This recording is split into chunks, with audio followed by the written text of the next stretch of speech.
It was good evening, guys. Like I said, I wanted to talk about the trip to East Palestine tonight because it was definitely an interesting trip. I did a live on Facebook last night, the end of the night, about some of my thoughts. I was a little overwhelmed about it, though, I'm not gonna lie. It was such a crazy experience. A blessing, to be sure. It was humbling to be able to be there and help so many. But I have to tell you, it was crazy because as fast as we unloaded those supplies, they were being picked up in the cars. There's so many people waiting for those supplies. The one guy was waiting over 2 hours for some water and other, items. It just unreal. Well, the line was hours around the block. I mean, down the street. It was incredible to see. And guys, you did an amazing job. Actually, what's really cool, some things that we found out from yesterday, some interesting stuff, side notes.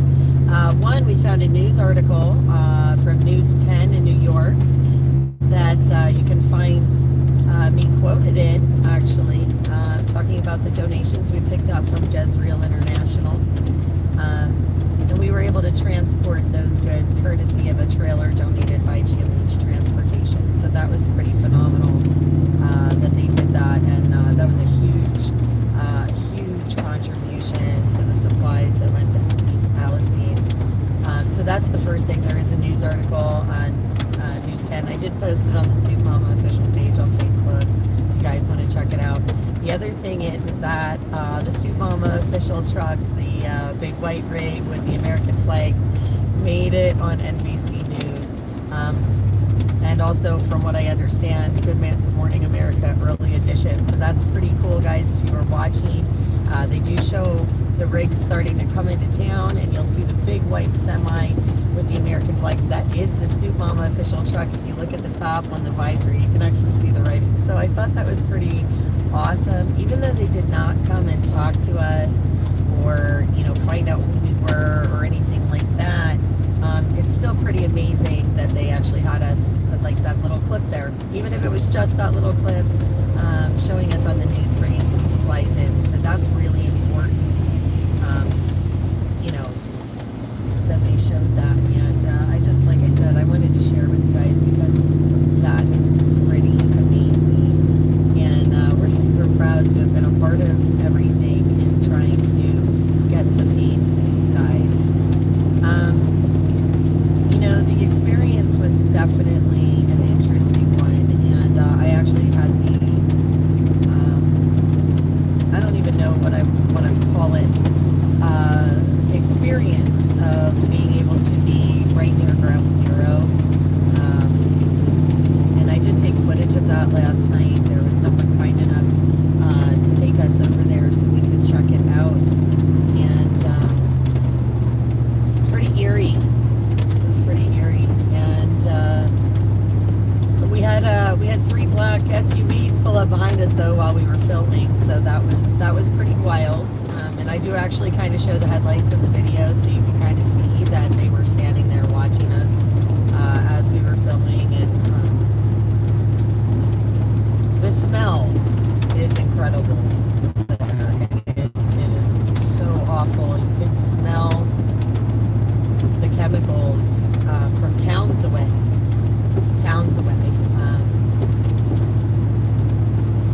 The worst part is that today I still cannot get the taste out of my mouth. I have brushed my teeth probably 3 or 4 times now, minimum. I've eaten, I've had coffee, I've had plenty to drink, and I still cannot get this metallic-y, bitter, oily taste and feeling out of my mouth. My skin, even though I shower showered really, really well and scrubbed and washed my hair and washed my clothes, my skin still feels very oily almost, and it itches a little bit. It was kind of wild. There were people, obviously people everywhere from the town while we were there at the supplies. Oh, I'm sorry. Well, here, let me do this. Hopefully, let me do this. I'll show you guys the road because you really can't see me anyway. But anyway, so like I said, I scrubbed, I washed my clothes, all that other stuff. There are plenty of people there, and there are people with rashes that they're getting on their skin, and it's pretty incredible because it's just a slight red rash. But I'm starting to realize it's probably a chemical burn because my lips still have the sensation like I ate hot peppers, like around the edges of my lips. They sting, they burn a little, and it's really kind of crazy when you think about it. Because, like I said, all I did, I was only there a few hours. Obviously, we were only there a few hours. Well, I mean, a considerable amount of like the day, but I'm not living there, and there are people that are living there, and they're telling everybody that the water's safe, the air is safe, and they should just like wash their walls down to dawn and go about their business and live their lives. I'm here to tell you that there is something very, very wrong there. Very wrong. That air is not okay. It is not okay. And every time those trains went by and kicked up more dust, it was so bad you could like choke on it. Like it was so thick. And I was spitting yesterday. I don't like to spit. It's very unladylike. It's kind of gross. I don't like watching other people spit either, but I did not even want to swallow this stuff, guys. Like, it was just gross. When I woke up this morning, I actually, like, one of my eyes was, like, pasted, like, half shut with this, like, yellow, crusty crap. I don't even know how to explain it, except, like, a giant sleeper in your eye. And, like, I don't have those issues. When I blew my nose, it's all yellow.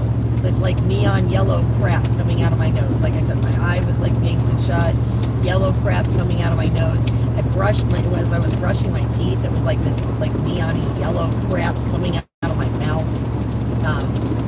Before I took my shower last night, before I stripped my clothes and everything, after I stripped my clothes, I smelled my skin, and my skin smelled almost like diesel fuel.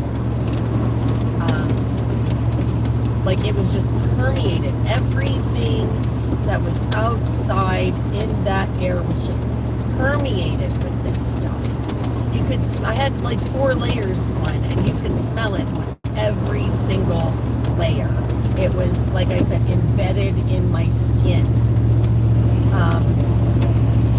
Unbelievable. And like I said, they are telling people that this is normal, this is safe, this is okay. As a mom, as a human being, as a person who cares, no one should have to breathe that garbage. No one should be living in that. I would not be able. I cannot tell you how much my heart hurts for these families that can't afford to move. And this is the whole town. It's not a rich area. It's not, it's not like these people can just afford to up and move tomorrow. These families are kind of stuck. And it's really awful. It's really awful to think about that these guys are kind of stuck there, and they don't really have any recourse. The crazy thing is when I was filming, when we were taken around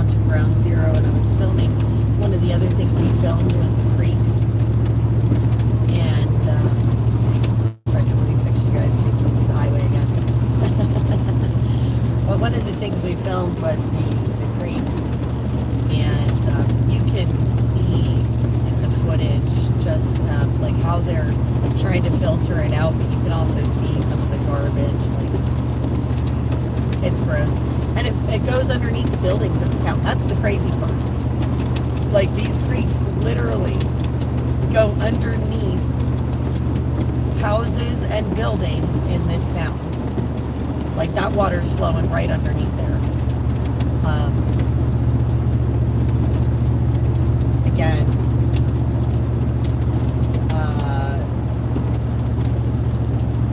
it was just unreal.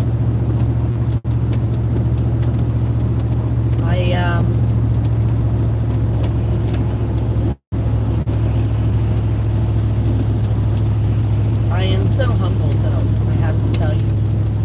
I'm so humbled. I think every person in that town was out on the streets, lined up, out waving to say hello as we came in. And like I said, I swear it was every member of town. And I was just so humbled because as they were coming through the lines, thank you so much, thank you so much, thank you so much, thank you so much. They were just so grateful.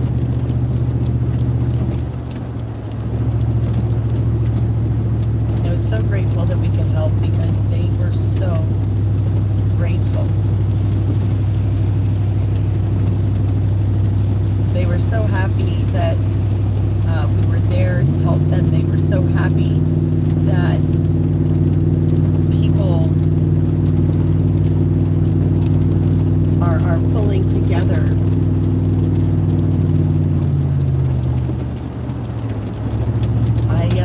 I just, like I said, guys, I'm so blown away. I have such a hard time putting into words like how I'm feeling about all of this because it was just so overwhelming.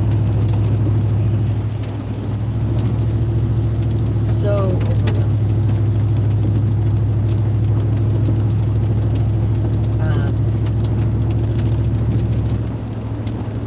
We are going to be organizing another donation drive to take them some supplies that will help longer term. So I have some contacts now, some people that are working with various groups in the area, and we're going to be working on, they're going to be getting me lists of things that the residents actually need, but I do know one of the biggest requests, guys, is water and air purifiers. These residents, they are looking for water purifiers and air purifiers. So if you know of any companies or any places, or you want to donate anybody willing to try and help put some of those together,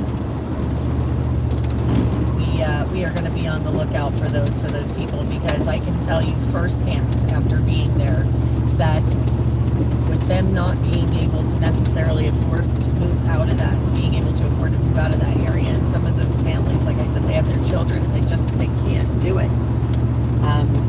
We need to get them some water and air purifiers, guys. America, I am reaching out to you, and I'm going to be reaching out to you to help me get this done, because they need water purifiers and air purifiers. It is an absolute necessity for these guys. Absolute necessity. So like I said, if you guys know anybody willing to donate them or anything like that, I need you guys to start working on that for me if you can. SoupMamaOfficial@gmail.com. If you guys have any leads or anybody willing to donate, please make sure you email me. Let us know. We are going to be trying to head out in another 2 to 3 weeks. And yes, I do know the surrounding towns need help too. And that's one of the people. So one of the contacts that I had gotten while I was there is a lady who works with some of the surrounding towns. So that when I talk to her, we are going to try and coordinate other other drop locations in some of the other towns just outside of East Palestine as well, so that we can get them some support. Like I said, one of the biggest things that we can do for this town, guys, is water and air purifiers, and that's East Palestine and the surrounding areas. Truthfully, I would love to find or have enough of them donated, literally, to supply all the towns if we can, all of those surrounding towns. So like I said, guys, if you can, or if you know anybody that may be willing or interested in helping donate those items, please have them reach out to me at soupmamaofficial@gmail.com. I am going to be on the lookout for those, because like I said, they are super, super important things to donate. Food and company name. Yeah, look, yeah, we can happily work out whatever details with whatever company. Look, this last rotation, sorry about that, looks like I blinked out. But Jezreel International donated a whole tractor trailer full of supplies, and GMH Transportation donated us the trailer to transport the supplies to East Palestine. And more than amazing equipment and supply. More than happy to work with and reach out. We'll get it done. We just, how are ya? Thank goodness, guys. This is a fun drive tonight in this rain and wind, just letting you know.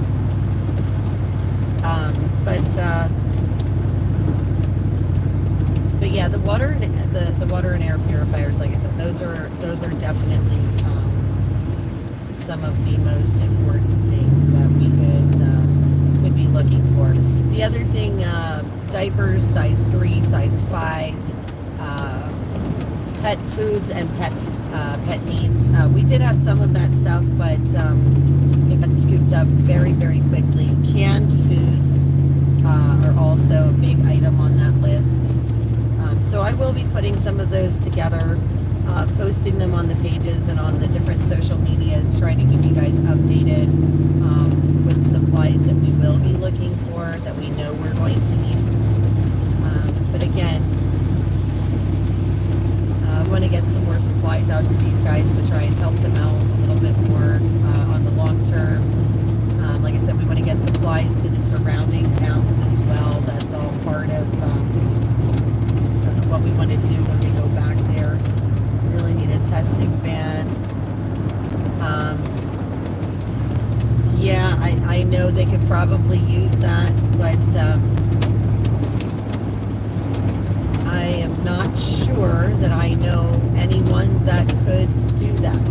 But if you guys have ideas, or you know somebody, again, anybody that's willing to help, we are looking for people to collaborate to help these towns.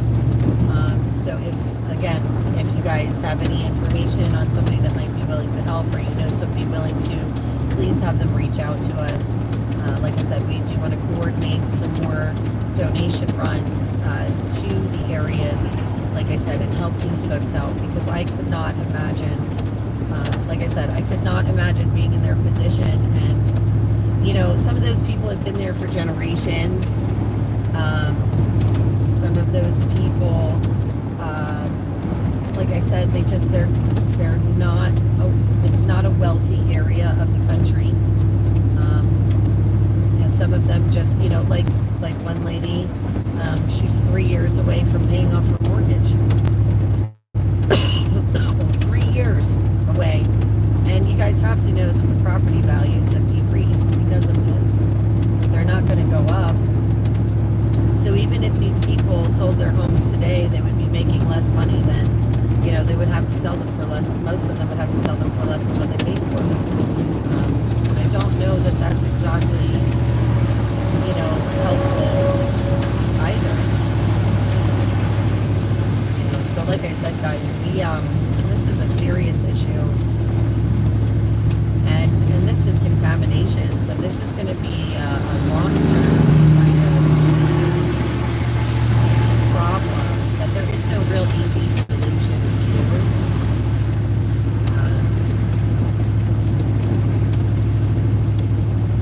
There's no easy solution to this.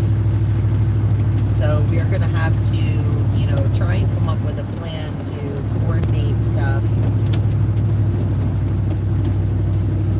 And we're going to try and get more out to them. Like I said, obviously, in this situation, we have to step up as Americans, and that's what we need to do. I mean, we can't let them suffer just because our governments are not working properly, is what I'm going to say. Obviously we have things in place that are supposed to be for emergency disasters and things like that, but when you have government that won't cooperate, and you have all that red tape, it makes it hard, and the people are suffering in the meantime, and that's just not okay. So, like I said, as Americans, America is known for stepping up and pulling together in times of distress and supporting our fellow countrymen. And I am just super proud of you guys for having done that for this past weekend, to help us do that. And, we're looking forward to working on more of this in the future. Like I said, get more relief out to them. And Americans, it's like I said, it's Americans stepping up to help other Americans. And that's the coolest part of all, because that's what America's about.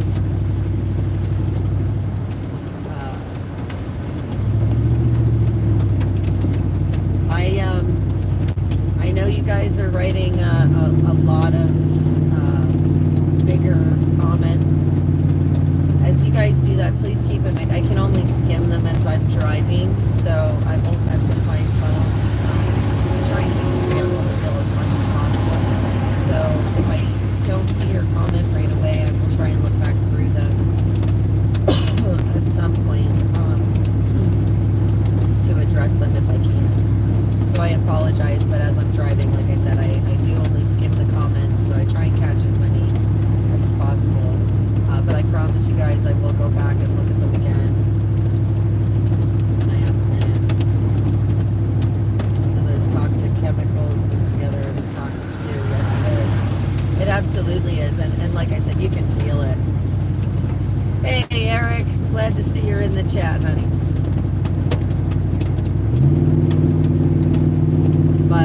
But yeah, guys, like I said, the talking about airborne pollutants, don't understand. Yeah, absolutely. One of the ladies there was telling me, she lives a couple miles away, and they were just telling her that her entire farmland is unusable now. A shower helped, yes, but I still feel a film like on my skin that's like pushing out of my pores. Like I can still feel it. My skin still feels pretty oily, and I'm still itchy in certain places. So I actually, okay, so fun fact, I have fairly sensitive skin. So certain cleaning chemicals or dish soaps will cause my skin to break out in a rash or an eczema. So having been there in that air, I didn't think anything of it, but towards the end of the day, like I said, my lips started to feel like I had eaten a bunch of hot peppers. My skin was starting to get really itchy and kind of burn a little. Now, like I said, I took a shower, I washed all of my clothes, but I do today, I still feel like it's pushing out of my pores. Yeah, I was thinking something along those lines too, Wins. When I get home, I was thinking about doing something like a baking soda bath, and I actually have some bentonite clay too, so I'm not sure, but I might make some kind of a clay bath for that, and moisturize super heavily. You're right, there was a time when people helped each other. But yeah, so like I said, I still feel like this stuff is pushing out of my pores today. My nose is still stuffy today. And like I said, when I first cleaned out all my sinuses and stuff from all of this, it was a neon yellow color. Very disgusting, very gross. Like I said, when I woke up this morning, my eye was half pasted shut with this yellow, like neon yellow pussy crap. I don't know. It was like a giant sleeper, but like my eye was half pasted. And like I said, when I brushed my teeth, it was this neon yellow as well. And it was really disgusting. Just, I'm not gonna lie, it was really disgusting. It's and like I said, I can still taste it in my mouth. So there is that element of it. It's very slippery tasting too. It has a little bit of a burn. It's metallic-y and kind of like if you've ever eaten soap, that after that real base aftertaste. My mom used to wash my mouth out when I was a kid, so you know, there's that. But but yeah, so the worst is that I'm still tasting this stuff. And now the other thing is like I make a tooth powder for myself. It is all natural clays. Actually, there's like 3 different kinds of clay in it. And I use that instead of doing like oil pulling, because I'm not a real big fan of the taste of coconut oil. And the clays usually make my mouth feel super, super clean. Usually feel really, really fresh, really great. Like I said, I brushed my teeth 3 times, and I'm still feeling the stuff coming out of my mouth. You know, so it is definitely, it was an experience. It was definitely an experience, and it definitely has affected me some. I did have a minor headache towards the end of the evening, and I did wake up with a little bit of one today. It's better now. Like as the day went on, it got better today, but I can only imagine, like I said, I don't live there. That was one day there. One day. You know, and there are people that live there and they can't leave because they can't afford to, or, you know, whatever other situation. I mean, they may not be medically, you know, stable enough to move, or whatever the case may be. Or it might be, like I said, family property that's been owned for 3 or 4 generations, you know. And, you know, like I said, I think about this. I was there less than 24 hours, and this is how I'm feeling. So that, in and of itself, speaks volumes. Like I said, I was a little overwhelmed last night, and I was a little emotional. But I just kept thinking about how I live in a small town, and I have a train 3 blocks from my house. And I, you know, looked down their main street, and I could see mine. You know, I could, you know, it's the same thing in my town. We're not rich in my town. You know, we're all, you know, just regular blue collar workers, you know, just trying to live our lives, go to work, raise our families, you know, watch our kids play sports, the whole 9 yards. That's all, you know. It's just, like I said, this is little mom and pop town, little hometown America. You know, like 2 stoplights. 2 stoplights and train, Dollar General. You know, nothing fancy, nothing crazy. These guys aren't looking for fame or fortune or millions of dollars. These people, they want to live their lives just like you and me. And like I said, I look around their town and I see mine. I see the train tracks that I walked as a kid, that I had, you know, would put a penny on the rails and wait for the train to go by and flatten it out and go collect it when it was gone. You know, I think about all of those times I listened for the train at night at my house. And then I go someplace like East Palestine, and I see these incredible pictures from people's backyards where they've got a train car in their backyard. That could be my neighbor. That could be my town. That could have been our backyards that were on fire. It could be my town smelling like that. It's crazy. It's a little farming community. There's Amish and Mennonite all over, just like where I live. Now, I live in Southeast PA, folks. I live in the heart of Amish country. You know, and these people it is literally the same kind of town that I live in, and it's the same kind of people. They're just good people.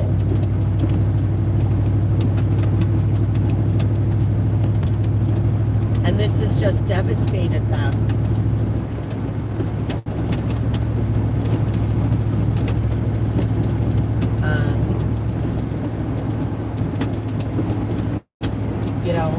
It's just devastated this town. They can't cook with the water. I mean, geez, I wouldn't even wash my clothes with that water. I drove out of town into Pennsylvania for the night last night so I could get a shower and everything.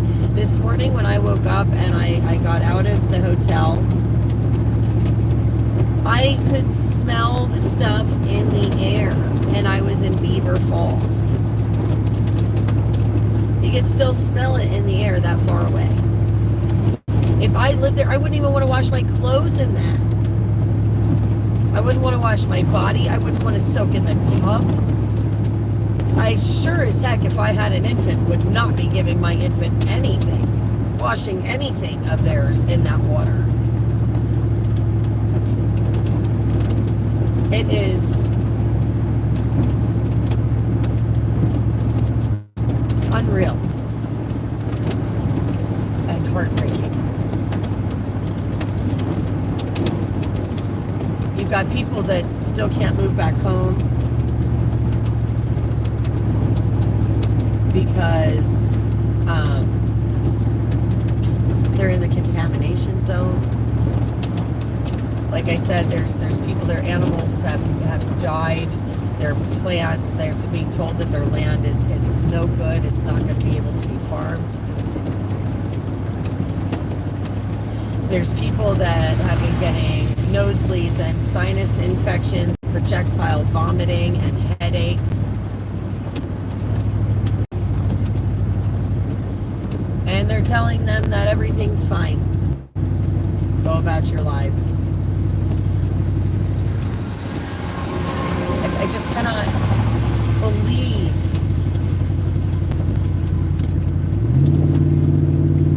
that they are doing this to my countrymen. These are our neighbors, folks. This could happen in any town in America. And for what? Corporate greed. And then they want to sweep it under the rug. They want to play it off like it's nothing. They want to make it out like it's fine. It's not fine. These people are not fine. These towns are not fine. The water is not fine.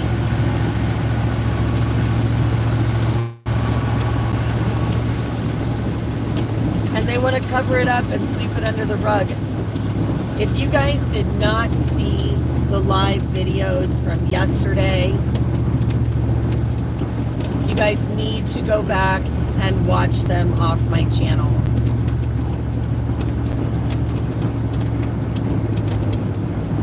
You need to watch them off my channel. If you have not seen them, you need to watch them.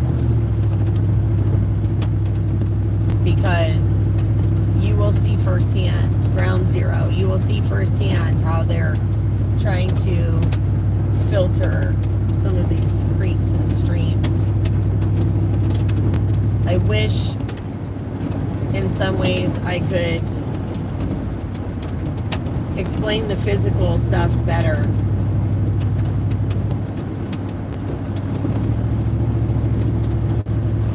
I wish there was a way to explain it, because unless you experience it, it is so hard to explain.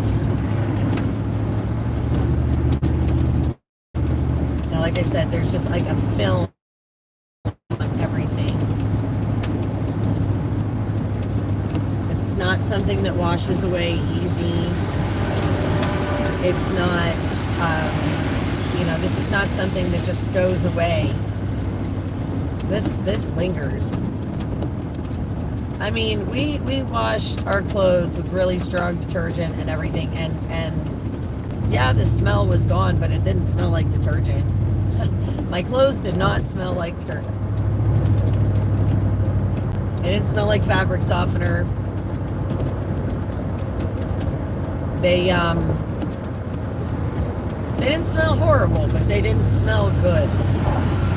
And when you're using really strong detergent and really strong fabric softener, and all we washed were these clothes that were out and exposed to the air. And like I said, you can't even smell the detergent. They don't even smell clean.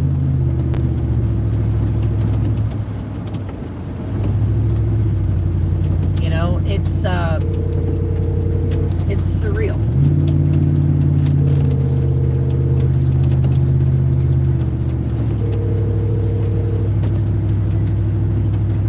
Sorry guys, needed to throw them away. Yeah, well, I don't know. We'll see. I'm gonna try giving them another really, really good wash when I get home. Well, I'm taking them to a laundromat, but because I don't want to throw them in my washer and dryer just in case. But I will throw them in a laundromat in one of those industrial washers, and I'm gonna see what happens if I can't get them to smell clean after an industrial washer. Wash machine, I think that if I can't get them to smell clean, I think they're going to go in the trash. That's kind of where I'm at, because like I said, they didn't even smell clean pulling them out of the wash this time, and yeah, so I'm going to wash them again. We're going to see, just in case it was maybe because I wasn't far enough out of that zone. Like I said, when I got up this morning, I was in Beaver Falls. And when I got up, you could still smell this crap in the air. And like I said, I'm, miles away at this point. So I don't know. Like I said, I'm gonna try washing them one more time, but it was definitely scary. Definitely scary. Because like I said, it's odd, and we'll see what happens. But like I said, if I can't get them to smell clean, they are gonna have to go in the trash, because that's not okay. But again, it is completely, like I said, I can't. The physical part of it is probably the absolute worst, and that's the part that you really can't film it. There's no way to film that. There's no way to show you all of these physical effects. But like I said, just unbelievable. But we are, like I said, we are planning on going back and taking them more supplies, because again, these guys need water purifiers and air purifiers for sure.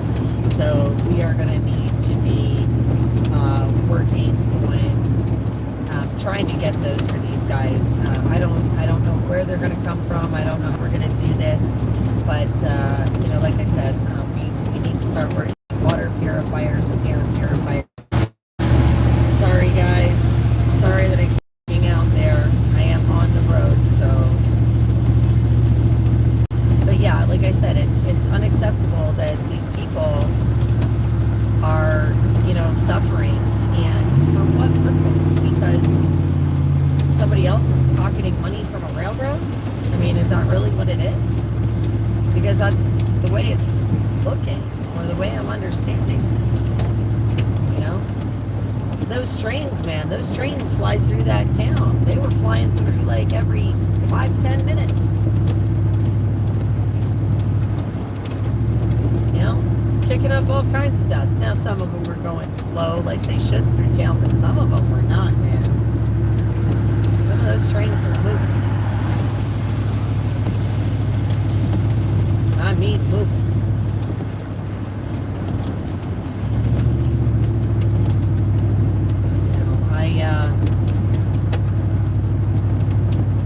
Like I said, guys, it was such a humbling experience.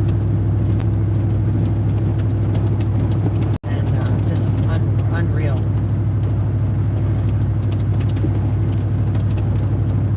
You know, it's not just the billionaires. I'd like to know where AOC is. Where's AOC? Where's Pocahontas at?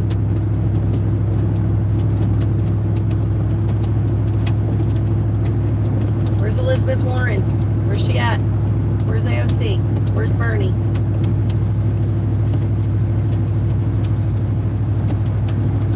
Yeah, where's Greta? Yeah, Paige and Greta, where you at, honey? Where are these people? Well, you know what? Damn straight. They should be afraid to go there. And they should be ashamed to let these people suffer. All of them. Shame on them all.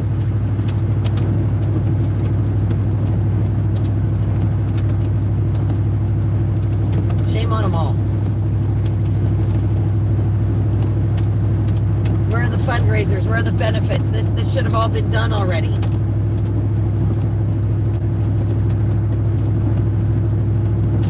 Instead, they want to sweep it under the rug like it didn't even happen.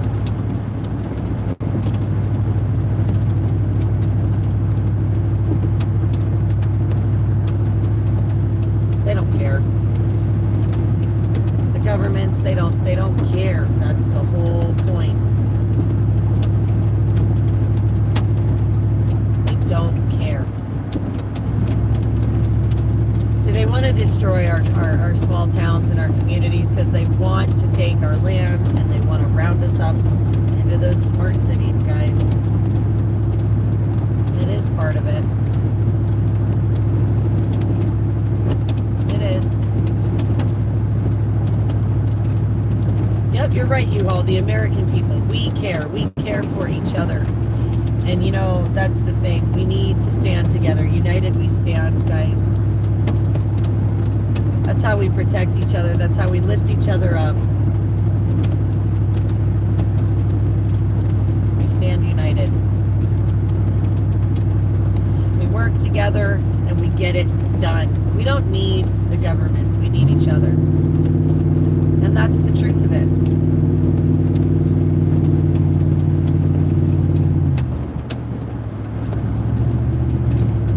Each other.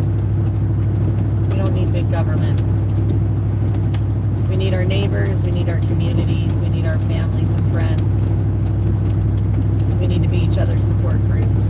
And when there's disasters, we need to pull together and we need to work together so that we can take care of one another.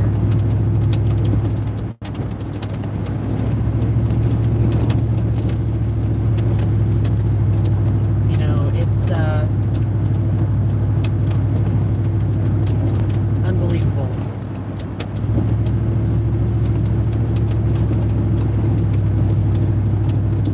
Unbelievable.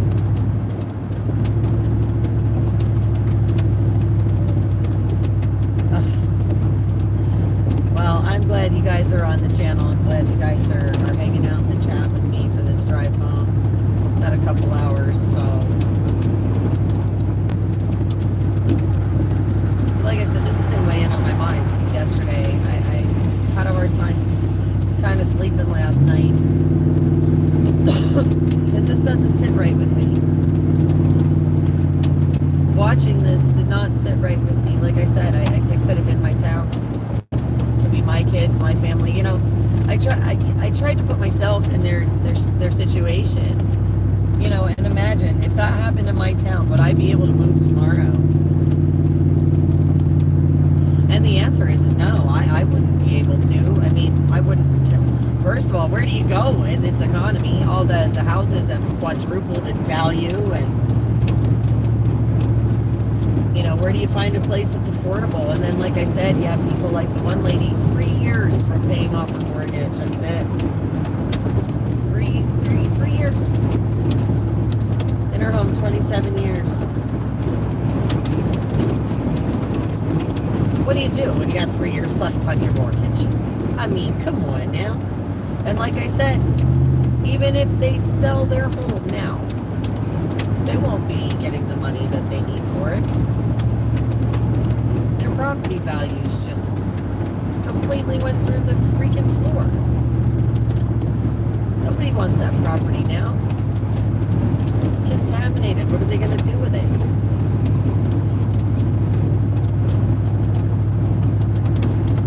You know? Like I said, who's going to buy it? They put it up on the market, but who's going to buy it?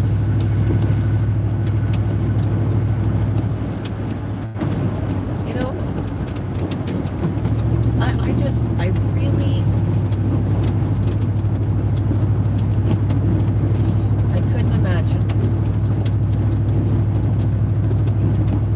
I just could not imagine the decisions that they are being forced to make, the situation that they are forced to deal with. And it's just incredible and sad and heartbreaking.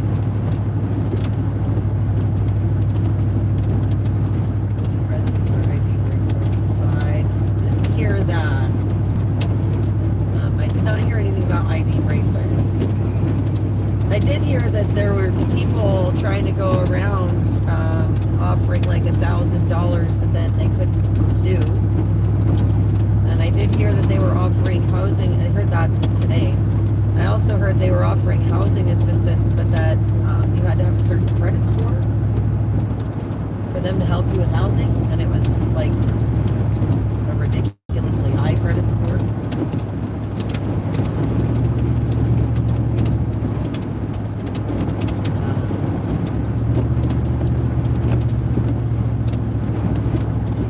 Really eerie, just really, really eerie, especially at night. Like I said, when we went to go film Ground Zero and we were standing there, it was just so creepy.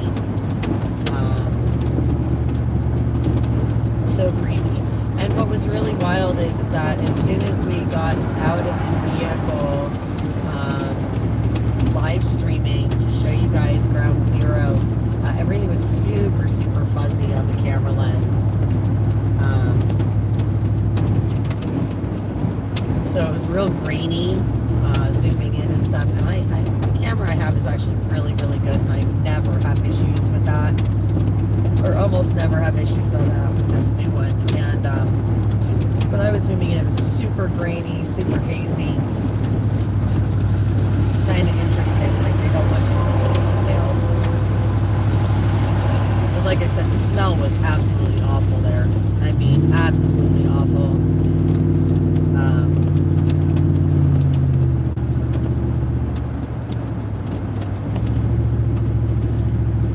The smell was just, it was like, ugh. Like death.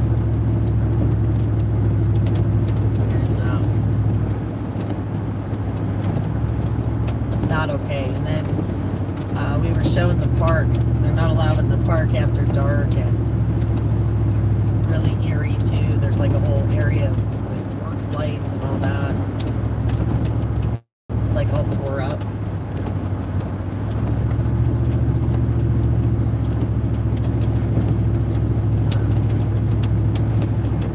Yeah, I understand those chemicals were only going like another 15 miles or something. We're supposed to, I don't know.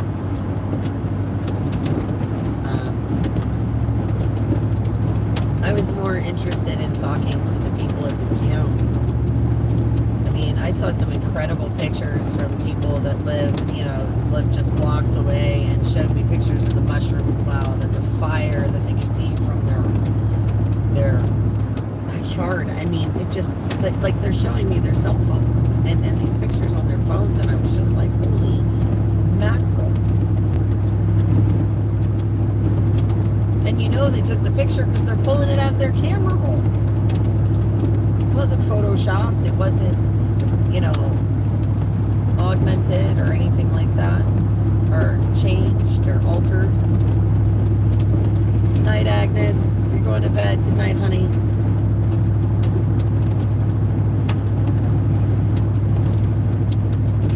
Yeah, no Photoshop, no altering the pictures. I mean, they literally just pulled them right up out of their camera roll, started scrolling.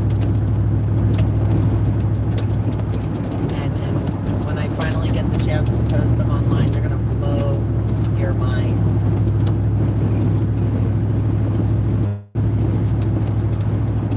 Because it's so surreal.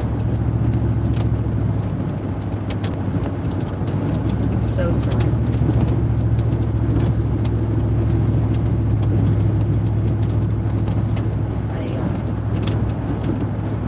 Like I said, guys, I really don't have the words for it. I really don't. And it just breaks my heart. Yeah, I saw pictures of it. It was like a giant mushroom cloud.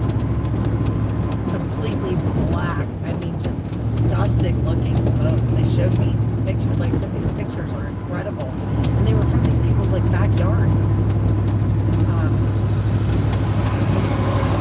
The people of the town, they're just, you can tell they're scared, they're overwhelmed, they don't know what to do, they don't know who to believe. They're faced with some really, really tough choices. Tough choices. And then, the other thing to think about with their kids, and I didn't even think about, just the train derailment itself is horrific enough. But then you also have to remember, hang on, sorry guys, fixing me on the road there. You also have to remember, these kids went through COVID. So now in the last 3 years, think about the kids in this town just for a second, because this is what bothers me, is you've got kids that went through the COVID shutdown, the masking, the craziness, the oh my gosh, everybody in the world is gonna die, Santa getting jabbed and all this other stuff. The last 3 years have not been easy on the kids. You're in school, you're not in school, you're doing Zoom, you're not doing Zoom, you don't get snow days anymore. And then after all of that stuff, these kids have this happen in their backyards.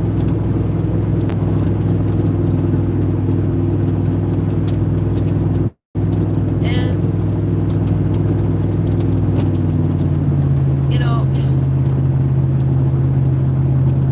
if I was one of those kids and if I was at the right age, man, I don't know that I'd ever want to go out of my house again. I'd be afraid. How do you talk to your children about this? How do you explain to them about this?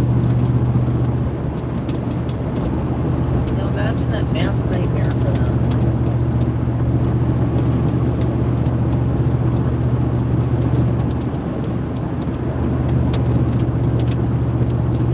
Just one of those things, I think about the kids.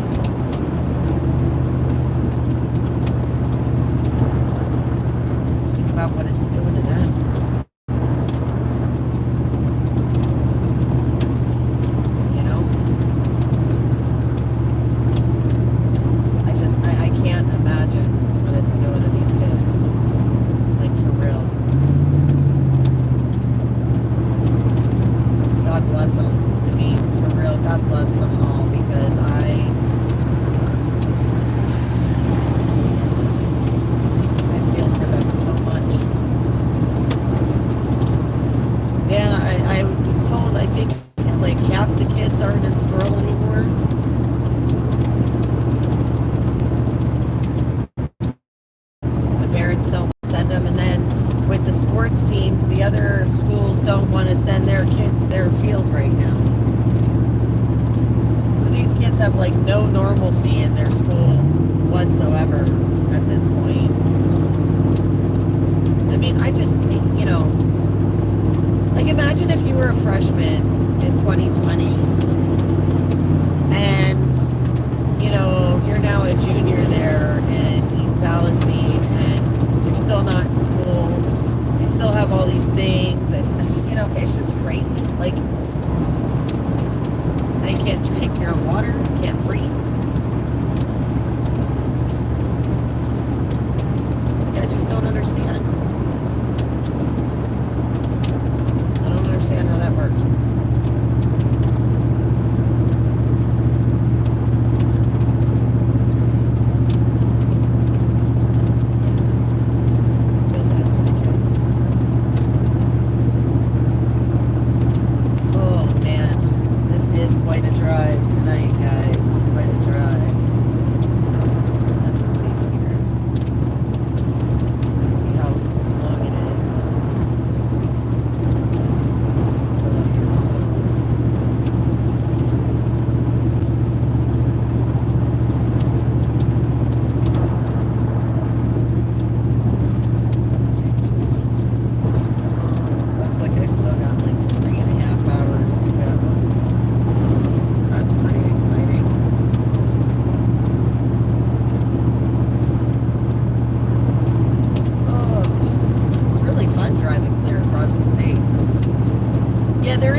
There is a protest for the railroad, and it's soon. It is soon. I took a screenshot of it. I'm hoping when I get home I will finally be able to start updating the event flyers. But I do know that there is a protest for East Palestine. Sometime in the next week or two. So I will be trying to post that out for you guys if you want to join in. If you enjoy. I don't remember exactly. I did hear about it. I don't remember exactly. My thing is I don't have time to pay attention to people like that. I don't base my life off of 5 people that have never lived a real day. Like a day of reality in their lives. Like that doesn't equate with me. Like the thing is you've got all these celebrities on TV, right? And they're gonna stand there and they're gonna tell you what to do, how to think, how to feel, what your political opinions should be, how you should feel about things. No way. Most of these people don't even know what reality is anymore. They have people that cook for them, clean for them, make their bed, do their wash. All they got to do is just show up. Somebody fixes their hair and makeup and picks out their clothes. To me, that's just a spoiled child. I don't need their opinion. I'd rather have the opinion of somebody that works their butt off every single day at something and knows what they're talking about. Just saying. I mean, most of us have to actually work for a living, get our hands dirty. I don't know. Just me. Just my own thoughts.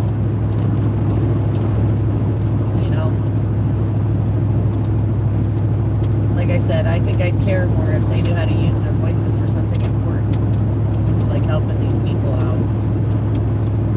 But they don't, and they won't. Because it's all fine and dandy to send money overseas to Ukraine, but it's not fine and dandy to come help, your fellow countrymen. I never understood that. Just like I don't understand why we send money all over the place when we got homeless vets in the streets. I think we should be taking care of our own first. Let's get our own house cleaned up, our own house in order.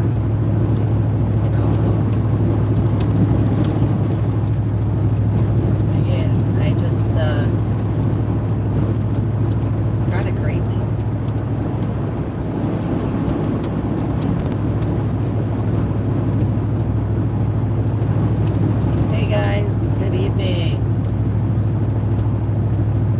I've been having a chat tonight talking about the events the last couple days.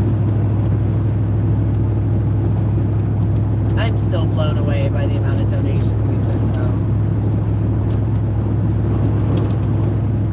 Yeah,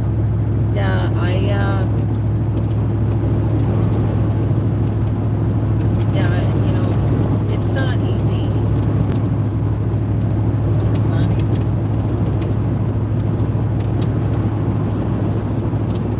I'm really glad you guys are keeping me company, though, for real, because this is quite a drive home. And like I said, everything that's happened in the last few days, it's so important to talk about. It's so important to explain the severity of it. And like I said, guys, unless you're there, it's so hard to explain. It really is. So hard to explain all of it. But yeah, I definitely know that we need to go back and we need to make sure we're working on water and air purifiers for that. I gotta tell you, the thing that makes me nervous about I keep talking about the taste in my mouth, and I see you guys are talking about aluminum and stuff. So, I mean, like I said, guys, skimming the larger comments, because I'm driving. But that's the thing, everything tastes metallic, and it does. It makes me wonder, because most metals are neurotoxins. So not only do you have those gases that are awful, and those fumes and everything else, but what I'm wondering is how many trace metals are.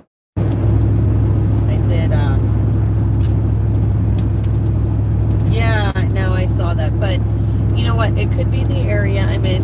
I can give it that benefit of the doubt. Yes, I actually was planning on that. Not a hair sample. I was not going to do that. But I was going to do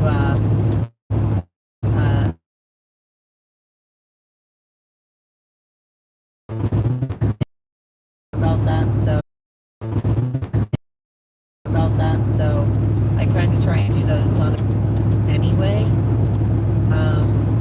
And that's a good idea for anybody if you're concerned about heavy metals in your body. You want to detox them if you can. There's plenty of ways to do that. But yeah, heavy metals can be very, very detrimental to your health. Like I said, most of them are neurotoxins, so they affect the brain. And it's scary stuff. So, but yeah, I wondered, because like I said, it's a very metal taste in my mouth. So I do kind of wonder. There's a part of me that wants to take my spit, put it in a vial, and send it out. But I don't have that kind of money to have that stuff tested like that.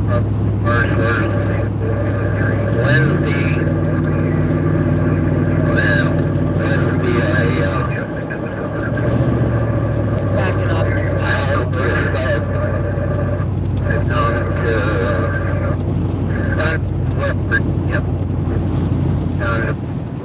It is really windy out here, guys. I might have to pull over at some point and roll up these flags. This is not okay. Going all over.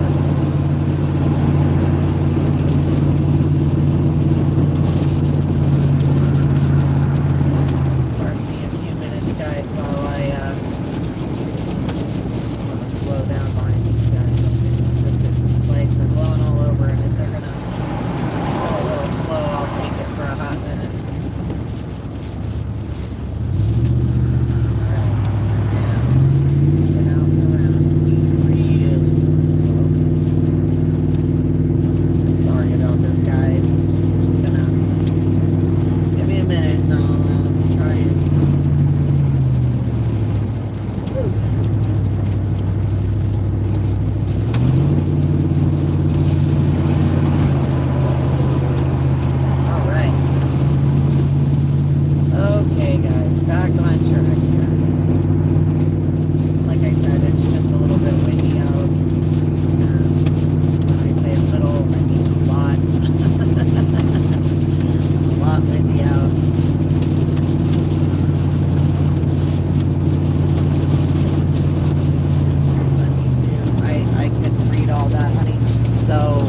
that big long comment was, guys, I can only skim them, so I will have to check them out later. Yes, thank you guys. You know, it's not super bad. It's just, but it is definitely windy up here. So I am at the highest elevation point, it looks like. So said east of the Mississippi. So I don't know. If I can handle this, guys, I think we're good. Just gotta keep both hands on the wheel, and I'm gonna pay attention here for a few minutes, just so we get down this mountain. And you know, so just hang out in the comments there for a minute or two. I will try and get back with you. But like I said, this is pretty darn windy out here. And two hands on the wheel and eyeballs on the road is a must right now. Absolute must. So just bear with me. Like I said, I got the flags running on the back, so we're at a pretty high elevation right now, and it is super windy, and these flags keep catching. So again, we're just gonna take it nice and easy down the hill here, and I promise I'll get back to those comments in a minute. So just bear with me, guys. But this is some crazy weather right now that we're experiencing. I mean, like, I can literally feel the wind like pushing against the truck. Yeah, I'm gonna just keep my eyes out for this bit of traffic here. It's like I said, I'm not flying down this hill. So I don't want to be blowing all over creation. So.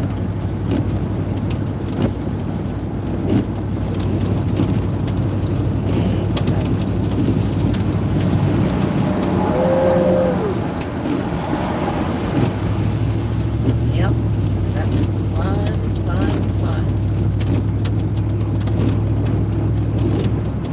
Like I said, we're cruising through PA here and trying to get it. Thanks, guys. Thanks for the travel prayers. You know that we're gonna make it all right. We're gonna make it just fine. Just need, you know, the thing is yeah, you know, if you take your time and take it easy, you get there. Just got to make sure you're paying attention, you know, and taking it at a sensible pace. You know, tonight's weather is not real conducive for flags, but so be it. Yeah, I'm in PA. So last night, like, I left the East Palestine. I left that town, and I stayed in Beaver Falls last night. That way I could get a shower, wash my clothes, because the stuff, whatever's in that air, is absolutely not good for you. And you know, it's not good for you. Whatever it is, it's not good for you. It like I said, it feels like you roll around it. It's like rolling around in petroleum. My lips still have like a tingly, burny sensation on the outside of them, like when eating hot peppers. Or ladies, you know those lip plumpers, the ones that really sting? It's like that. It's like the whole lip kind of tingles, but it's really burny on the outside.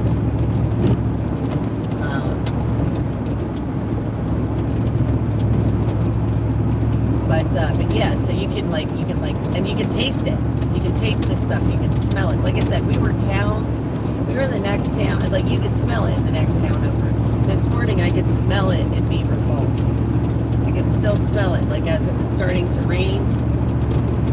You could really smell it coming up from the ground. So like I said, guys, I want you to understand, like, they can tell you whatever they want on the news, and I'm here to tell you that it is not okay. It's not okay. This stuff makes your skin burn. There were people that were showing me these like light red rashes on their skin. My clothes were permeated. Layers, all layers smelled. I literally had on a sweatshirt, a flannel shirt, a t-shirt, and a tank top. So that's 4 layers. Every single one of those layers smelled. My skin had an odor to it from the air. It like permeated everything. Like I said, I washed my hair, I scrubbed in the shower, I washed my clothes. And like I said to everybody, we used heavy duty detergent and fabric softener, and they don't even smell clean. They don't smell dirty, but they don't smell clean.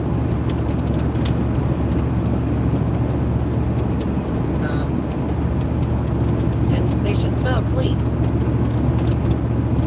You know, if all we washed was the clothes exposed to the air, that the washer wasn't overloaded or anything like that, they should smell like detergent. And they don't.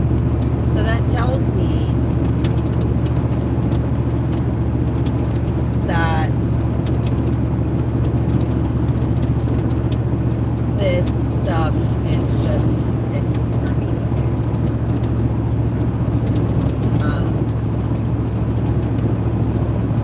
You know, so again, you know, I'm still tasting it. You know, like I said, I blew my nose and it was all this like electric yellow. My eye this morning was half pasted shut with this electric yellowy goop. It was disgusting. You know, like I said, my skin's still a little itchy. I'm a little bit stuffy yet. I had a little bit of a headache. My throat still feels like it's like real phlegmy. So my voice hasn't, like my throat hasn't completely recovered. Oh, I'm quite a ways from the town now.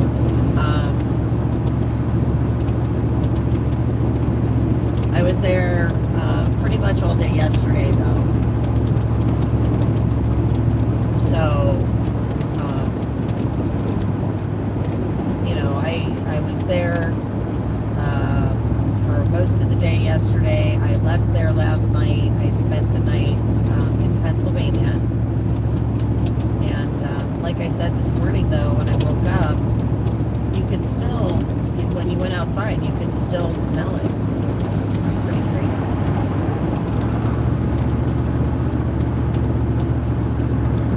Checking my gauges here, guys. Give me a second.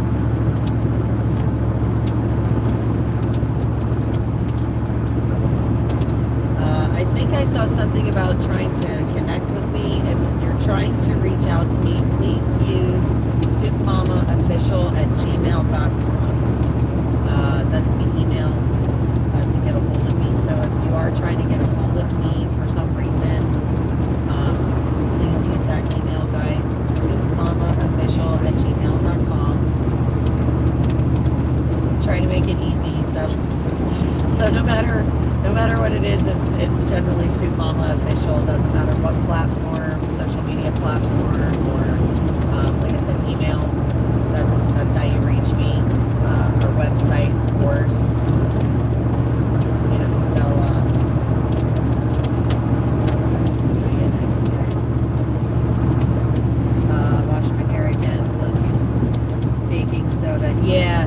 Well, like I said, I was on the road, so I really I did not have that with me. Now, I generally use, like I said, I have baking soda and I have clay, so I'm probably going to do some kind of a soap with the baking soda and clay, just to kind of pull this stuff out and get it out of my skin.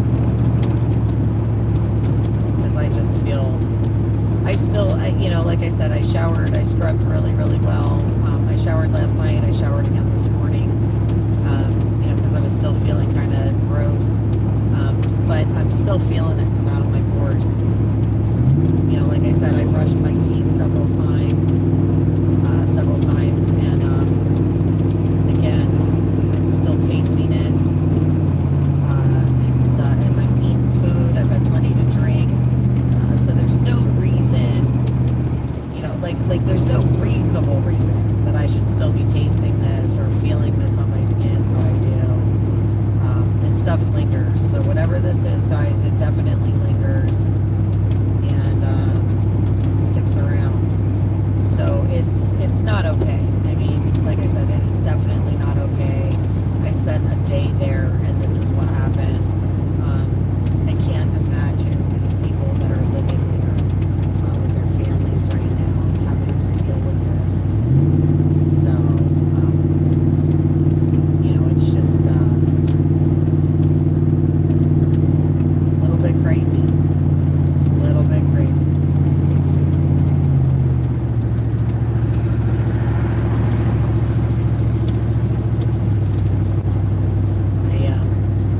I just, like I said, the whole thing is heartbreaking. And I just could not believe, like I said, I could not believe that the entire town was out to welcome us.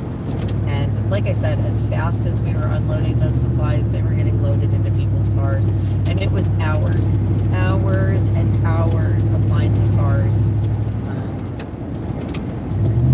trying to get help and supplies, water.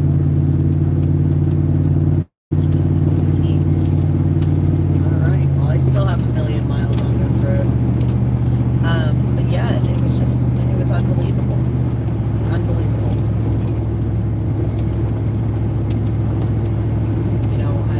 I took pictures of it and I filmed it. So of course, if you guys want to see the amount of people, please, pull up the live streams. So not only did I live stream, but I Polish Agnes, of course, the Jersey J Survival channel, the Golden Chariot was there as well. He was streaming. So I mean, you can check out any one of those live streams and just watch.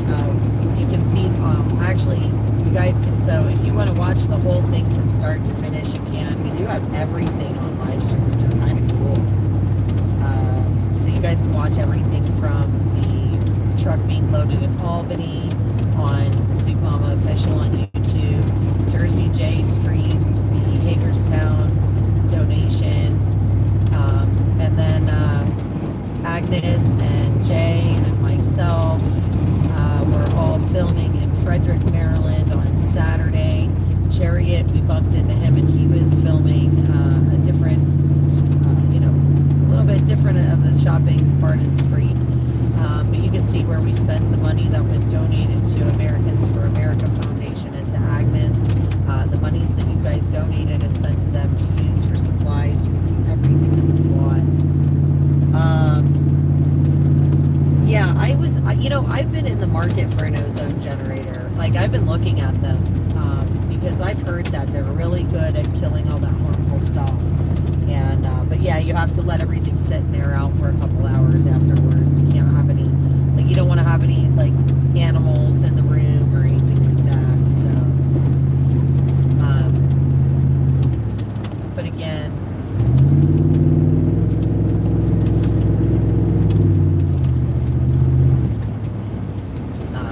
we were all streaming for the shopping stuff, and then like I said, we streamed the convoy out to Ohio. We streamed the distribution of the items to the people in the town. And like I said, all of those cameras, all 4 streamers were rolling, so you guys could see everything. Like I said, it was incredible to be able to do that. And like I said, you guys made it happen. Americans made this happen. And we're going to do this again, and we're going to help these guys out, and we're going to,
expensive freight so we can help more families. I keep seeing this same comment over and over, but I can never read it. It's too long of a comment every time it comes up.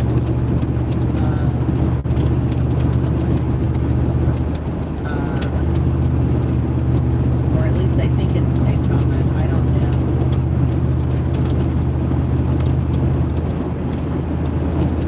So I apologize, guys. Like I said, I don't mess with my phone when I'm driving, like to scroll through comments and stuff. I don't believe in that. I'm a hands-free kind of gal.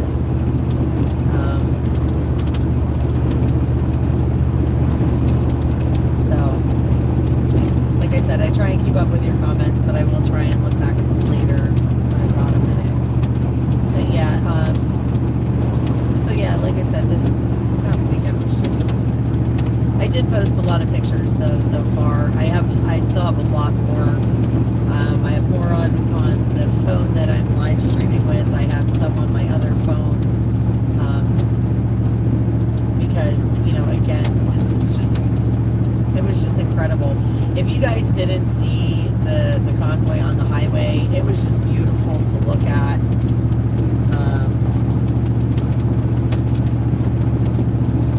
You know, watching the supplies go on their way out. Hi, Mona. I'm feeling pretty. I'm okay today. So I've been telling everybody. You know, yesterday when I was blowing my nose, it was like this neon yellow. My eye was pasted shut this morning with like a neon yellow.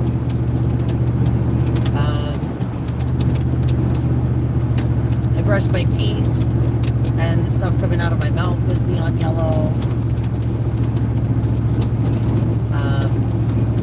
My skin is still a little itchy and it feels like oily. I'm still tasting this stuff in my mouth. I had a mild headache this morning yet, but you know, as you can hear, my throat is not super great. So for those of you that are used to hearing me on lives and things like that, usually my throat is much clearer than what it is right now. I am looking forward to going home and having some of my herbal remedies, you know, some mullein leaf and so forth, some honey and lemon in my tea, and hoping that, you know, hoping that helps a little bit with my throat. But this stuff, I mean, like I said, guys, this stuff is really from garbage. Just because I can feel it sitting there, and when I clear my throat, it's a lot less scratchy. Yeah, that's what I mean, Liberty. I can hear it in my own voice today.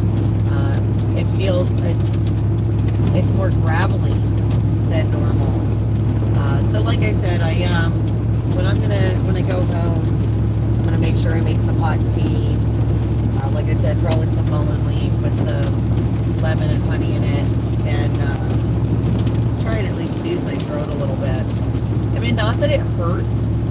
I mean, it's a little burny where it's like sitting when I clear my throat.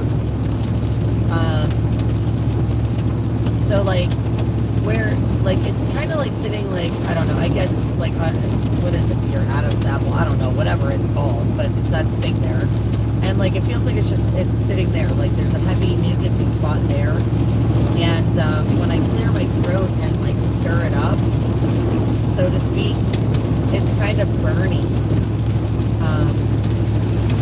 in my throat. Like it leaves a burning sensation. Like I said, it's like eating pepper, guys. It really is. It's like eating pepper. Like I said, my lips still tingle today. Just the outside, like the lip line is what's tingling today for the most part.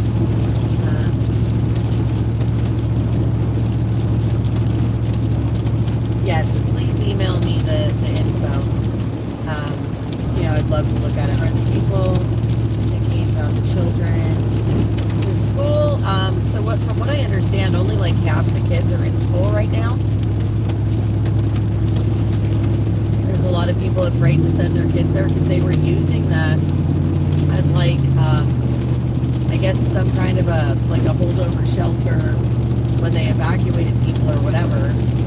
So like only half the kids are in the school, and then like the other schools around them don't want to send their kids to that school for sports, which I understand. I mean, but according to the government, they keep telling them that the water in the air is fine, and if they feel uncomfortable, they should like wash their walls down with dish soap and use the bottled water for now, but they should go about their lives. That's what they're being told.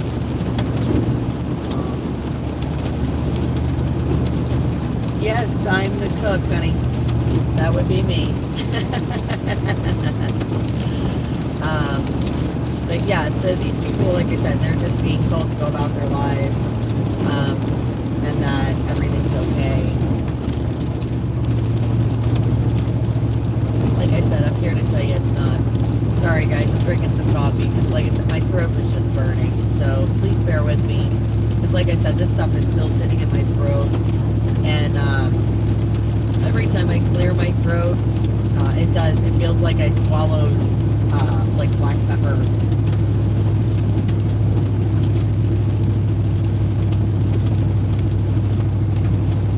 So this is just helps a little at any rate.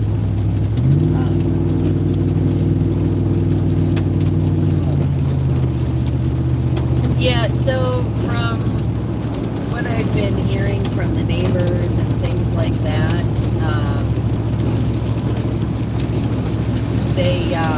they've been changing their filters in their cars and things.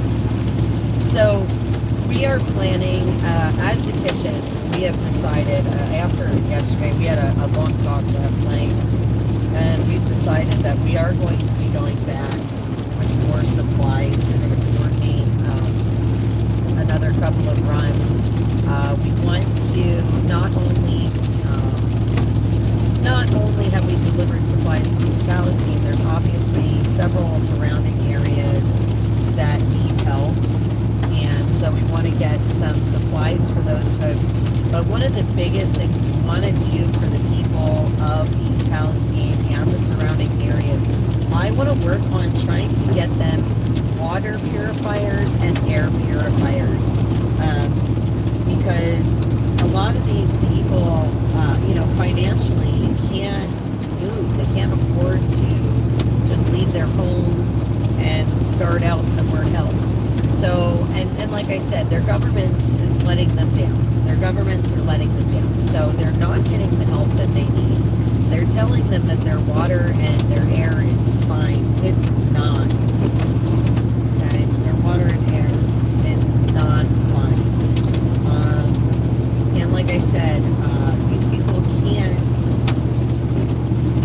necessarily move. So I do want to help them try and get supplies. So my email address, soupmamaofficial@gmail.com. Guys, if you have supplies you want to donate or you want to try and coordinate with us to be a donation location, please get a hold of me. Sorry guys. Like I said, if you guys want to try and volunteer any of your time, if you want to work with us, if you want to donate, coordinate, any of those things, please email me, soupmamaofficial@gmail.com. I apologize, I was getting a phone call on the other phone, but obviously,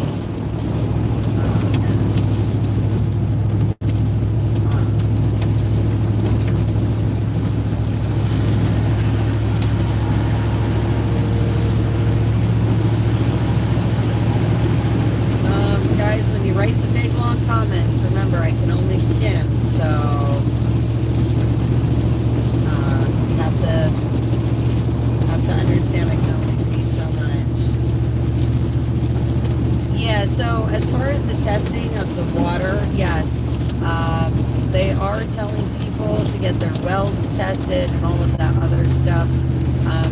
I know they were saying something. I didn't catch all of it when I heard them talking, but I had overheard a conversation about that, about the testing of the wells. So I know that that's been kind of in place, that they're working on that, but I don't know exactly what they're testing the wells for.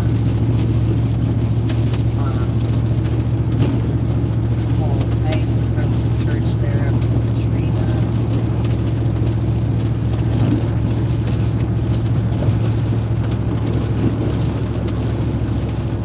Okay.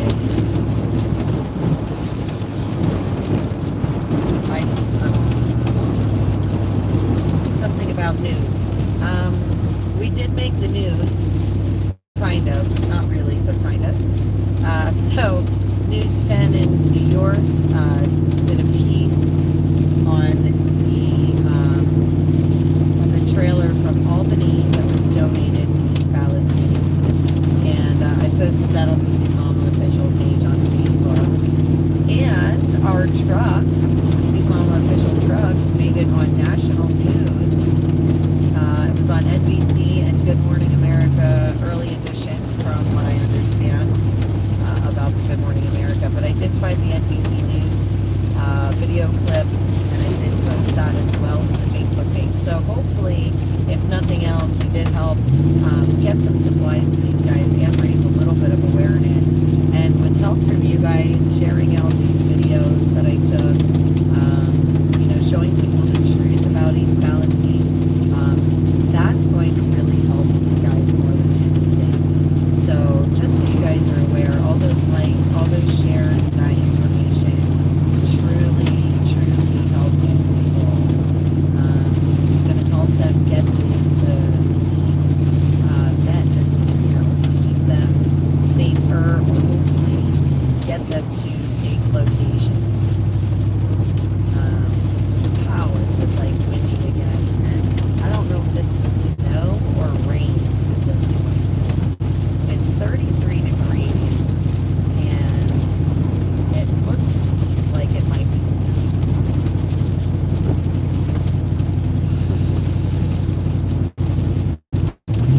It's getting chilly, like I can feel it.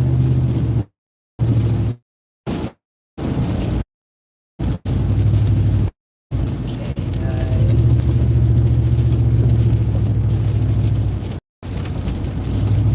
It is a little bit slick out too. Feel it.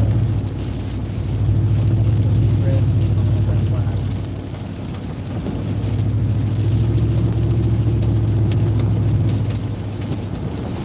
Now, guys, I'm keeping my eyes on the road here, so I'm kind of ignoring the comments for on here. Just because they might be flying, but I got the flags on the back, and I'm not willing to go speed racer. So I apologize. I'm not really reading the comments very clearly here, just because this is, I don't know if you guys can see this stuff coming at me. But there's like bands of crap coming down the highway.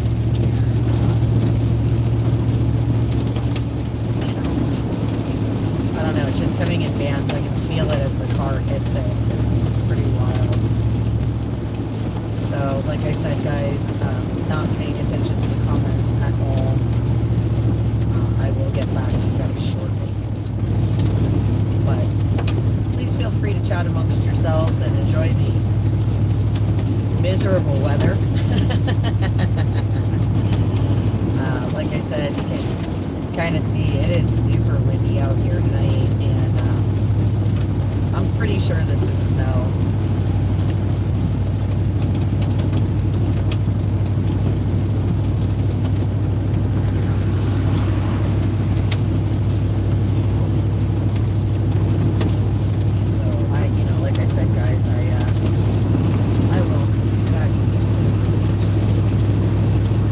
Feel a little bit better now that I'm not like on the side of that mountain. Definitely, feeling a little bit better there.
to the conversation soon.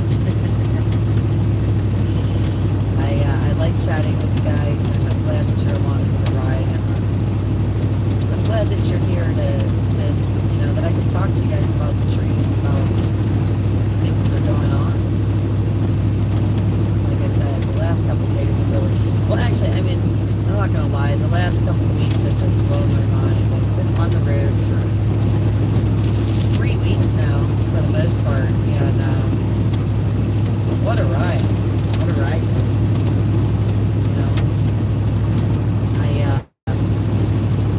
For those of you that don't know, I was in Canada last week. Came down from Canada. I got stuck in Binghamton, New York with a storm on my way home. And then I rode down to Pennsylvania to drive all the way back up to Albany so I could film those donations being loaded on the trailer. And I drove from there to Hagerstown, Maryland. Hagerstown to Frederick, from Frederick to East Palestine, and now I'm in Canada.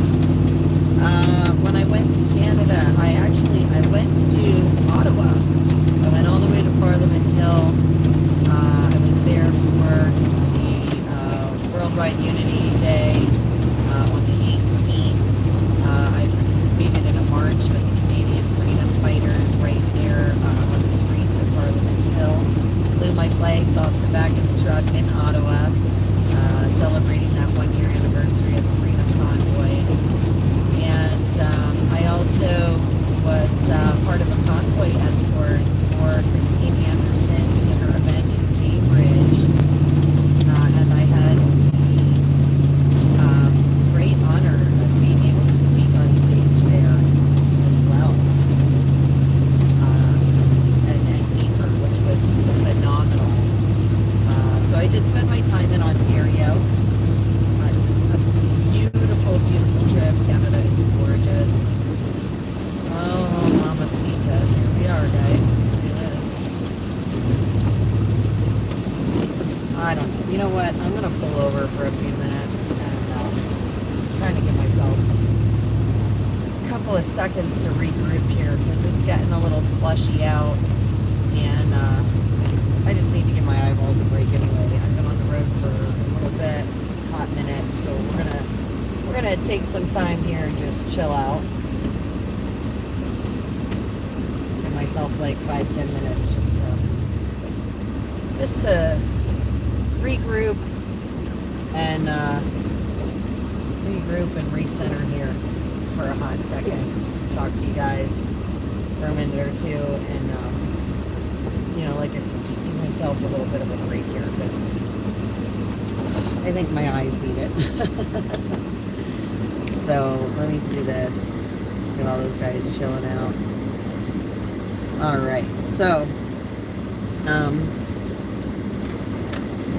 going to do something I very, very rarely do ever on a live, but I am going to smoke a cigarette. I apologize. It's a terrible habit, and if you're watching and you're younger, please don't start it. Don't do it. It's awful.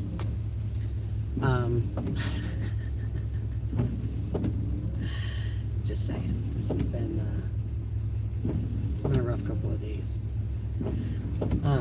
It's been a lot of driving for sure. So yeah, guys, I just pulled over here. I don't even know where I am. Let's see if I can figure out where I'm at here. Somewhere on I-80 in Pennsylvania. Not that it's giving me any kind of a real town name here. I wish it would.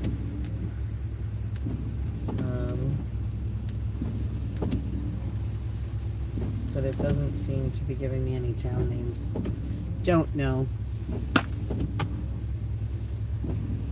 Okay. Canadians speak mostly English and French. Yes, they do.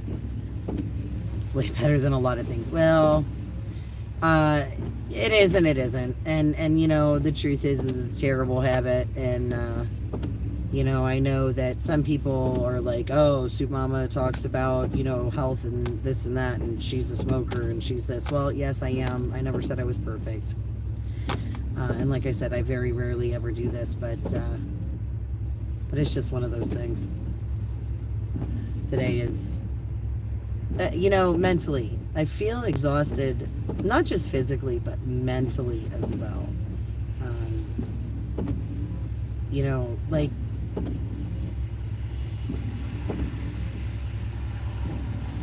I said, emotionally, this is, it was one of the most draining in a way. Not in a bad way. Like, not in a bad way, because I don't want you to think that these people, made me upset or anything like that. It was just, and it's not that they asked too much or anyone asked too much. It's just that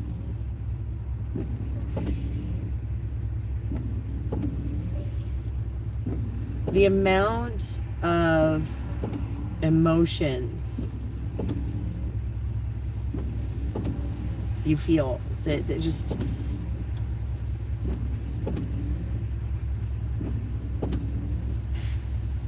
like I said, everything from, like, when we were, like, before we got there, like, I didn't realize that smell I was smelling, like, I could smell something funny in the air. I just didn't know what it was. I didn't realize that was the town I was going to until you were in it and you were like, whew.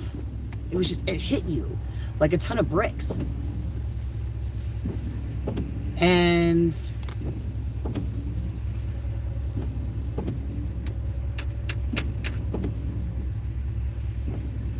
like I said, to see their faces,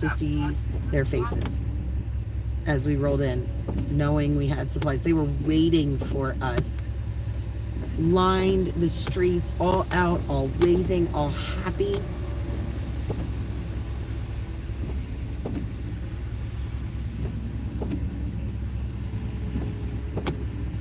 For water and food. The basics, guys.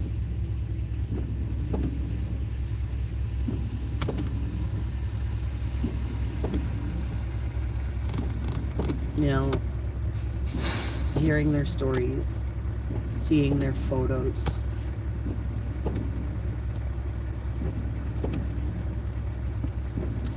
Seeing their photos was just...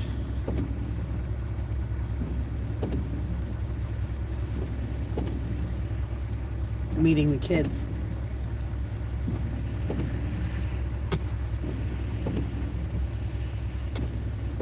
Meeting the kids.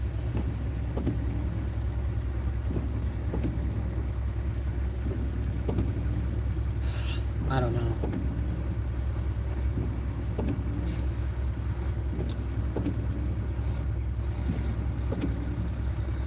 I was overwhelmed at the amount of donations we took. I was overwhelmed at the generosity of people. And, so you guys did amazing things by sending those donations. And I didn't do it. You guys did it.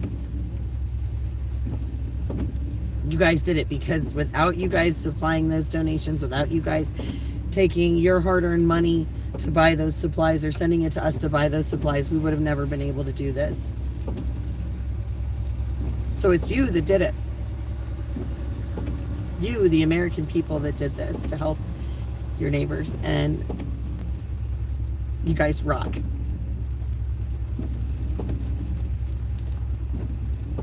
guys rock.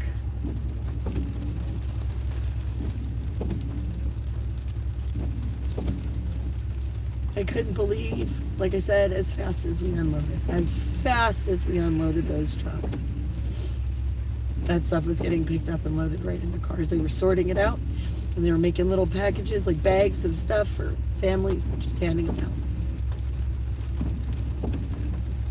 Cars for hours.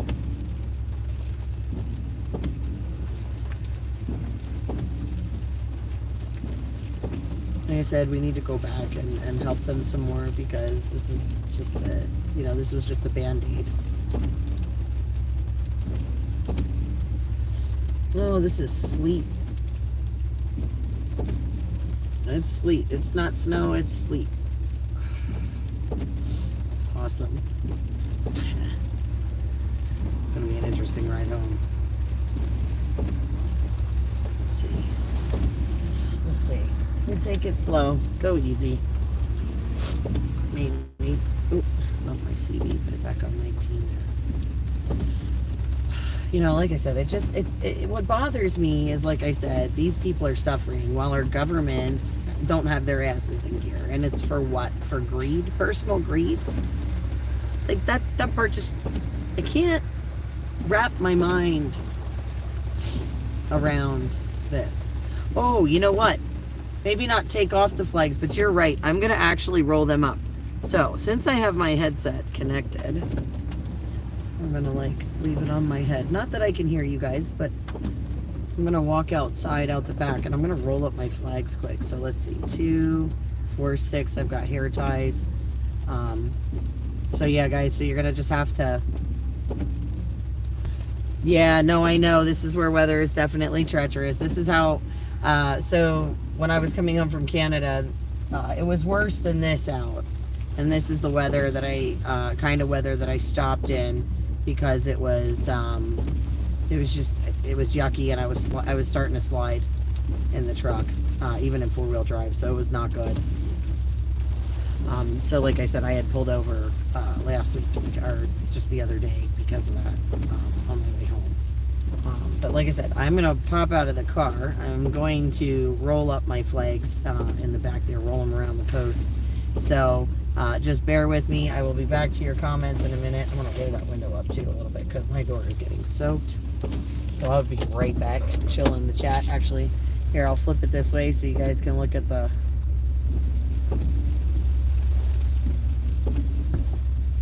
I'll let you guys look at the pretty trucks there. Hanging out, watch the weather. Okay, so standing up.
Oh my god. I feel like a snow bunny. Oh god. Holy bananas and cheese and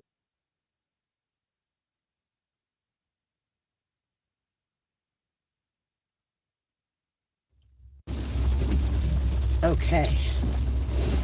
So flip this back around now that I'm back in here again. Holy bananas, is it yucky out? I'm gonna turn the defroster on my feet. Oh. Hope you guys have been enjoying the chat here for a hot second. Like I said, I wanted to get those flags rolled up. I'm gonna try and look through some of these comments here for a minute.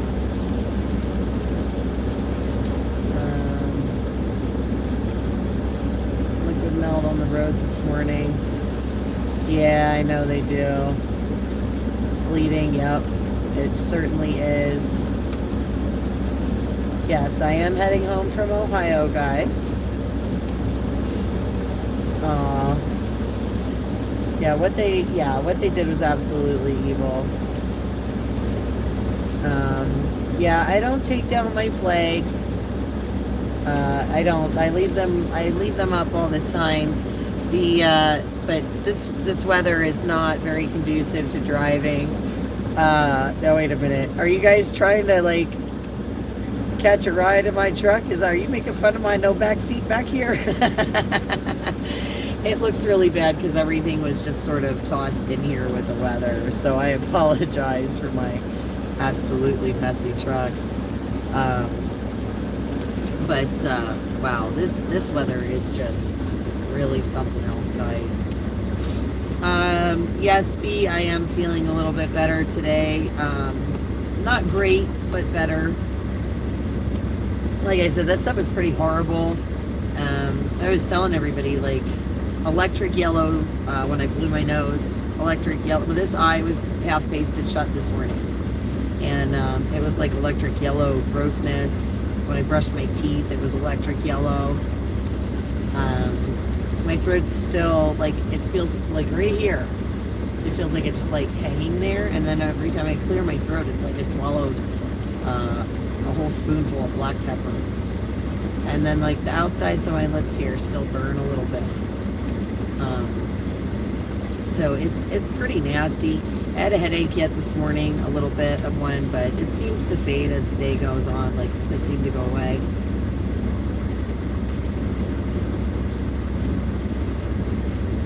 I pulled over here at a rest area off 80 on my way home. It still says I have 3 hours to go. I don't know. We'll see how this weather goes. I'm not so keen on everything this weather right now. Not my favorite. It is sleeting out. There's about maybe like half inch or so of sleet on the ground at this point.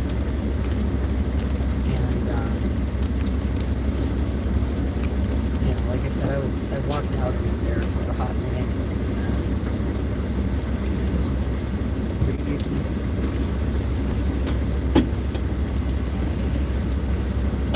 Little ice chunks everywhere.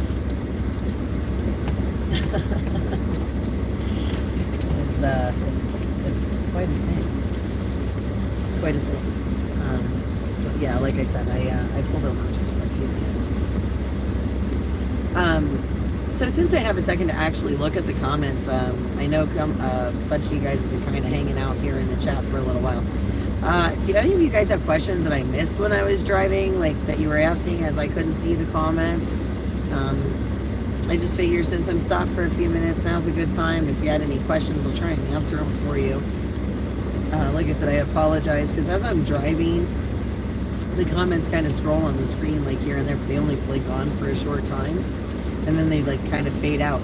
So if I don't catch them right away or whatever, I don't scroll my phone when I'm driving. Like I don't touch it. It's actually hanging in the phone holder. right underneath my rear view mirror. So you know, like I said, I don't touch it. I kind of leave it alone and just kind of glance at it once in a while. Do I know if anybody called family assistance, seeing a doctor? Okay, so as far as that kind of stuff goes, there wasn't a whole lot of talk about that. Now, I don't know for sure if they're just scared to talk about it or what. They did talk about some of the things they're experiencing, like the dizziness, the projectile vomiting, nausea, headaches, sinus infections, things like that. Now, back to the cell phones. I'm willing to bet they have scramblers. Like I said, you could tell FEMA pulled up behind us in some black SUVs. There were like 3 of them behind us when we were at Ground Zero. When I was live streaming, I did turn around so you could see their headlights, especially when the 3rd one pulled up. That was kind of interesting. Let me see here. Can I create a flyer for fundraising? Yes. So Wendy, then sorry for putting my thumb in the camera there, guys, but that's how I can scroll through these comments. So I actually, there's a couple of people that I talked to that were contacts for us this first time. I am in contact with them again. They are going to be giving me some updated lists of needs for East Palestine itself. We're also going to be trying to get supplies for some of the surrounding towns and areas as well. Obviously, with us just being there yesterday, I'm still on my way home. We decided last night already, that we are going to make some more runs. So we are going to be putting together lists, all of the information where, you know, if you want to donate money, if you want to donate supplies, work on coordinating donation points and that sort of stuff. We will get all of that information out. Just give me like a couple of days to really get it started to work, you know, in the works, and get a date set for sure, and work out some things with some trucks. There's a lot that goes into this. So when you do a donation drive and things like that, it takes a lot of people to get that coordinated and get it together, to make sure that it goes off correctly. You have enough transportation for everything. You have enough volunteers to help move everything along the line. So there is quite a bit that goes into it. So like I said, just give me a few days. We're already in the process of working on that next round. And like I said, we're going to put together those lists, probably some sort of a flyer or something like that, and we'll get it out to you as soon as I can. Okay, so yes, just bear with us a little bit, and we will try and take care of that. Do they know anything about the short outcomes of their health? The short-term stuff, like I said, their symptoms. So I know what they've told me. Sorry, guys, this stuff is really disgusting. So I can tell you firsthand short-term effects. Some, like I said, there's people, they showed me, like, they have slight rashes on their necks. They've been having sinus infections. They said their eyes sometimes burn. They can taste like a funny taste in their mouths. Obviously the smell, they get headaches. Some of them have stomach issues right now. So they are experiencing some short-term effects. I'm not sure what these long-term effects are going to be. A lot of them are scared about that. They did talk about that, about, what happens in the long term. So that is a real concern for them. So George, yes, we are planning on returning with more donations. Like I said, just keep tuned to the page. The YouTube here, Soup Mama Official on Facebook is my most active social media, and of course our Telegram channel, which is Soup Mama Official, or Soup Mama's Table Talk if you want to chat and discuss the stuff. That's the one where it's open up to comments for everybody to talk about. Flyers with YouTube channels. Yep, I will try and get that done. They don't know what to do. Well, right, and that's the thing of it. A lot of these people just don't know what to think. They don't know who to believe. They don't know what the right answer is. And again, you know, a lot of them are in a financial situation that does not allow them the ease of just up and moving. You know, some of these people, like the one lady, she owns a farm a couple miles down the road, like I was saying earlier, and she was just told that her land is unusable. You know, and what do you do? Like, all of these properties have completely devalued now. So even if these people wanted to sell their homes, where are they going to sell them to? Who's going to buy these homes? How do they get out of that debt? How do they sell their homes so they have money to move? You know, that's a very real question. You know, when people are like, oh, well, they should just up and move. Well, yeah, probably. But if you put yourself in their shoes and in their situation, you know, would you be able to move tomorrow? If your property value was, you know, diminished and you know, were part of a contaminated area, I mean, who's going to buy that home? How do you get out? And how do you do it without losing your shirt? So, I mean, that's very real. Let's see. The name of Trusted Labs for human and pet sample testing. Yeah, I'm not really sure of that, but, you know, I can try and look into some of that stuff if I have time. You know, I do know that would be great, a plan to evacuate them, but that would take a lot of money. You know, and we have talked about it. I mean, the best thing for these people is really to move, but where do they relocate to, and how do we get that kind of money raised? And when you have people like I said, AOC or Greta or Elizabeth Warren or Bernie Sanders that will open their mouths any other time, but it's crickets. It's radio silence on this stuff. Crickets. Where's their outrage? You know, those are people that are influential for whatever reason. They could help, and they're not. So are they really all they say they are? You know, and this is just one of those things where if we share out the truth and the facts and the real information, these people will be caught in their lies. In the meantime, you know, we're going to do what we can to try and bring what we can to these people to help, because it's not fair that they're suffering. You know, it's not fair that they're suffering because the government's inept. It's just, that's not fair at all. I know, I know, I was spitting a lot. It is just disgusting. Okay, so, all right, so my 501c, okay, so I have a 501c3 that's filed in the state of New York. We are still waiting for that to come back and be finalized. So I have been in the process of trying to get that done. All the paperwork's been filed, because we would like to have all of that finished before doing any kind of monetary donations ourselves. And that's one of those big things, like, you know, like I said, guys, we want to offer you guys transparency. I've always tried to be transparent with you. We've always tried to be upfront, honest, you know, and let you guys know everything, every step of the way. You know, if people have questions, whatever. So yeah, so our 501c3 is filed. It's just not completed yet. I am hoping that we get that paperwork back very soon. I mean, it's been filed now over a month. So I don't know what the holdup is. But they said it can take a few months. So again, you know, everything has been completely fine, you know, gone over with a fine-tooth comb and all that before we sent all the paperwork in.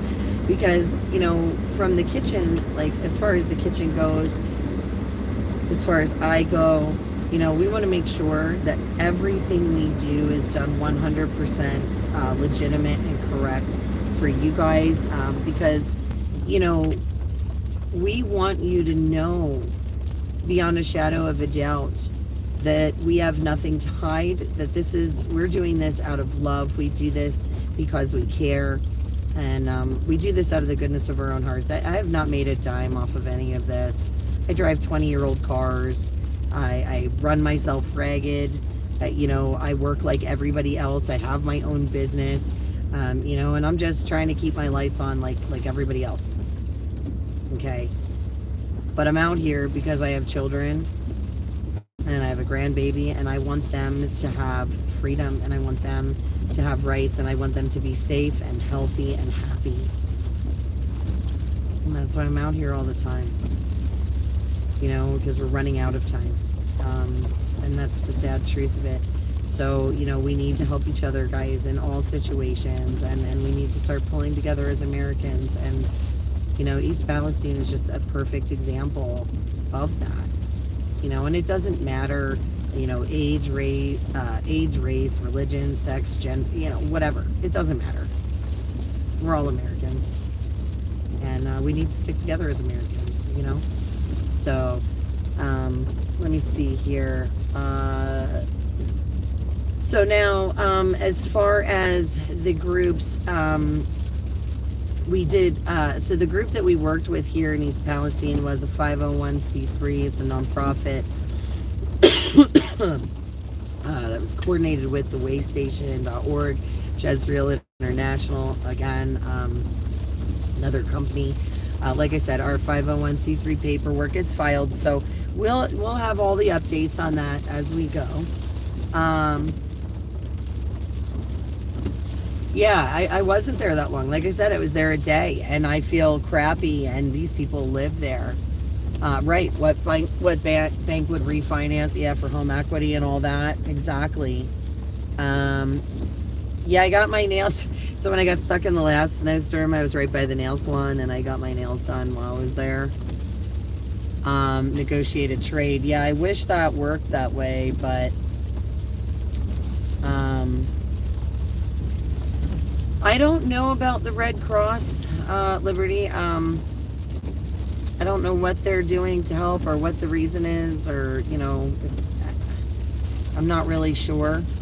But I can probably try and reach out to them. I mean, find out, see what the deal is.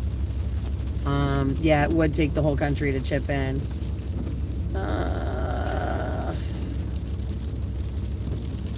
Yeah, that's what I said. We want to do everything legitimately, because I can't afford to pay, you know, crazy taxes or penalties or things, because it's not done the right way.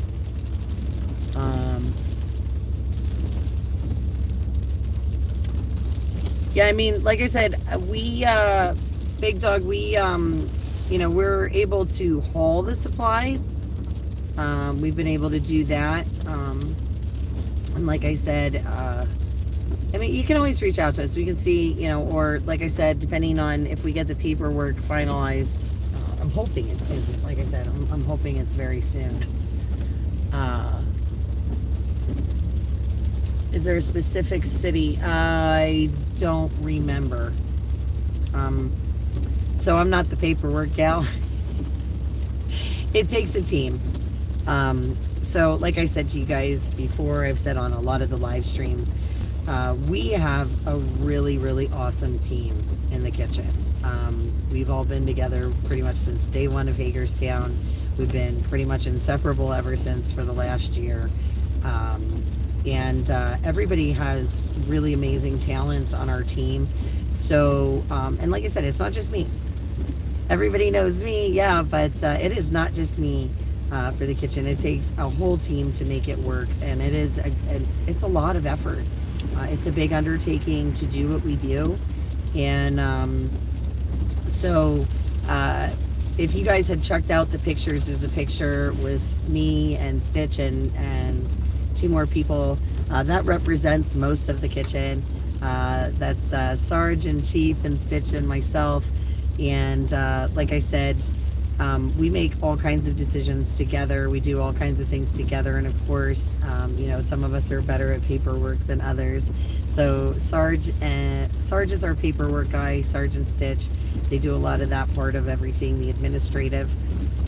So I can always try and find out and get back to you if you want. Shoot me an email and I'll get you whatever information. Like I said, we're happy to answer questions about the kitchen. I don't have all of the answers, but I will happily, you know, get them for you. So I don't want anybody to ever have questions that just leave hanging out there. You know, like I said, we're completely transparent with everything we do. So, Um, let's see. They need their community. Is it possible to stay in the, I could. I really was kind of hoping to get home to my own bed tonight and my kids. I mean, I only got to see 2 out of the 3 that are still at home I was home for 2 hours since Connecticut. So I really do kind of want to get home, but I don't know. I might end up staying here.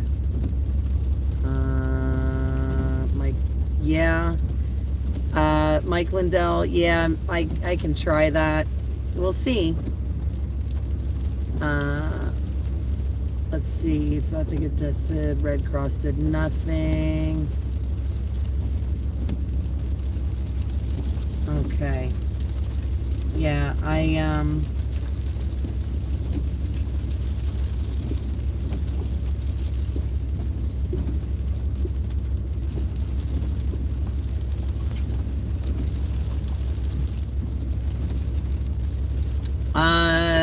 yeah, so if you could drop ship in Ohio, if you guys want to drop ship supplies in Ohio, I can absolutely get you a place, a distribution, like a spot where they're actually distributing stuff. I can absolutely get you in touch with someone there.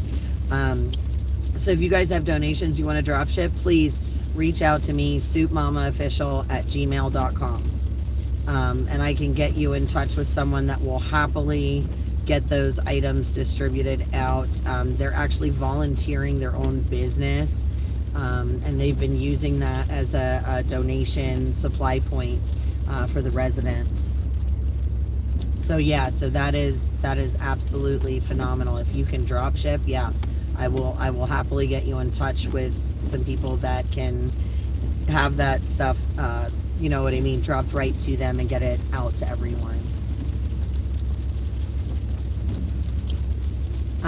Yes, I do know my kids prefer me home in one piece. Like I said, I don't know. There's a lot of trucks pulling in right now. And it's only 8:45, so I don't know. I did, in the door. Tammy. In the door. I laughed when I saw it. I was going to tell you, and then I got rerouted all over the place and forgot. So, but yeah, I did find it, and it was funny. Yeah, I know. I just really don't want to rearrange my truck either. I'm trying to sleep back there. We'll see. We'll see. Maybe I'll try, like, driving down the rest of the parking lot and see what it's like. I don't know. It's 150 miles to go. That's a lot of miles. Almost nowhere.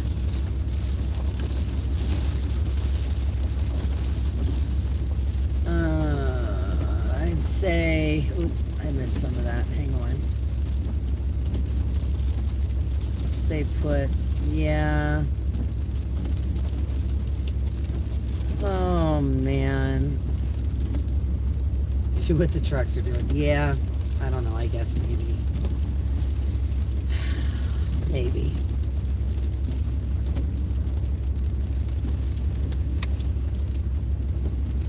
Yeah, listen, I will give you the address and the contact that I used. Like I said, it's a very, very, very nice gentleman. Like I said, using his business as a distribution point to help everybody in the town. And like I said, he has been working with all kinds of nonprofits and groups to try and get stuff distributed to the people. So he's really an amazing guy.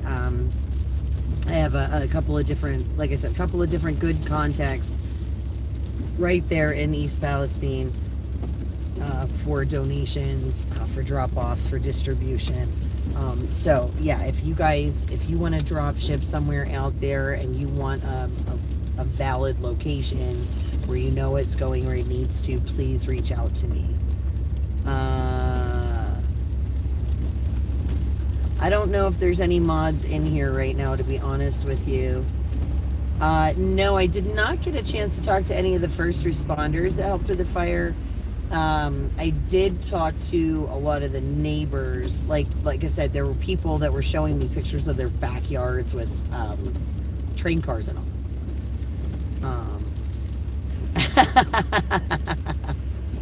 If I nap, yeah, I could. I could always do that. I could always nap. You guys could hang out with me for a nap, yeah. I might have to take my sweatshirt off though soon because it's warm in here.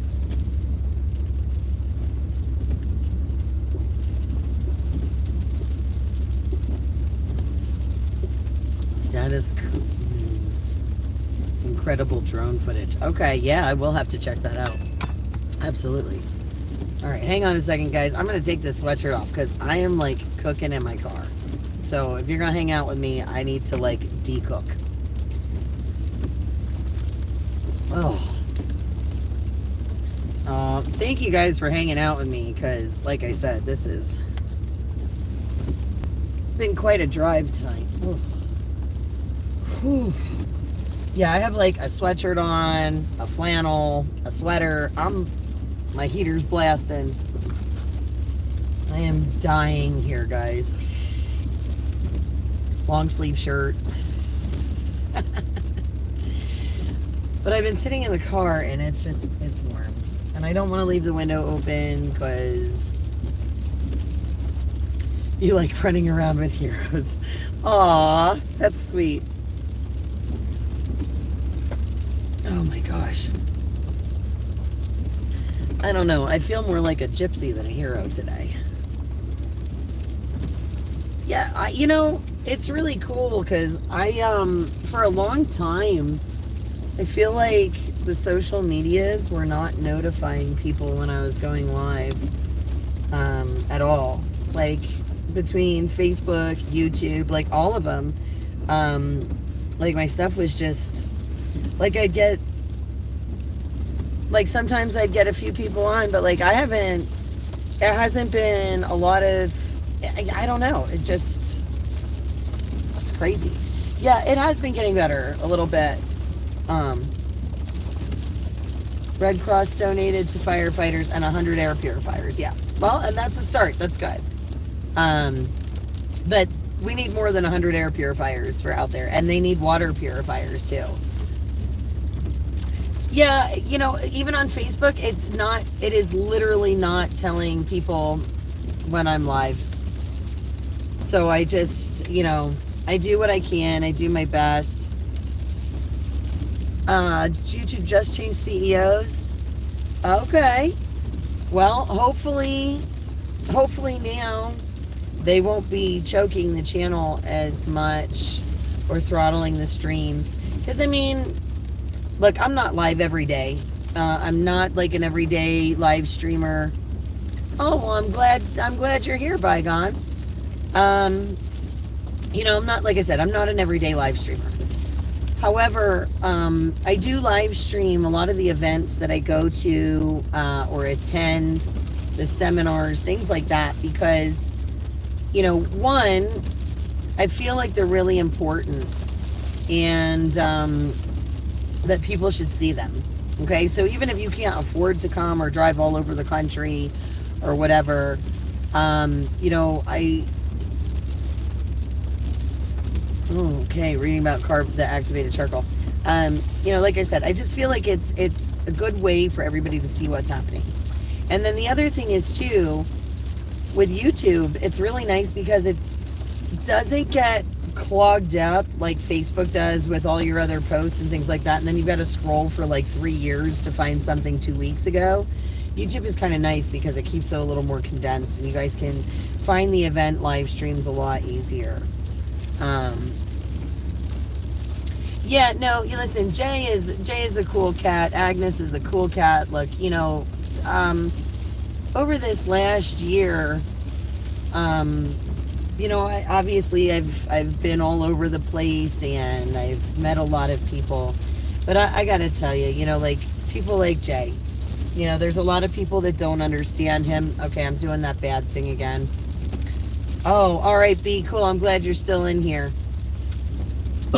Like I said, I'm doing that bad thing again. Kids, if you're watching, do not do this. It is awful, awful, awful. No, wait, what was that comment there? Deep dive, shake up. But yeah, so anyway, so back to the streamers. You know, some guys like Jay, he started out very rough. He got, he got a lot of backlash for a lot of things. You know what? I always said to people, Jay comes with a warning, has the jersey in front of it. Get your warning. But, the truth is at the end of the day, he's got a heart of gold, and he is behind the movement 1,000%. 1,000%. So, and he's kind of like having a brother. Like, I don't always agree with him. I think he's a little crazy sometimes and a little off the hook, but he's a good guy, and he would give you the shirt off his back to help you out, and he would do anything for you if you're his friend. And he's just like everybody else. None of us are perfect. We all have our flaws. But he is at his true heart is just a heart of gold. So, you do you, as the kids say. That's it. Absolutely. And like I said, it takes everybody to help out, and we don't have to agree with everybody. We just have to respect each other. And truthfully, Jay's really come a long way too, and he's done some really amazing things, and he has pulled through to help with awesome stuff every time. And he's a solid guy. He really is. He's a solid guy. He, just like the rest of us. He helped raise a lot of the donations and things like that for this town of East Palestine. So, he was really instrumental with a lot of that. Yeah, you are watching him grow up a little bit. That's it. If we look for perfect, we are definitely going to be alone. And you know what? The truth is that, it's awesome to love everybody as they are. Can you guys hear me okay without my headset on? It's like right over here. I don't know if the mic's picking up my voice enough or not. And I just want to make sure you guys can hear me okay. Because I do have the headset connected. So, I don't know. Alright, beautiful. That's awesome, because it's like much nicer to not have it on my head. You reposted me on Facebook and they deleted it? Are you kidding me? Wow. Facebook does not like me very much. I love when they tell me that my post has only reached like 20 people and I have like 85 likes on it, and I'm like, how does that work? Hey, Red. Hi, sweetheart. So yeah, I guess I don't know. I guess I'm hanging out here for a while, guys. I'll flip this around really fast. I know you can see some stuff through the window, but this is what I'm looking at. Now, you guys know this was clear when I first pulled in here, and that wasn't that long ago. So you guys can see. A lot of yucky stuff tonight. So, all the microaggressions. Make yourself. Oh gosh. Yeah, Facebook is it's not friendly. It is not friendly. So I'm thinking, yeah, this is all Sleet, yeah. And like I said, guys, I've only been sitting here a few minutes. So I think I might stay put for a while. See if I start seeing the plow trucks run, maybe I'll get back out. You should be able to see them from here, but yeah, Twitter's not that great either. A lot of bad weather coming through tonight. Great. I know they said there was weather coming. It was supposed to be like earlier during the day, and it didn't show up. And I was just beat. I was just absolutely beat. But can I get food here? No. No, this is just a rest stop along the highway. There's no food here. So, like, this is an actual rest area.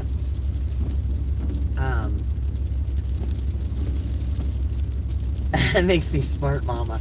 Yeah, I did just eat before I, like, got on the road. And started the live, so I did eat. Yes, I plan on kind of sitting tight for a hot minute. Like I said, I did eat before I started driving, so that part's okay. Tornadoes in Oklahoma and Texas last night. Oh, you know, it's some scary stuff happening right now. There's stuff happening all over the country. When does it stop? Yeah, HARP. I know. HARP and DARPA, man. Not good, not good, not good. So, Katie, so some people were, well, actually, the majority of people I talked to were very upset. Very, very upset about the not declaring the emergency. A lot of them are saying it's because he took money from the railroad. It's speculation to me because I don't know. But yeah, a lot of the residents are not happy. Now, some people don't seem to grasp the severity of what's happening. Like, they don't seem to understand the severity of the chemicals. Oof, man, it is really hot. In their area. And that's kind of sad. Because they're like, oh, well, they're telling us it's fine. Of course, they also said that they're renting and they can't afford to move, so what choice do they have? And that's sad. Yeah, it's what's not being said that really matters. You're absolutely correct.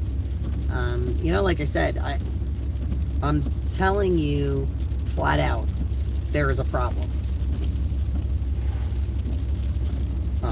There is a very, very real problem there.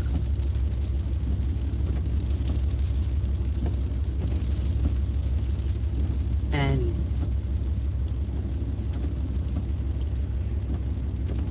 you know, they're boxing up this dirt and they're moving it all over the place.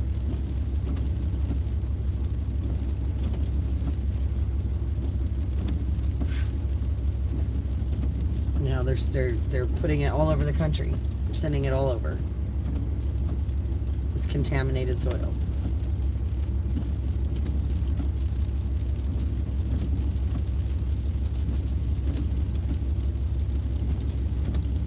You know, and you know, what happens when you move that from one place to another? Aren't you just making more people sick?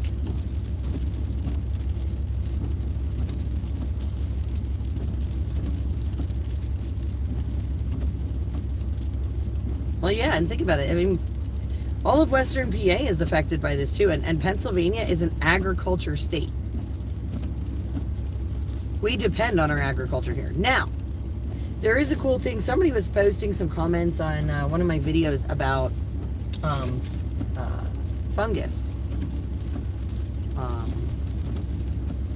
that can help with soil. That would be interesting because Pennsylvania is actually like it's one of the top 5 producers of mushrooms in the country as an agricultural product. So maybe that could help. I don't know. You know, I have some research to kind of look into to see. But you know, it's It's a shame. Yeah, you know, I mean, I know these guys park for the night. But when I see this many kind of pulling in this early. Yeah, last night it did kind of smell like mushroom farms a little bit. Like, and I know because, again, I live in the state and they grow them like right down from where I live. They were moving the soil to like approved locations. It was like Michigan and Texas, but then they started refusing it, is I think from what I understand from the news. And I don't understand why they would want to move it anywhere either, because like I said, wouldn't that just be more contamination for somebody else?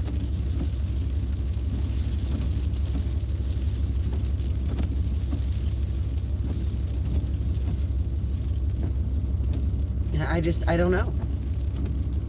It seems, you know, like I said, it just seems fishy. And those trains were running through there, like I said, every 5 to 10 minutes. They were whipping through town.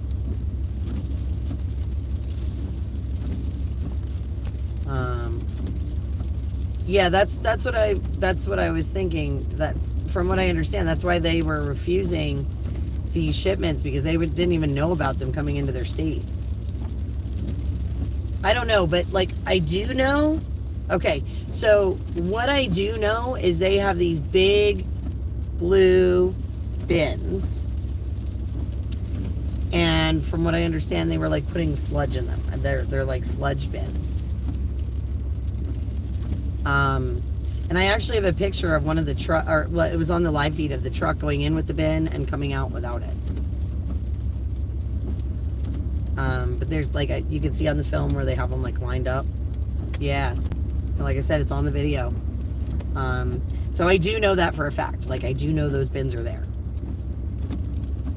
Mess of used junk cars across the tracks.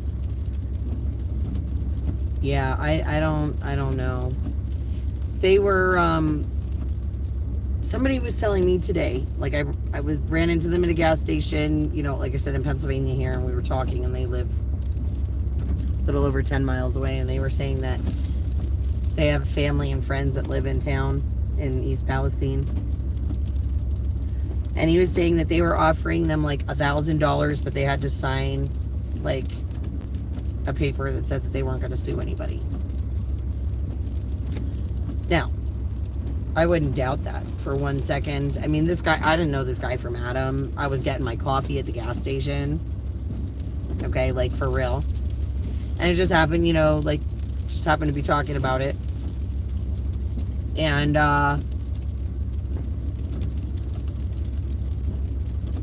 you know, I just, it makes me think of like those people that sign NDAs. You know, what are they hiding?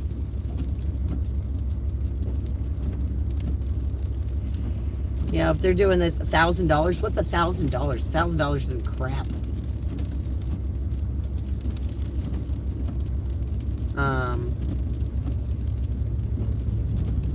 No, it's not crap. Not at all. Wow. More of these guys pulling in looking for spaces. Yeah, it's $1,000. I mean, really, realistically, what does that do? Pay 1 month of somebody's mortgage if you're lucky. But the fact that they were asking them to sign a paper, that's just, yeah, it's hush money. Exactly.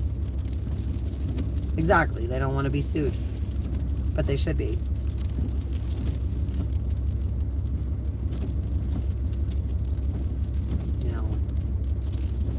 It's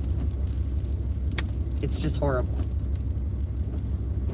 Yeah, it's sleeting here. I'm in PA. I'm still 3 hours from home.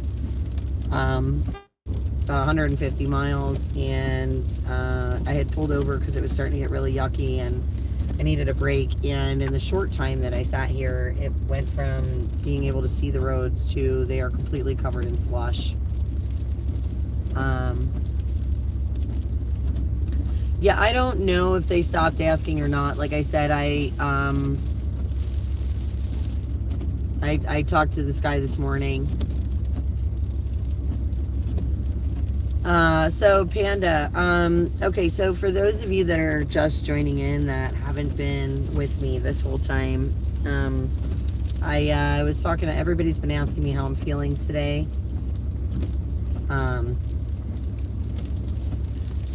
And I apologize for smoking on my live. I like never do that, but I'm just had enough today. Had enough. So I apologize, and kids, don't smoke if you're watching. It's terrible and awful.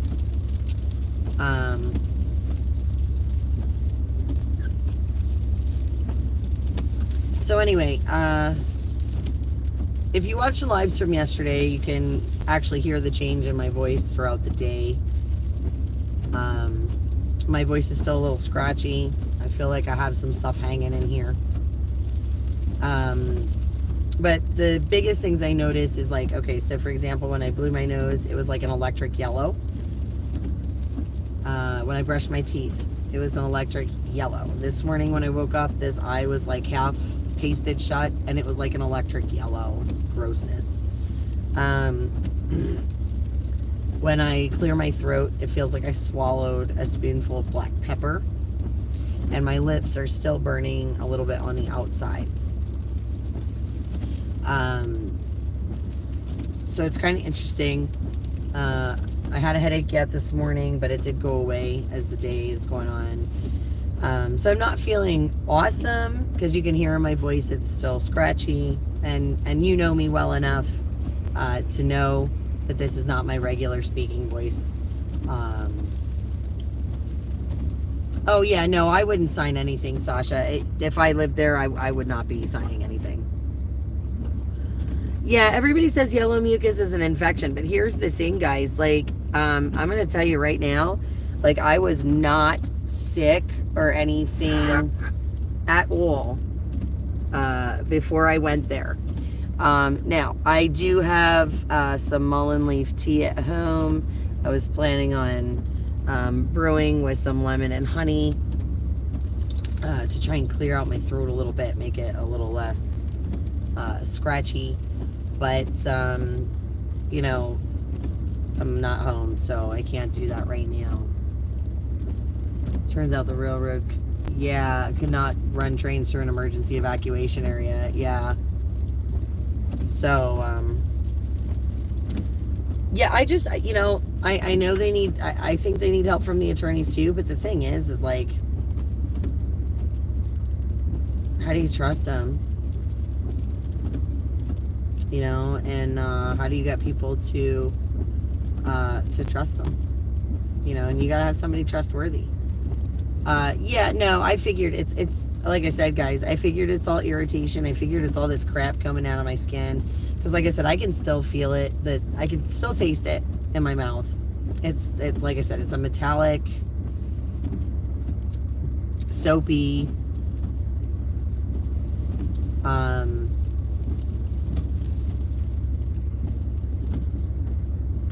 burny flavor. I don't even know. It's kind of like swallowing metal. Like, that's what it feels like I was chewing on metal. And I've brushed my teeth several times. I've had plenty of coffee. I have plenty of water. Yeah, it does sound like the color of their water, and actually that's kind of what it reminded me of, was the pictures of the water I had seen, because their water is like a neon yellow. And that's the thing that I thought was interesting. And not just yellow, it was like neon yellow.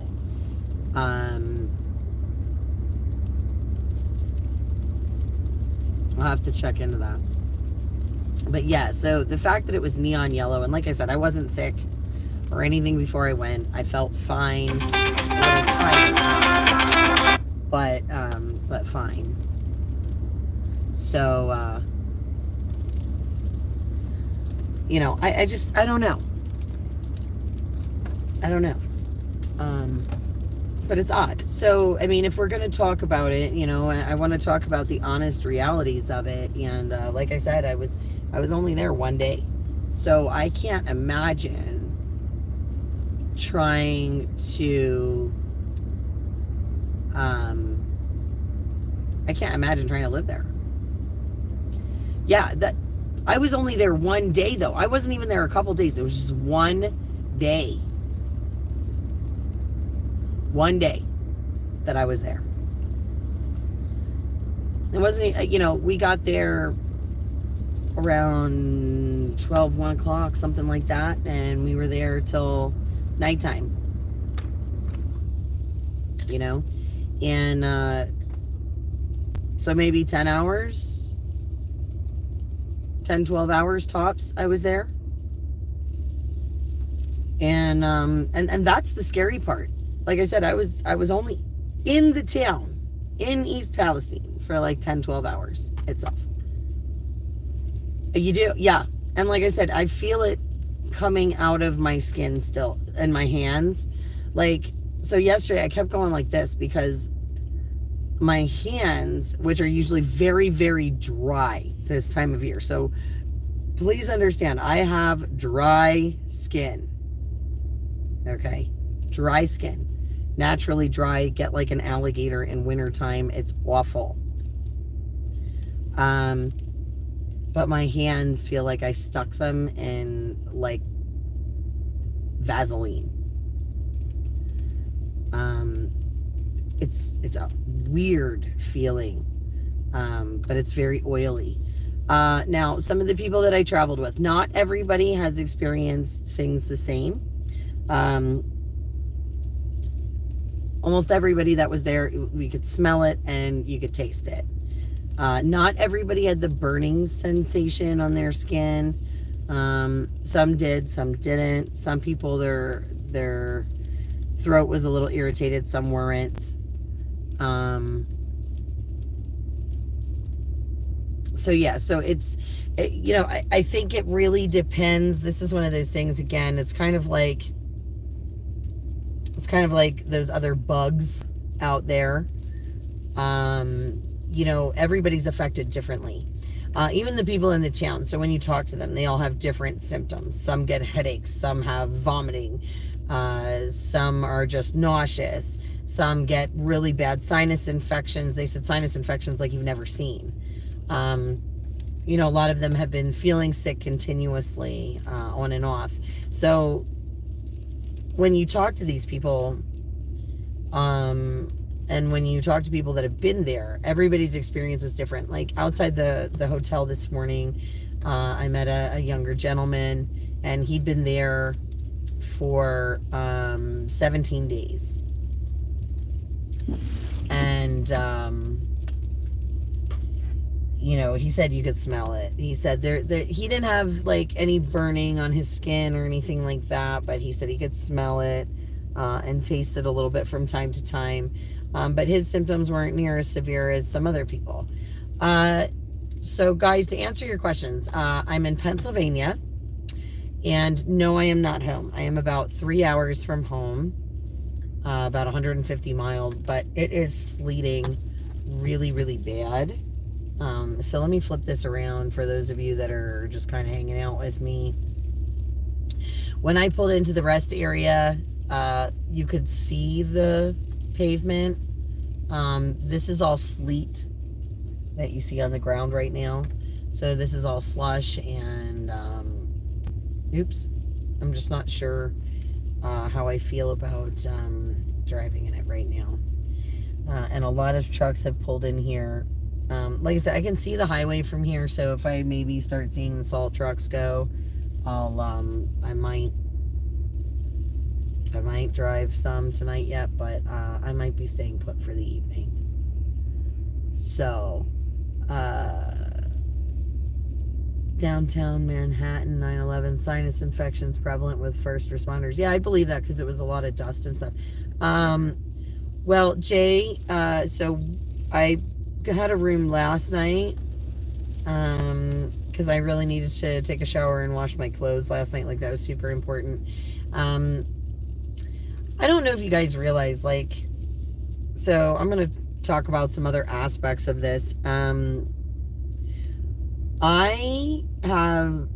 So I've been on the road for like the last year, and in this last year, I've made a lot of sacrifices to get out and try and raise awareness and make the kitchen go. So so one of the for example, some of the things that have changed for me. I was in the food service industry for oh gosh, like 22, 23 years. And I stopped waitressing altogether. I stopped working at the food service. So I quit my part-time job, and I have my own business, and I was running 2 stores a week for a couple of years, and I actually closed one of my stores this past year, and I only run one physical store anymore, and I do online sales. And I have taken all of that time and a lot of my energy and my own personal funds. I've paid for my own gas, my own transportation to everywhere I've gone. And I generally try and watch my expenses, which is why I have a camp stove that travels with me everywhere. That's why the infamous camp stove from Hagerstown that started this whole crazy journey. It's actually right behind the seat, right here. Because I generally cook for myself and try and keep my expenses very low. Because I'm traveling on a budget, and so things like hotel rooms and stuff like that are luxuries. I can't afford to do that while I'm out on the road. So being here tonight is not ideal, but it may be my only option right now. So my online store, I have an eBay store, and I know that's not ideal because it is eBay, but I sell cosmetics, and it's MHGJC Ventures, and that's the LLC, and that's the name of the store on eBay. And like I said, I sell cosmetics, so it's nothing crazy, but it keeps the lights on, and keeps gas in the tank, and keeps me on the road. So I just got a notice from maps that there's a 5-minute slowdown on the road ahead. So I'm thinking it's probably better that I'm just chilling here at the rest area, even if it's not my favorite place to be. So it's MHGJC Ventures LLC. And you can find that on Facebook. That's the name of my store. Or not Facebook. Well, you can find it on Facebook. There is a page, and it has the eBay link right on it. Although I have not been on my business Facebook page in quite some time.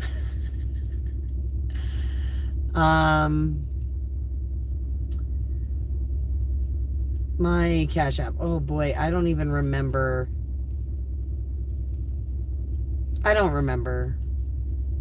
offhand what my Cash App is, guys. I like I said, I'm not in this to make money or anything like that. And I I honestly didn't even tell you guys that. It's just that, there are realities to what I do, and there are a lot of sacrifices that I make, and I know there's been a lot of things said over the last year. I know that my name has been tossed around online. I know that people have had a lot to say. Not that very many of them have come to me and said anything, but face to face.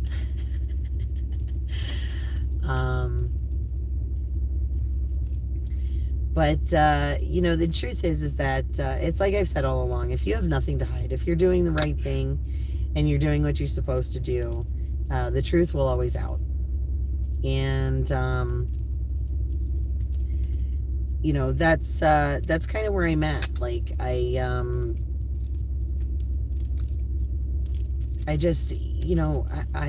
been doing the right thing. I'm going to continue to do the right thing. And I'm gonna, do the best I can until I just can't anymore. Because it's like I said to you guys, we had about 5 years to get our crap together 3 years ago. As a world, as a human race. You know, despite despite what we first started talking about tonight with East Palestine, which is very important and very tragic, you know, it is all part of a bigger plan, and I think we all know this. At this point in the game, you know, it's pretty evident that our governments are ineffectual. They're ineffectual. They can't protect everybody, and they're not going to, and they're not here to help. It's been proven time and time again. And it doesn't matter what country you're in. They're not helping.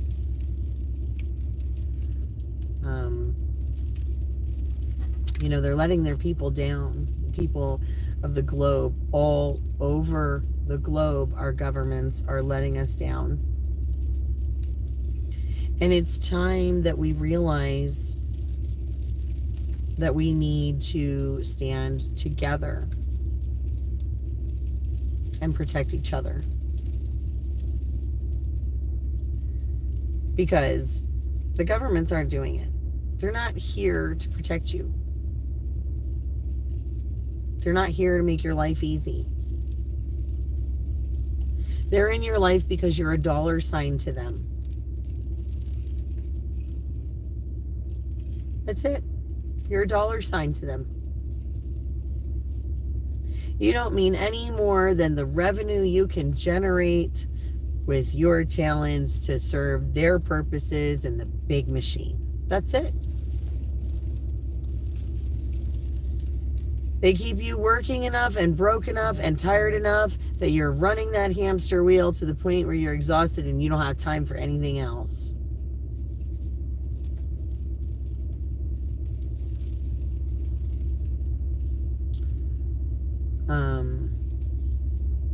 You know, and that's what it is.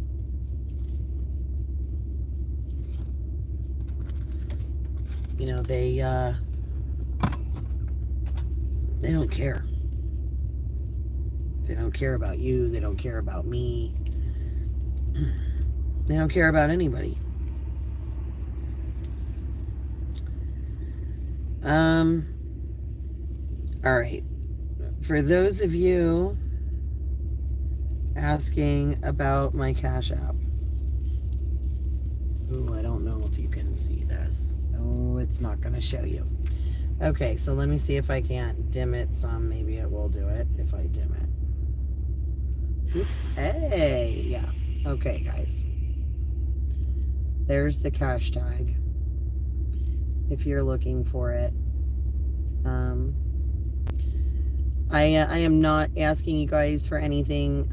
Really, I'm okay. I do appreciate it. If you guys are interested, like I said, it is the dollar sign. Actually, here, I'll put it in the comments. I think if I can write one, if it's going to let me write one. Maybe. Let me see here, guys. I don't know that it's going to...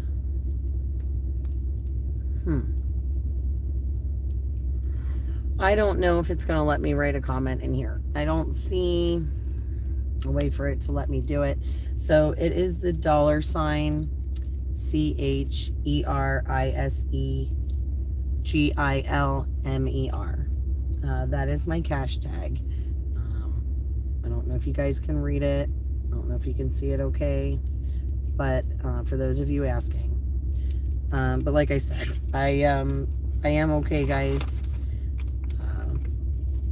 As far as gas, Mona, I have 3/4 of a tank.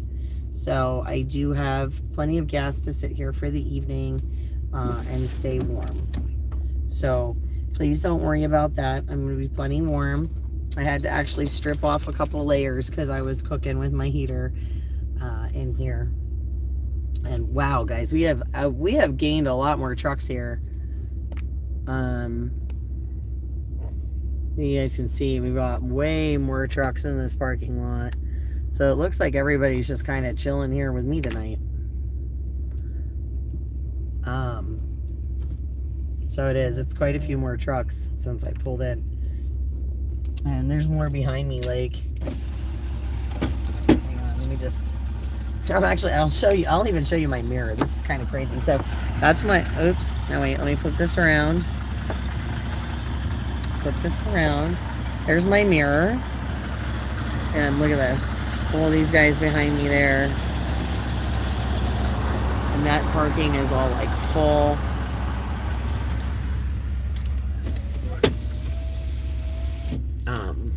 So this is, like I said, now my windows are kind of foggy because I don't have the heater running right this second. Like I said, guys, I am currently at the rest stop. Lonnie, you are a piece of work. So, but thank you. Thank you. Yep, you better do 210, or I'll come back. Uh-oh. Sounds like somebody's turning around and come back. Yeah, don't think I'm going out on the road. Think I'm staying put for a while. So, thanks for hanging out with me in the chat, guys, because that I do appreciate, since it's not very exciting in the rest area. You're broke, so they get nothing. Yeah, I'm broke too. Kinda broke, yeah.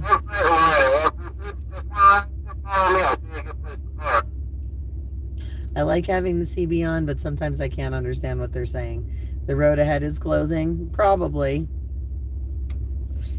It's probably a very, very good thing that I pulled over. That's it. Money-wise, we're all broke, not spirit-wise. That's it. The inflation's killing me, man. Like, I don't know about you guys, but my utilities, just my water, or my electric and my gas at home, doubled this year. Doubled. It's crazy. I couldn't believe it. And I know, you know, I can't be the only one that had their bills double, because that was just insane. And it hurts, man. The inflation in the grocery store, the gas pumps, you know, everything. It's just going up and up and up, and nobody has the money. You know, the wages aren't going up, but inflation is. A load of fresh fruit and meat and dairy and eggs. Yeah, I did talk to some of the people in East Palestine about that, if they could use those kinds of items. They're going to talk to the people there, because they're going to talk to the residents, and they're going to find out directly from the residents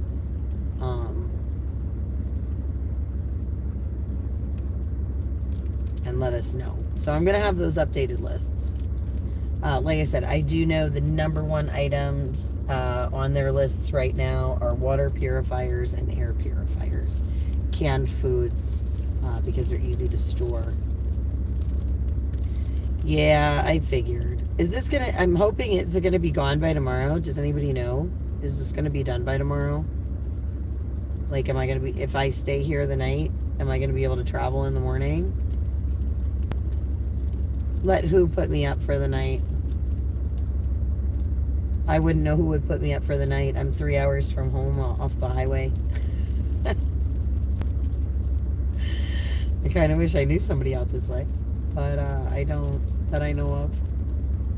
Yeah, the canned food went very, very fast.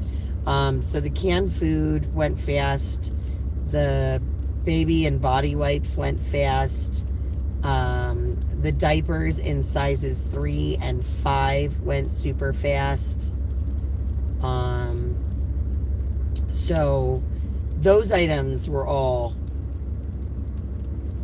Is there harvesters nearby for free food? What do you mean, is there harvesters? I'm not sure I understand that. But yeah, like I said, the diapers went really fast. I do have snackies. And I have a case of water and a cup of coffee. Well, part of a cup of coffee. So you're okay, good. See, I'm not the only one. I didn't think it was just me, but yeah, the utilities like doubled. Groceries in Pennsylvania went up like 30%. It was crazy. Yeah, I know. The people were telling me that their farmland is now destroyed.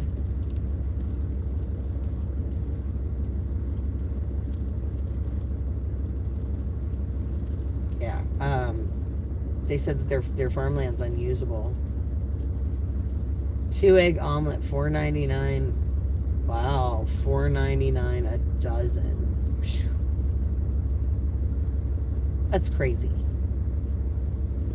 I just can't believe like food is highway robbery, gas is highway robbery, utilities are highway robbery, and I just don't know where they think the people are going to get it. Yeah, Vicky, that's what I'm saying. Like, I live in PA, Southeast PA. All my utilities doubled. Every single. All that plow truck sitting back there in the middle could be down here doing something.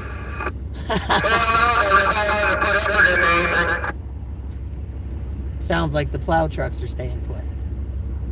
About 7 a.m. to travel. Okay, awesome. So, yeah, I might be spending the night here.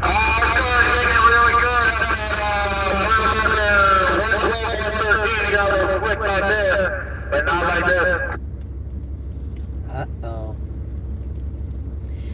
Yeah, Big Dog Lake. You should run out of around Benfield. Yeah, they keep saying that. That's Klaus Schwab. And you know what's crazy about that? So, what I find interesting is people talk about the World Economic Forum like it's this like, you know, oh, World Economic Forum, blah, blah, blah, blah, blah, right? You guys know there's pictures of this dude in thigh highs, women's panties, and a hat with a bow with lace off the back. Like, that's Klaus Schwab.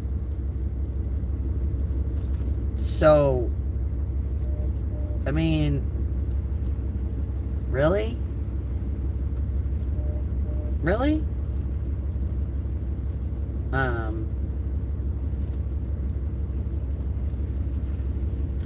Some messed up stuff going on. Just saying. Then they're trying to pass legislation. I don't know. I was in Canada and then running all over, so I didn't get a chance to really watch the news. Hey, Freedom. I think I'm chilling at the rest area tonight. I'm just off 80. Sounds like the plow trucks are sitting in the middle of the road according to CB, and it's like the drivers are even chilling.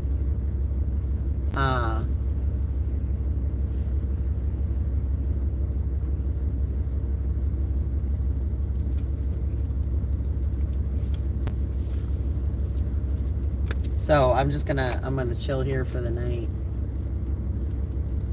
But yeah, so like I was saying, I didn't get a whole lot of news when I was in Canada, and so I've been kind of out of the loop for a little bit. But I saw they were trying to pass some kind of legislation that, like, these places like the WEF, when they make these recommendations,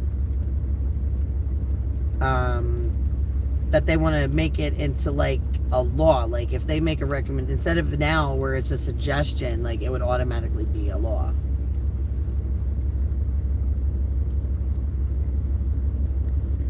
Yeah, I saw that before, and they had pushed that off before.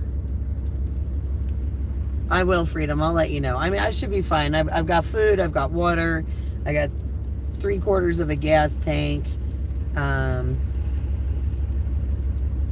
And you know me. I'm a smart girl. I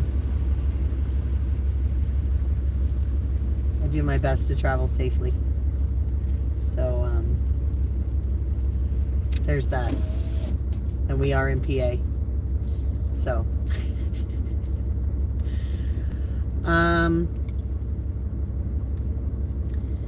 I really should get home. I'm not gonna lie, but I do not want to drive in this. obviously, like I said, I pulled over because it was starting to get a little yicky. I was starting to, my flags were still running. I was blowing all over the road a little bit. And, yeah, I just, like I said, I needed to pull over. I was getting tired. And as I sat here, the sleet kept coming down. You can't even see the parking lot anymore. So I really don't have a big interest in driving. I hate driving in this crap. I hate it. I will drive in almost anything without an issue, but sleet, nah, it's ice. And listen, I don't care if you're 4-wheel drive. I don't care what you got, as far as a setup for driving on the road. Nobody can drive safely on ice. Nobody. Just nobody. It's not possible. I don't care if you got chains or spikes or whatever. There's always a huge element of danger when there's this sleet or ice like this. And, I'm not trying to die. I would rather see my kids tomorrow than not see them at all. So I'm just gonna chill here. We're gonna, hang out. At some point, I'm gonna have to throw everything around in my car to make room for me to have a place to lay down. It is what it is. Yeah, big dog. Like I said, when I started seeing all the trucks pull in, especially before 9 o'clock at night, the roads aren't good. So like I said, when I started seeing them pull in just after me, I know I made a good decision.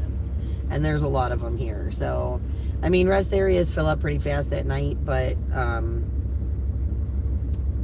like I said, it's generally not before 9 o'clock at night, from what I've seen from being on the road. And these guys starting to pull in before 9 p.m. and parking the trucks. Yeah, I'll sit with the trucks. They know what they're doing more than I do. It is what it is. So, how many days have I been on the road now? Well,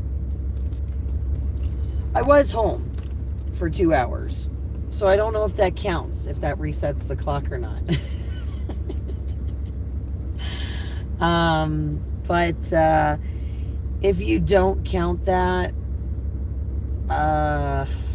let's see. I was in Connecticut. Let's see, this weekend was Ohio. The weekend before that was Canada. So 3 weeks. I'm sorry you guys are losing audio. Yeah, it's something like almost 3 weeks I've been on the road. And like I said, I was only home for 2 hours, so it's been kind of rough. Yeah, you all, it's actually sleet. It's not snow, it's sleet.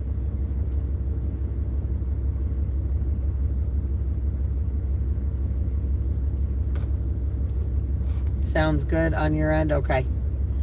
Yeah, like I said, I have my headset connected, but I took my headset off because it gives me headaches sometimes after a while. The bridge is out ahead of me. Oh my gosh. Good night, Junior. Bless you. Have a great night, sweetheart. Yeah, he's, and you're right. I am burned out. It's been a long couple of weeks. Wow. Awesome. I hope I'm going to be able to get home tomorrow then. That's no bueno.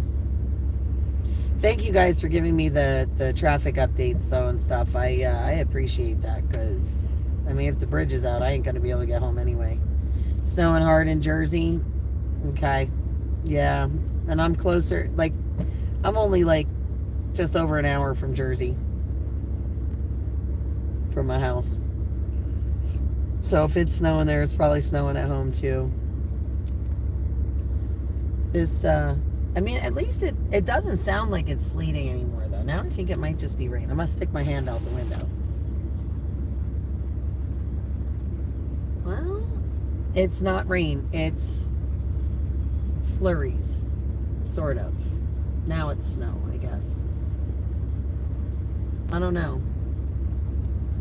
It's not quite flurries, but it's not quite like snow. I don't know. It's very wet though. Hopefully it's done sleeting. If it's done sleeting, that get and the plow and the plows go and throw some salt, that wouldn't be bad. I need a weather rock, yeah. Yeah, you know, the thing is I'm actually kind of like a walking human barometer a lot of days.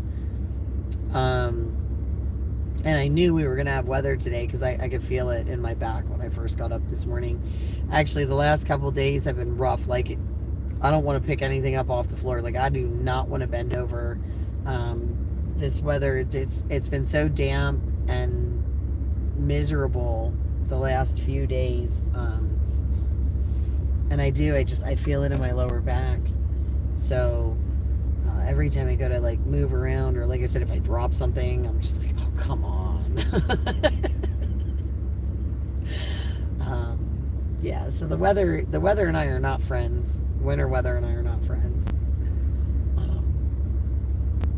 And like I said, walking human barometer. Got this dude walking around out here checking it out, kicking the snow around with his boots.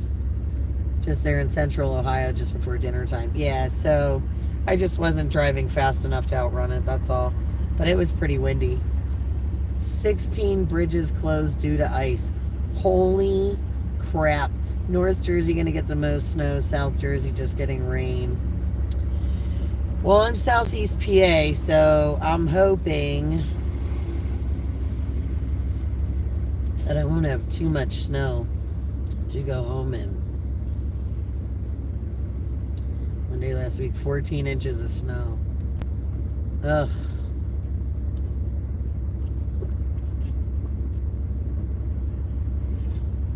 Wow. You know what, barely miss you? Holy crap. Oh, mid 40s? Beautiful. Yeah, so I guess we'll just, like I said, we'll wait it out till tomorrow. My kids are a little older, so they're pretty self-sufficient for the most part. You know, but I still wanted to get home to see them. It's been a hot minute. And I miss them very much. And I got to tell you, I actually miss them even more than normal. Oh, not you, a chat friend. Oh, wow. 2 tornadoes. So, Sue, it is 3 hours. I think it's something like 150 miles is what my maps had said. Let me, look at it again. I'll tell you in a second. So maps says, well, right now it says 3 hours and 14 minutes because there's, okay, an accident 5 minutes up from me on the road. That's what maps is showing me. But it is 150 miles to my house. So I just don't know that 150 miles in this weather is a super smart idea. So yeah, so like I said, since I pulled in here, we've had a lot of trucks. There's actually 2 more pulling in here right now. A lot of trucks pull over into this rest area. You can't see the parking lot anymore. It is covered in sleet. So let me just flip this around so you guys can get a good idea of what I'm looking at. Yeah, the people, so yeah, I don't, if you saw the footage from last night, you'll see those houses that literally, here's another truck pulling in, that literally had these creeks running underneath their houses, and they actually runs right underneath their municipal building. Now, for those of you that were here when I pulled in, you can see it is definitely not the weather I had when we first came in here. You know, it's not blowing like crazy. Which is, all right, love God, love freedom. Have a nice evening. Take care, my dear. So yeah, so you can see the weather isn't near as crazy. Like, it's not sleeting like it was. I mean, it's still snowing. But like I said, it's sort of like a snow slash flurry slash drizzle. It's not really anything super crazy right now. But yeah, so the weather's calmed down some. But like I said, you can't see the parking lot, and I have zero interest in sliding all over the highway. Zero in that. But yeah, yeah, when it's icy, it is very, very tricky. Entire tri-state area infested with the lanternfly. Well, doesn't the cold kill them? I guess not, because they keep coming back. I don't know if it kills the eggs or not, but they're nasty. Those lanternflies are nasty. The first year, they were like all over everything. It was so gross. My kid was there, like, he would catch them, and he was taking, like, my youngest son, he was taking them, he's like clipping their wings off and pulling their legs off. And really, when you take their wings off, they look like stink bugs underneath. I don't know if anybody ever noticed that, or if you ever like checked one out, but I have a kid that likes doing weird stuff. So like I said, he was catching lanternflies, and he was like pulling their wings off, and they look like stink bugs or stink bugs with colorful wings. It's kind of weird. So let's see. EPA is watching some, weaving some wicked weaves, poison land, then buy it up. Yeah, no, that's pretty much what the guess is as far as what they're doing. We'll shut down the rest areas 3 years ago. Yeah, he did shut them down 3 years ago, but they're open now, U-Haul. Yeah, they've been open for a while now, which is good because they're important to have open.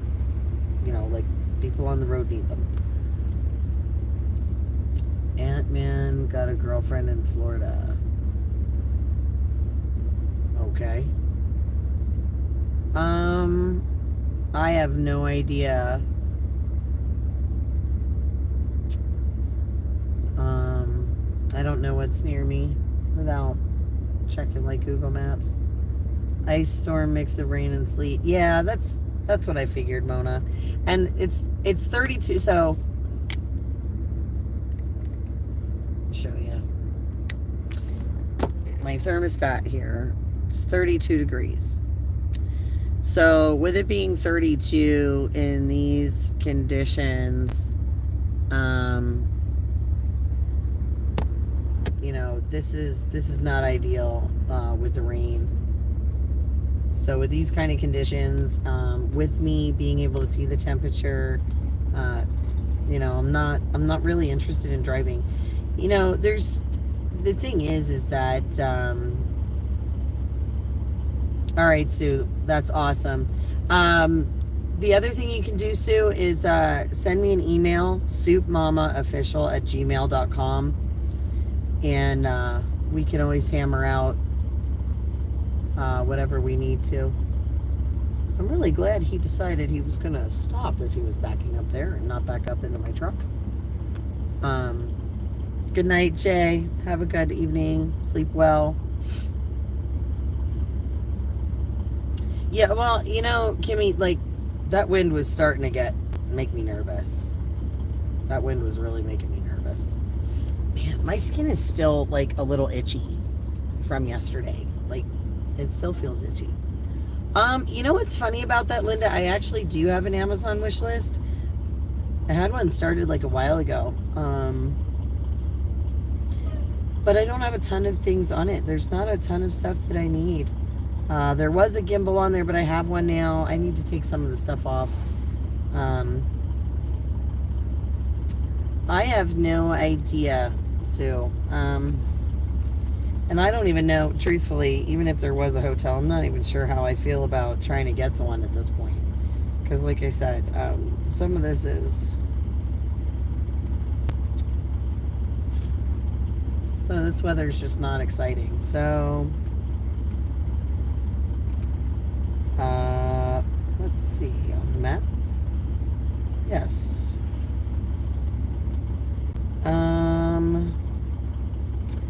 15 miles, 12 miles, 11 miles, 12 miles, 13 miles. Yeah, looks like the closest ones are like 10 miles away. And I don't know about you, but 10 miles in ice does not sound like fun. Homemade. Oh my gosh. I remember that veggie soup. I do, and wow, very cool. Thank you. I remember that soup. Like, I even remember when I heated it up to make it. Awesome. Thank you very, very much for that. When the truckers start leaving, then you'll know when to go. Yeah.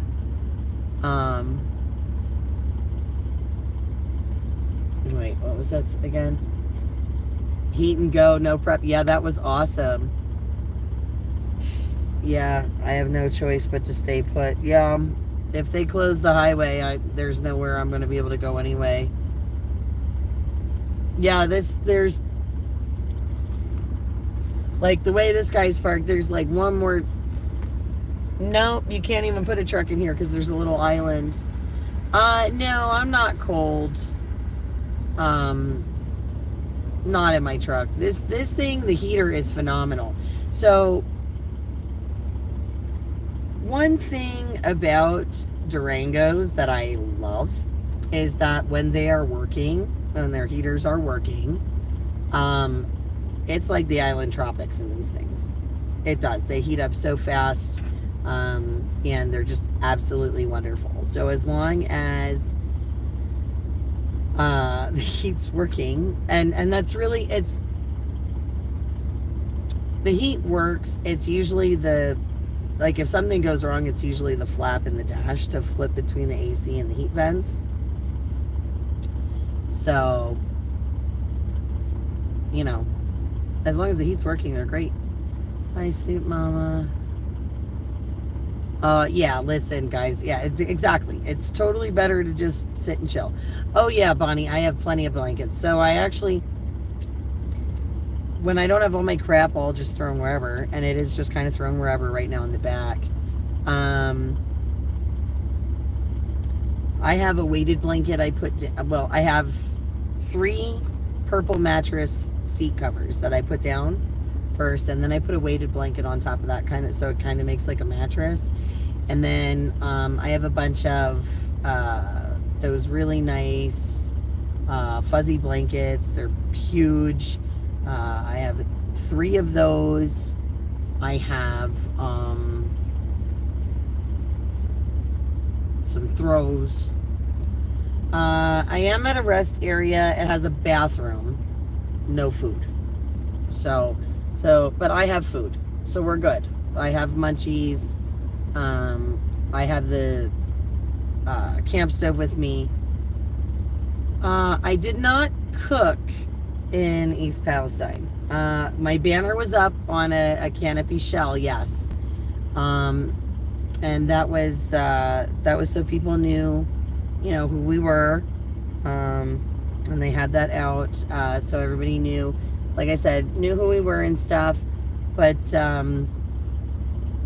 no, we did not cook there. And Tahoe got 3 feet of snow. Wow. Yeah, bathrooms are a good thing. It is what it is. So, big pink furry hat. Yes, that was I have that hat in the truck right now. Actually, that's my winter hat. One of my winter hats. That's for like the Arctic cold. But yeah, no, I actually have one of my favorite pictures from Hagerstown is Minnesota Mike and I both in our big fur hats. when it was freezing, like one of those last weekends we were there. It was just so unbelievably cold. And yeah, Minnesota Mike had his hat on, I had my hat on, and it was awesome. So, oh, thank you, Feline. Thank you. Yeah, I felt kind of bad because I wasn't like physically unloading stuff, but I also know that the live streams and getting the information out so people can see it is also super, super important. You know, like I said, we had 4 members of the kitchen in Ohio yesterday, which is phenomenal. You know, and like I said, just 4 of us. That's almost the entire kitchen. Almost the entire kitchen board. We were all there. And everybody, like I said, everybody has a role to play. Everybody has their talents and gifts. You know, and we had, of course, Americans for America, the Jersey Freedom Fighters. We had the Nationwide Freedom Family was there. So we had a lot of people that came out to volunteer and things like that. So it's phenomenal the amount of help we had. Yeah, exactly. You know, and that's the whole thing about live streams. You know, if it wasn't for the live streamers, well, if it wasn't for the live streamers, we wouldn't even know about the derailment in Ohio. Really. Oh, this is cute. This guy's gonna park me in like this. Awesome. I'm loving it. Loving it. Here, let me show you this here. Oh, wait, let me see if I can. This guy right here. Wait, let me. He's got a car carrier, and he's like, you know, oh, just park me in there. Yeah, the Moose Lodge did amazing, feeding all the volunteers that came out. They had a huge spread. So they had hot dogs, hamburgers, chicken, potatoes, nachos with chili and cheese. They had sauerkraut for the hot dogs. They had pizza, potato chips, coffee, juice, water. Yeah, the Moose Lodge was just fantastic. To all of the volunteers helping for the day, distribute everything.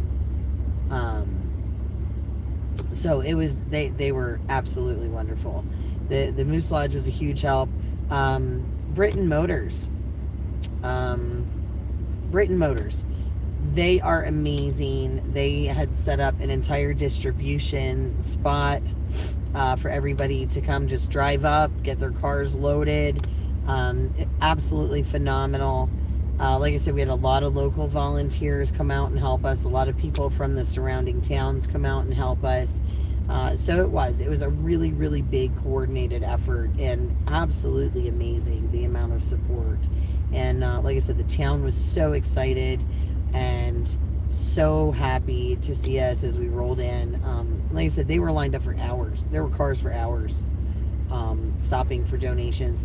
And the truth is that by the end of the night, realistically, excuse me, guys. By the end of the night, there really wasn't much of anything left except for like water. And that they're going to go through in the next few days because they're going to need to replenish, because they need water for everything: cooking, brushing their teeth, you know, the whole 9 yards, all of it. I like I said, I wouldn't even bathe in the water that they have right now. It's yellow. It's disgusting. And ugh, I wouldn't even or wash my clothes. Nothing. Don't want to scare you, but class action lawsuit. Burn created a gas that was banned. Yeah, I did hear that. Kathy. You know, like I said, it's like I said to everybody when we were going there yesterday. We had all talked, you know, this is a serious discussion. We all talked about the very real dangers of going. You know, everybody had to decide their comfort levels, if they wanted to go, if they didn't want to go, what kind of PPE, that kind of stuff. So, we really left it on every individual to kind of decide for themselves. Now, that being said,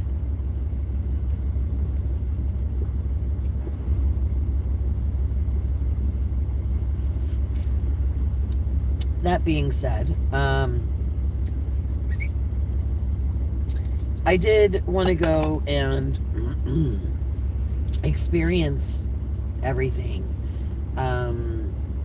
as I would if I was living there. And there's a couple reasons for that. So, one is because, quite frankly, they're saying there's nothing wrong, right?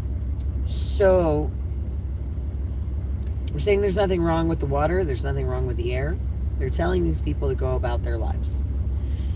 So, if I'm going to try and give everybody a real honest assessment of what's happening,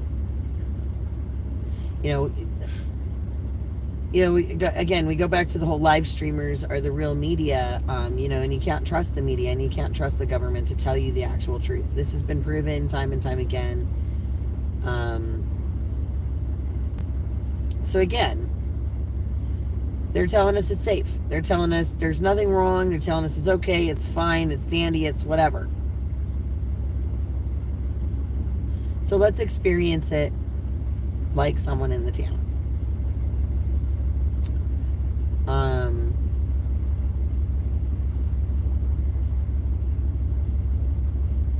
So that's part of the reason.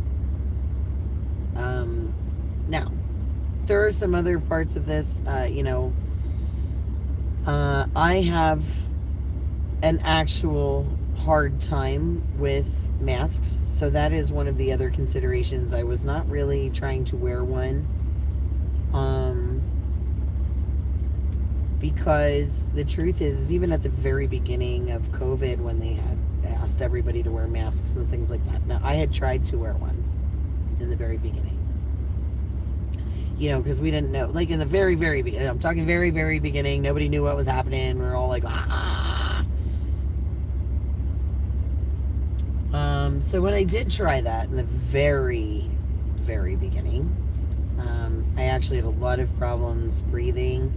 And I had issues where, like, I was literally seeing spots, like it was going dark from the outside in, like I was flush, ready to pass out. So unfortunately, that is a very real thing for me. I have a very, very hard time getting the oxygen I need in a mask.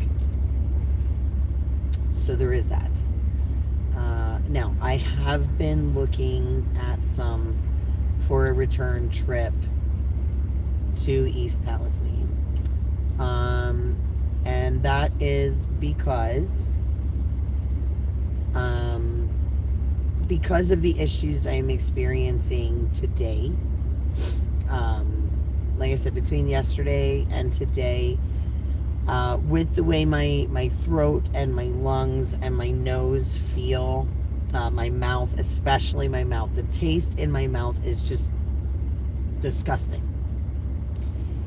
And there is no good way, like, I cannot get rid of it. I've been trying. I don't know what I'm gonna, I really don't know. So like I said, I am actually looking at some different types of masks that there are some that they have made that they like kind of push air through them to help with the airflow, but they have like a HEPA filter. So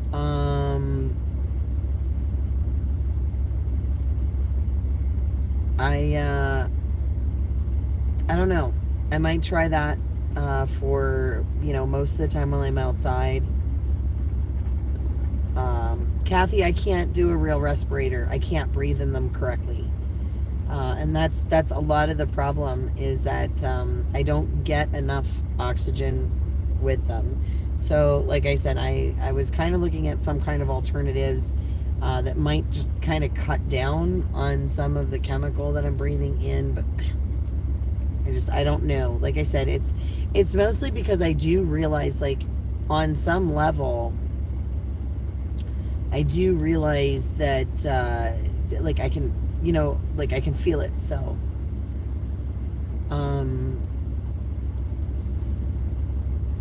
I know there's something wrong, and I do want to protect myself a little bit. Like I said, I was only there like 10, 12 hours, guys. And that is pretty crazy. So yeah, absolutely. Absolutely. I have nothing to hide. I'm not afraid of the media. Can't you help with situation? Yeah.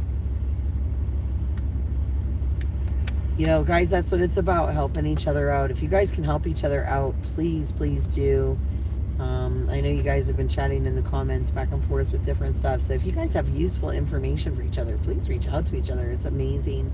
That's how this works. Like, when we network and things like that, that's how we get these things done and accomplished, and, get each other taken care of. It's awesome. It is really awesome. But yeah, so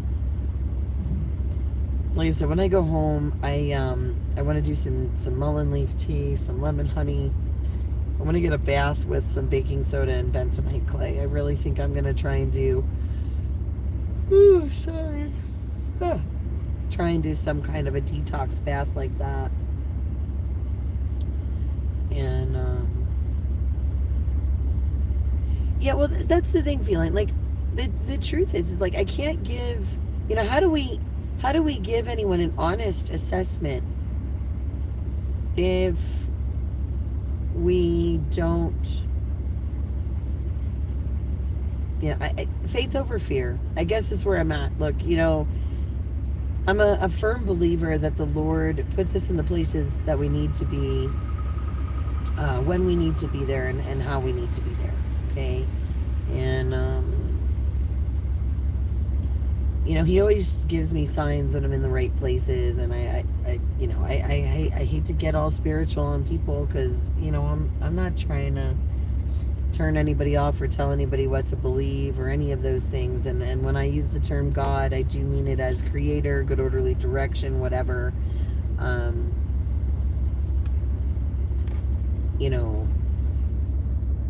But like I said, I know I was where I needed to be. I know we were doing the right things. And I know that we can influence a lot of help for these guys, and and that's super, super important. And I know that we can raise the awareness to make more people aware of this situation. I know we can do that. And those are all important things, because we need more people to understand what's going on so that they can help. Now, that being said, yes, I want to go back. Yes, I want to help again.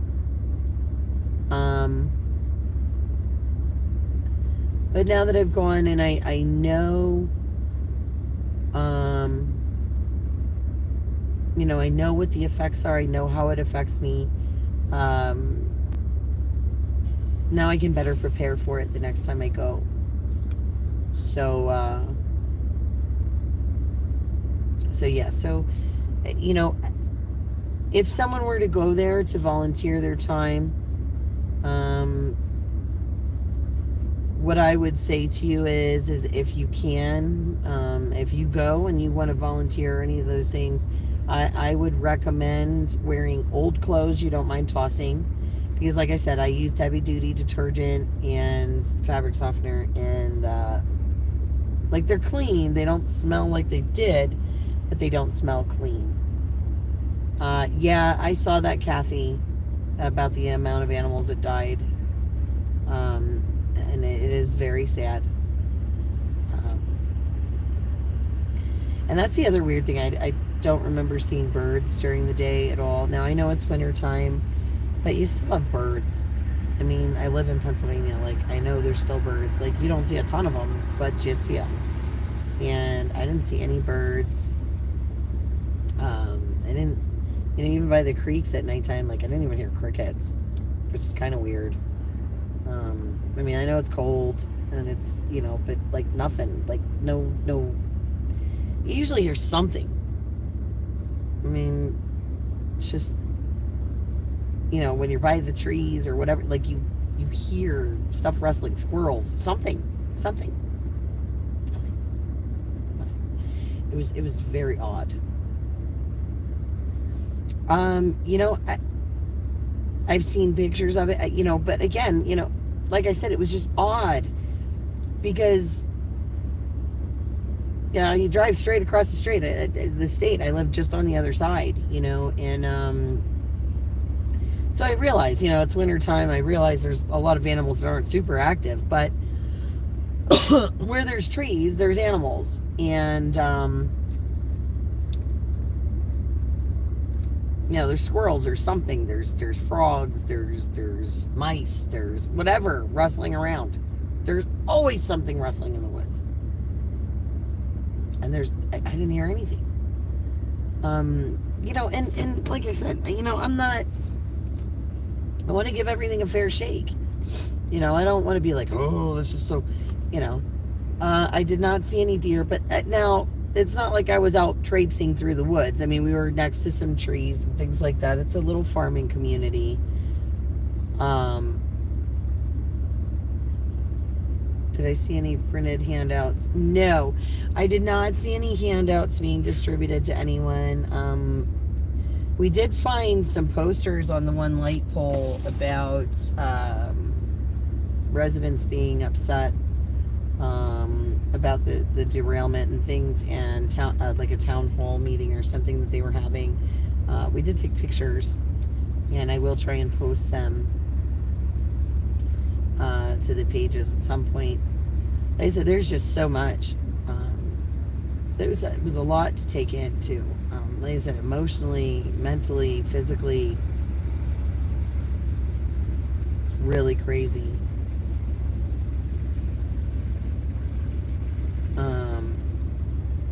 It could be any one of us, and that's the thing, you know. Like I said, guys, I come from a small town. My house is a couple blocks from the train tracks. I love the trains. I love hearing them at night, train whistles. Matter of fact, I want a train horn for my truck because my poor horns are like half dead from these convoys and these drives. But no, I love the trains. I will CC in just a minute. But Mona's telling me that the highway is closed, so I don't even know if there is a way to go anywhere right now. How do I... Oh my gosh, I don't use this thing this often. Oh. I'm close? Okay. Alright. You guys are awesome. Thank you. Thank you, guys. I will let you know. Yeah, Bonnie, when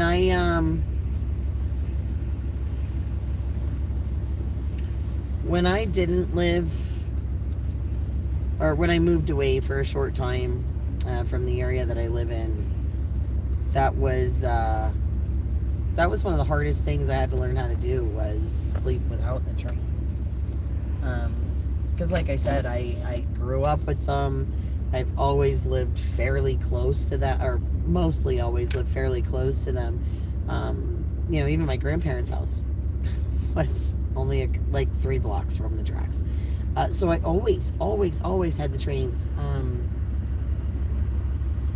I have family that works for the railroad, you know, and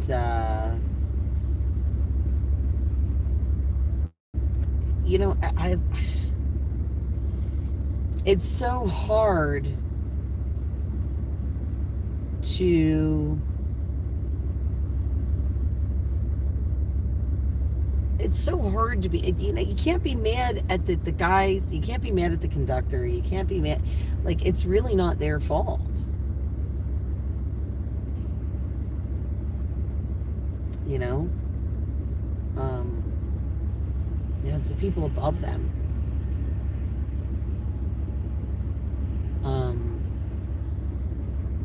You know, it's those people in charge that aren't doing the safety checks, or those people in charge that are skimming just to make a couple extra pennies.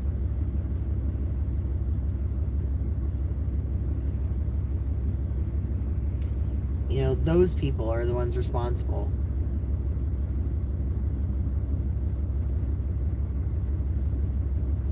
You know, these guys wanted safer conditions.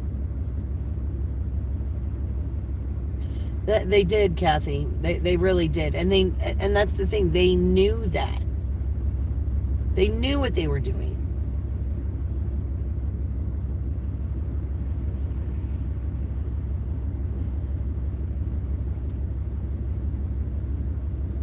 They knew it.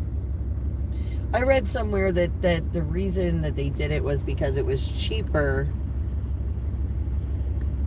to dispose of it that way. Burn it.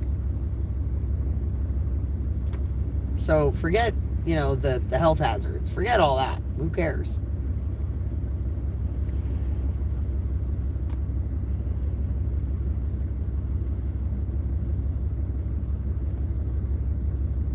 Yeah. Money. All comes down to money. And you know, the truth is that it doesn't matter what it is. All these special interests, all of this shit, all the freaking politicians, every single stinking one of them, it's all money. Yeah, I like I said, I have baking soda and borax at home. I was gonna kind of try and save my clothes on.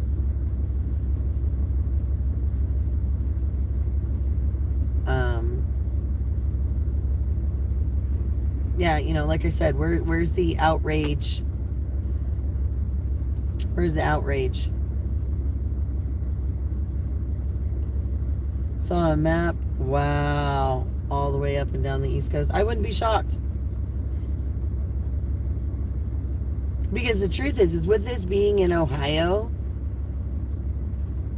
it affects all of the farming states. All of the big farming states will get hit with the crap from this railroad. Look at a map, guys. Look at the map of the United States.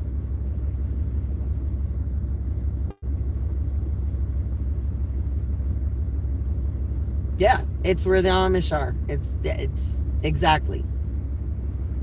Because here's the thing.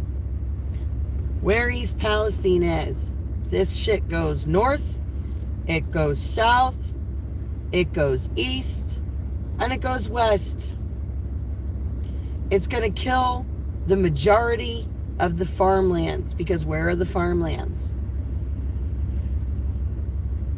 Where are they, guys? Think about it. Where are the farmlands? Now, we were talking earlier, you guys were talking about Agenda 21 or Agenda 2030, whatever the heck you want to call it. And according to that, if you are a sovereign, get ready for this, guys.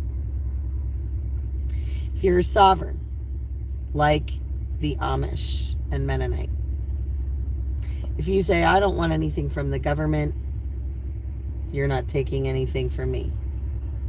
If you're sovereign, like they are, did you know that you are then considered a domestic terrorist? Now, read through Agenda 21 or Agenda 2030. Okay? Look at your sustainable development. Look at your smart cities. Okay? Let's talk about this.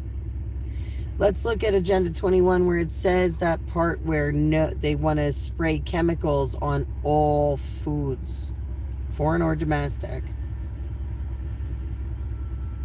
Because if you read through all of the literature, basically they want to outlaw anything organic, anything found in nature. Yes, growing your own food sounds great, but remember when they wanted you to register your gardens? Why do you think that was, guys? Did you know you're on an average of like 15, 20 cameras no matter where you're at? Do you think if you have a garden in your backyard, they ain't gonna find it? Or if you didn't put it on a registry, well then you're not in good social credit score standing because you're not willing to share with your neighbors. Don't forget, we're going to have a carbon footprint to contend with, too. Carbon footprint, social credit scores, digital ID, smart cities. Yeah, they're taking your guns. They're killing your land. They're killing your livestock. The inflation's through the roof. If your land has no value and you got to sell it off for less than what you paid for it, you got to move into something cheap. Well, where are you going to move into something cheap? That's in the cities. Once you move into the city, how hard is it? Oh, we've got smart cities. They're so convenient. Everything you need, 15 minutes within a bicycle. It's great. You can have everything online, everything digital on a cart, so you don't have to worry about losing your cash. It's so convenient.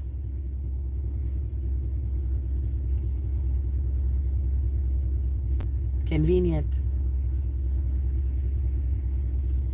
For who?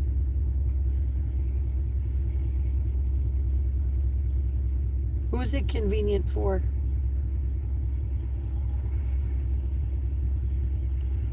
It's not convenient for me.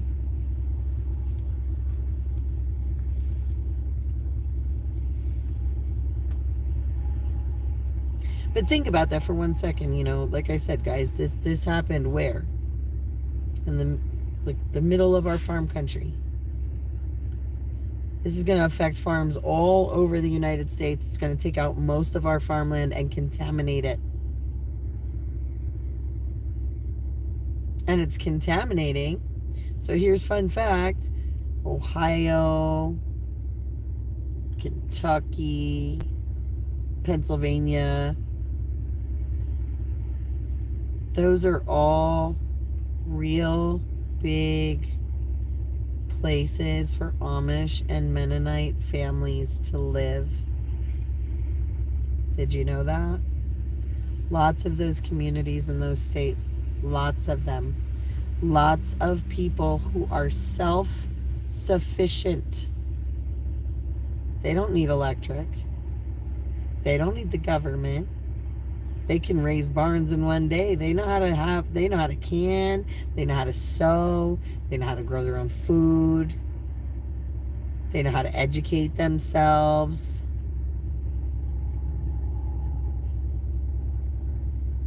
They know how to farm the land. Yep, Indiana has a lot too. Yeah, you're right. Absolutely. And like I said, think about this.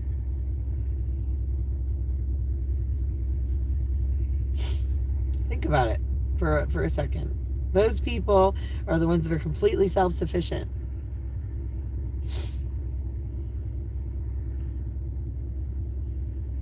They're completely self-sufficient and they don't depend on the government. They don't pay taxes into the government. They're sovereign. And when you're sovereign, you're a domestic terrorist. When you're a domestic terrorist, you're a threat to the government. Yep, Amish in my community defied the mask orders as well. They kept their stores open. My actual birthday or the kitchen's birthday?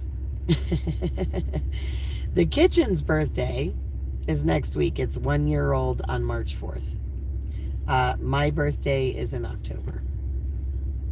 So I am somewhere in the middle of October. But so we're quite some time away from it yet. But like I said, guys, I mean, think about it. We're right in the middle of farm country. We're right in the middle of the people that don't need the government. The ones that could teach us.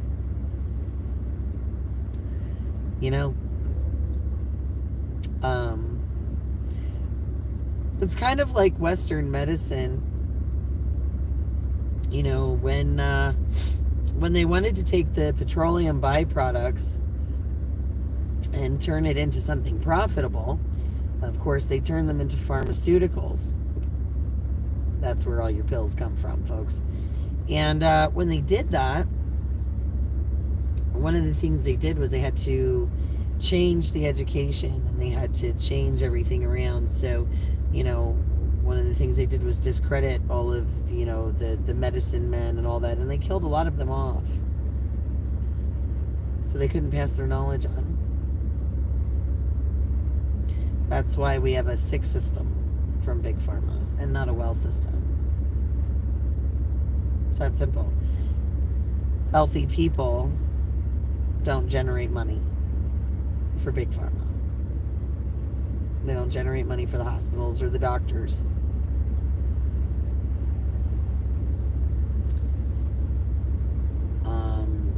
So like I said, it's a sick system.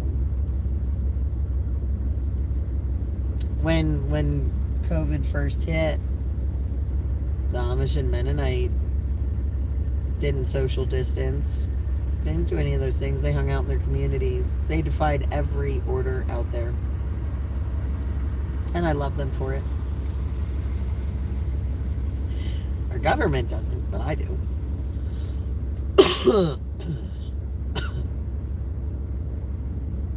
It's just something to think about, we can get into the speculation of East Palestine. We can get into a lot of speculation. But, the truth is, there's a lot going on.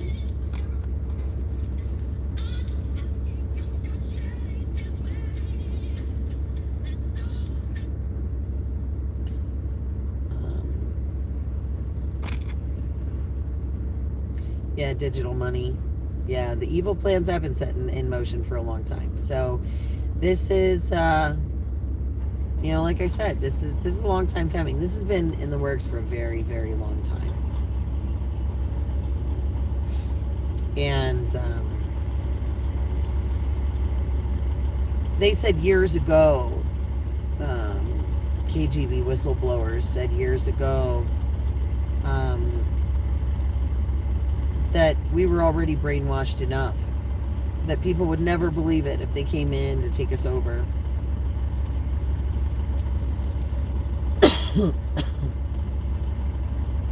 It's true. And even if they didn't, corporate greed would have.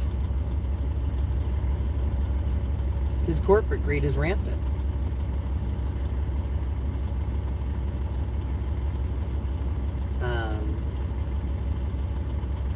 Yeah, it's a shame. Yeah, the wind turbines are horrible. Wind turbines, like what is the point? And then, where are they putting it? Once this crap runs out and it's no good anymore, there's nothing they can do with it to recycle it. It's just crap. You just give your neighbor's eggs as hush money. That's awesome. Hey, Striker, what's up? Yeah, it just, it's crazy. Another round of robber barons. Yeah, absolutely. Like cream butter, ice cream, all come from there. Yeah, the wind turbines, like I said, wind turbines to me are like electric vehicles with the batteries and stuff. They just don't make sense. If you can't recycle this stuff, it just doesn't make sense.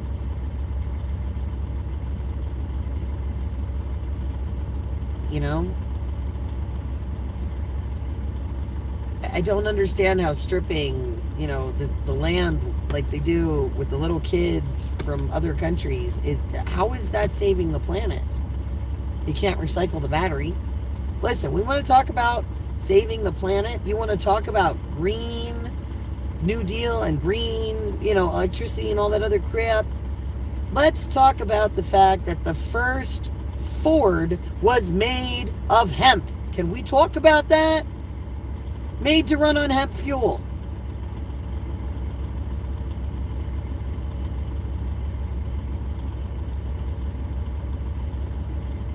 Hemp. Completely renewable. Strong, fireproof, cheap. Like I said, first Model T made out of hemp. Ran on hemp oil. How about the guy that created the hydroelectric motor? You know, the one that ran on water? What happened to him? You guys know? Check it out. You know what neodymium magnets are? Anybody know? Heard of them? No, did you know you can't buy them big enough to make the generator that's a perpetual energy generator? You can do it,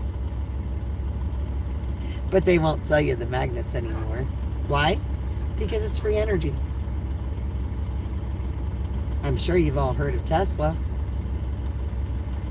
This whole thing used to be concrete, and my God, there was fucking all parts all over the place. CB. Say that again? So again, you know, Tesla. We've all heard of Tesla. Yeah, there have been a few people who have come up with engines, the hydroelectric engines, the ones that run on water. Actually, it looks like there might be a couple spots up in there. Excuse me again while I indulge my bad habit. That's okay. Those are just one or two, unless they're just park cleared.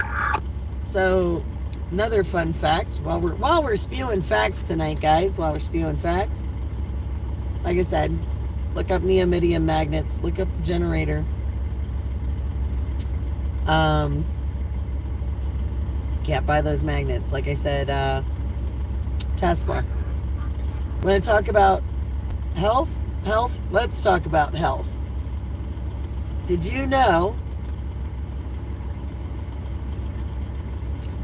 there is a scientist that had a 100% success rate at curing cancer?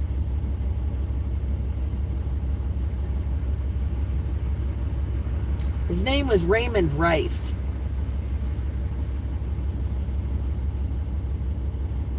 Raymond Rife, R-I-F-E. 100% success rate curing cancer with sound frequency alone.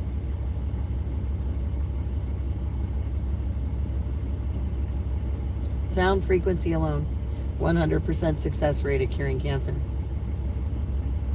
Go ahead, check out what happened to him.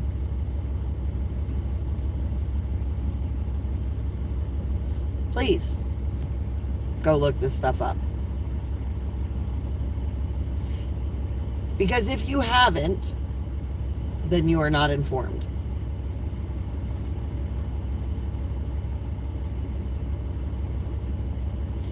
You need to look this stuff up, folks.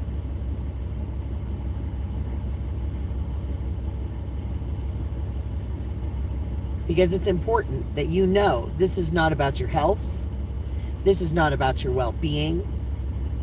This is not about the government taking care of you. They don't give a crap.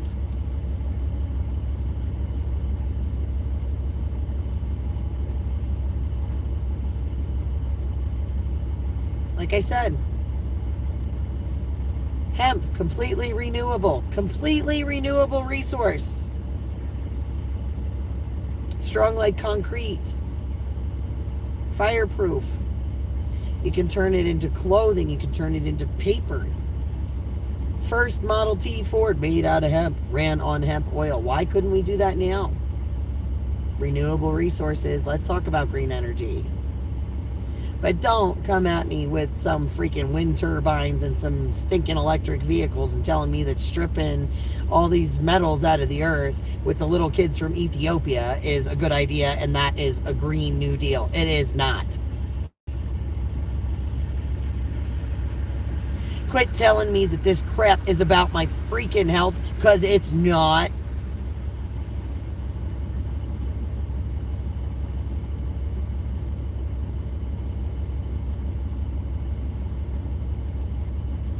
You know, just like, you know, people in their masks. And I'm not talking about the ones that are in, you know, like East Palestine with chemical crap, okay? I'm talking about the people walking around because they're afraid of germs. Y'all need to understand aerosols. If you don't understand aerosols, go back to high school, please. Go back to high school science.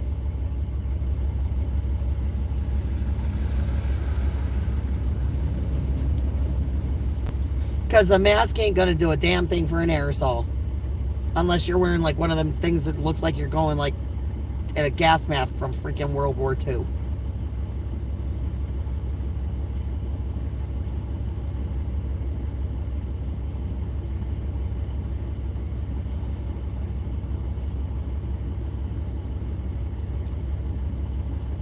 Like I said, guys, there's so much out there. There's so much information out there. And reputable information, mind you. Like I said, if you don't know what this stuff is, if you haven't heard it, if you haven't looked at it, please go look at it.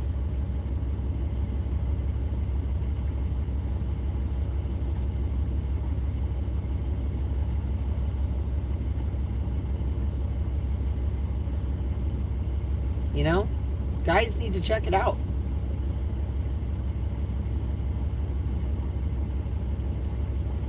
And when you start reading about those things, like people like Raymond Rife, people like Henry Ford with the hemp, things like neodymium magnet generators and perpetual free energy. When you read about those and you see the facts,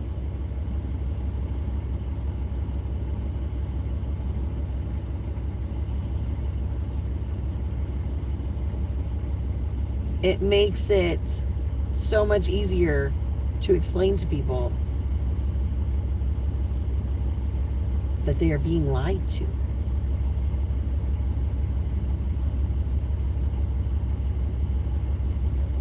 You know, I often talk about Louis Pasteur and Béchamp.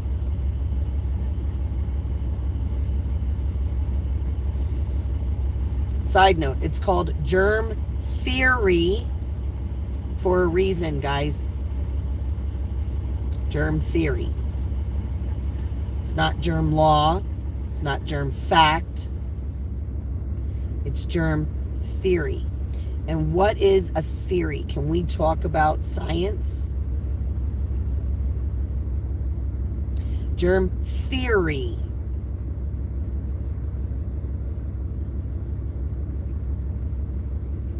means that it's just a scientific consensus. It's not fact.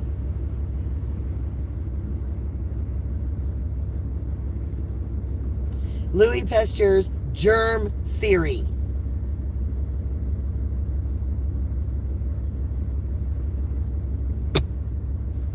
But people want to take it like it's law. Oh my God, there's germs. Germs. Germs are here. They're going to kill me. No, germs aren't, they don't necessarily have to be a bad thing. Just because the firefighters are at the fire doesn't mean that they caused it. Okay? Just because the firefighters are at the scene of the fire does not mean that they caused it. Can we please understand that? Like I said, Béchamp versus Pasteur. Look it up. It's real science. Be scared about your prescriptions. Be scared. They are petroleum byproducts. You know what medicine is, guys? Medicine is minerals. It's vitamins. It's food. Food is real medicine. Real food. Not this GMO stuff.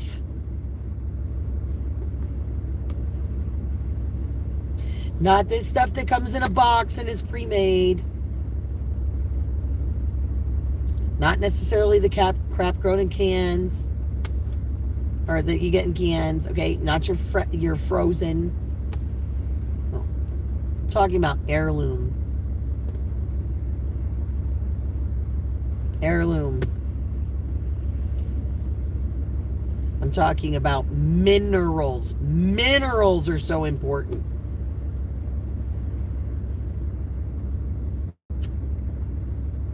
Almost every single disease that humans have can be cured from the gut. There's another good one for you.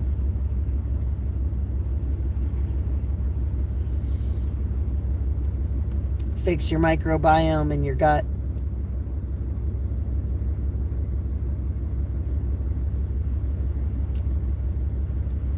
You know, it's very important.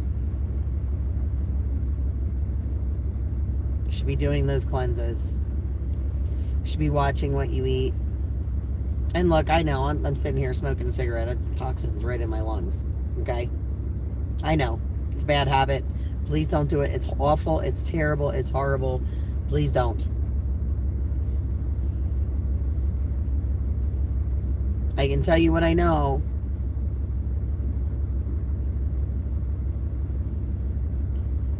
I can share my knowledge. I'm not perfect. I'm far from it. I'm human, and I'm a work in progress. Always. I'm always a work in progress. I'm by no means perfect. But I can share my knowledge. I can share what I know.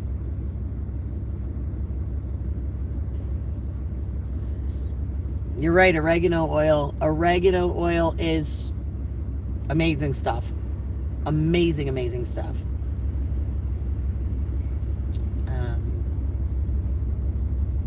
You know, and the truth is that, you know, you guys should be aware of the stuff that they're doing to you every single day that you may not even think about anymore. So, one of the big ways that they medicate you every single day. They medicate you every day in your water. For those of you that are still drinking tap water, please stop. Please stop. Or if you're going to drink tap water, get a filter. Shungite, Elite Shungite chips are fantastic, and I'm going to tell you why. I'm going to tell you why Elite Shungite is fantastic. It's 95% or better carbon. It filters your water, and it even takes out fluoride. Yeah, fluoride. Yeah, you don't want that. It's actually really not good for you.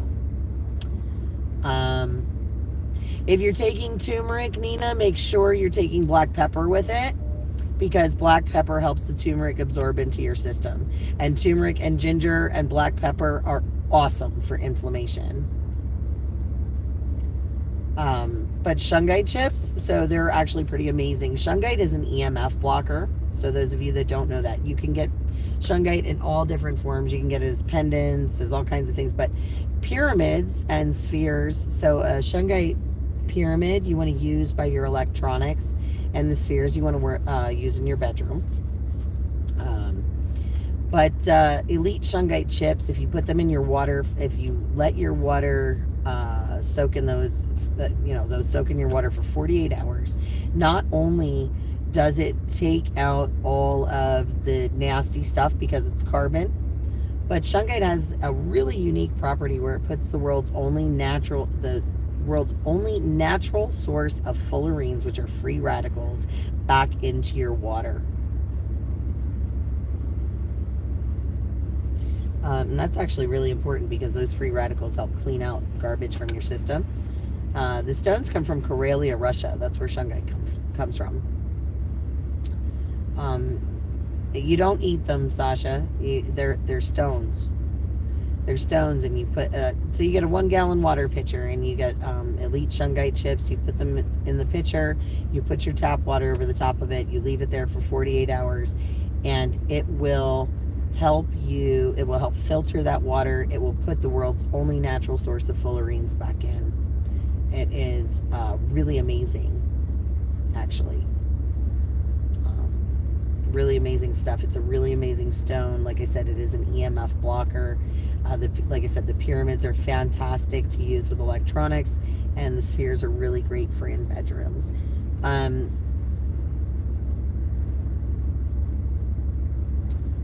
Ormus phase conjugated magnets. Interesting. Speaking of EMF blockers, if you guys are worried about EMFs, some people are really sensitive to electromagnetic frequencies. If you are, shungite is phenomenal for that, but you can also get what's called organite, or you can make it yourself. It's really just some cotton, some copper, some quartz, some resin. But if you put it together the right way, you can make organite or tower busters. And that stuff is really great for protecting from electromagnetic frequencies. So that's another fun fact for you guys. But yeah, poisoning the water, yes, absolutely. So they actually did studies all across the globe, and they proved that fluoride actually lowers the IQ in children. And that was in several countries. So that's an interesting side note. And like I said, they medicate your water every single day without your knowledge, without your permission. And people forget that. And there's fluoride in your toothpaste. You know, there's poison control warnings on it. If you swallow it, you're supposed to call poison control. Fluoride actually calcifies your pineal gland. That's what it does. For those of you that don't know. Ted, I believe, like anything else, yes, it does have some good properties for certain things, for certain people. Do I think that everybody belongs smoking it? No. You know, but can it be useful? Absolutely. Just like anything else, everything in moderation. Colloidal silver, that's another great thing to have around. It does kill viruses and bacteria. It's a really great sanitizer. It's safe enough to ingest in the body if it's made correctly. So you got to make sure you're getting it from a reputable source. If it's not made correctly, it is not good for you. So you do have to be careful with colloidal silver, guys. Nah, fluoride I don't do. Shungite, yep. Yeah, so Mona, I have an EMF blocker bracelet too. That's what this is. It kind of looks like a Fitbit, but it's not. And this stuff here, this bracelet here, guys, actually, it's military grade technology. This is from emfsprotect.com. It was like $60, but it actually helps discharge dirty electricity off your body. It helps with your balance and everything. It's absolutely amazing. That company, I actually found them at a holistic fair. And they actually have they have pads for inside the cell phones for EMF blockers as well. So if you guys are interested, if anybody you know is interested in that, I mean, I'm not affiliated with them or anything. I've had this bracelet for years though, and I do recommend it to everybody because it is amazing. Yeah, you know, right, they've been pushing fluoride for a long time, but like I said, if you look at the studies and you really look into it, fluoride lowers the IQ in children. It calcifies your pineal gland. The other thing you have to watch with city waters and stuff like that is that even though they put all this water through the treatment processing plants and all that other stuff, one of the big things that they've said, especially in larger cities, is that there's still traces of all kinds of prescription medicines in there because of people flushing them down the drain and things like that. So that's kind of scary. That's why I said I like using the shungite to filter my water. Faraday cages, yes, Faraday cages do protect you from 5G. One of the other things you guys can do if you're concerned about some of that is you can get copper tensor rings. They actually make them the size of the meters for the smart meters on your house. And you can do it's like certain cubit measurements, and what it does is it transforms the frequency of the electromagnetic pulses and stuff. The tensor rings are pretty awesome. Yeah, so you can try a copper tensor ring. If you need a source for one, I do have a couple. They live in Pennsylvania, somewhat near me. I can always give you their information. If you're interested in looking into the tensor rings, it's a husband and wife, small, you know what I mean, family owned. He actually makes the items himself, which is pretty cool. So everything's measured out and done, according to specific measurements. So everything's correct, and they'll explain everything about them. They can answer all your questions too. They're amazing people, amazing couple. But yeah, so I do actually know somebody that makes and sells the copper tensor rings.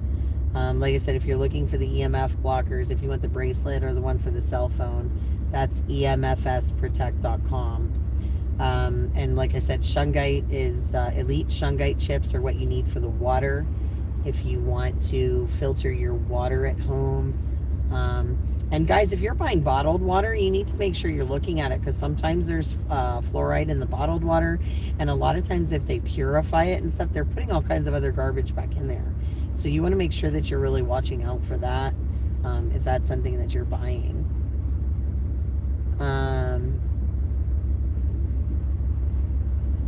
Yeah, there's, like I said, city water is just, it's scary. It's really scary. Oh, quitting smoking, girl, good luck. Good luck. I will send you prayers for that, because that's not something that,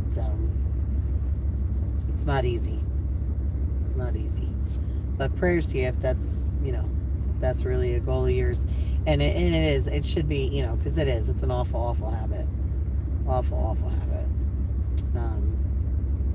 Maybe one of these years. Maybe.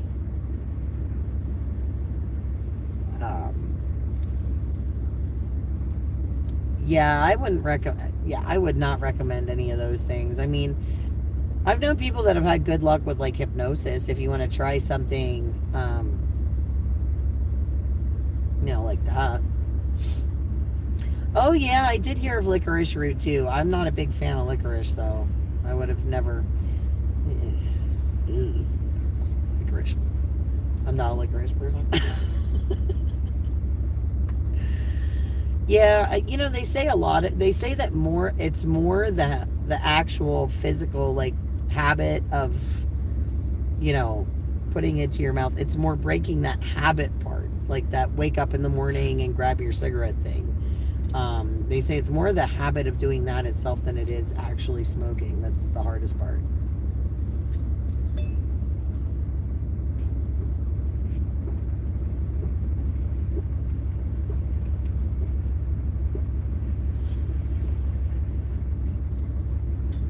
I would say be careful about the chocolate thing, only because sugar is an inflammatory. And sugar is actually, believe it or not, sugar is really a toxin too. And it's highly addictive, and it lights up more pleasure centers in your brain than cocaine does.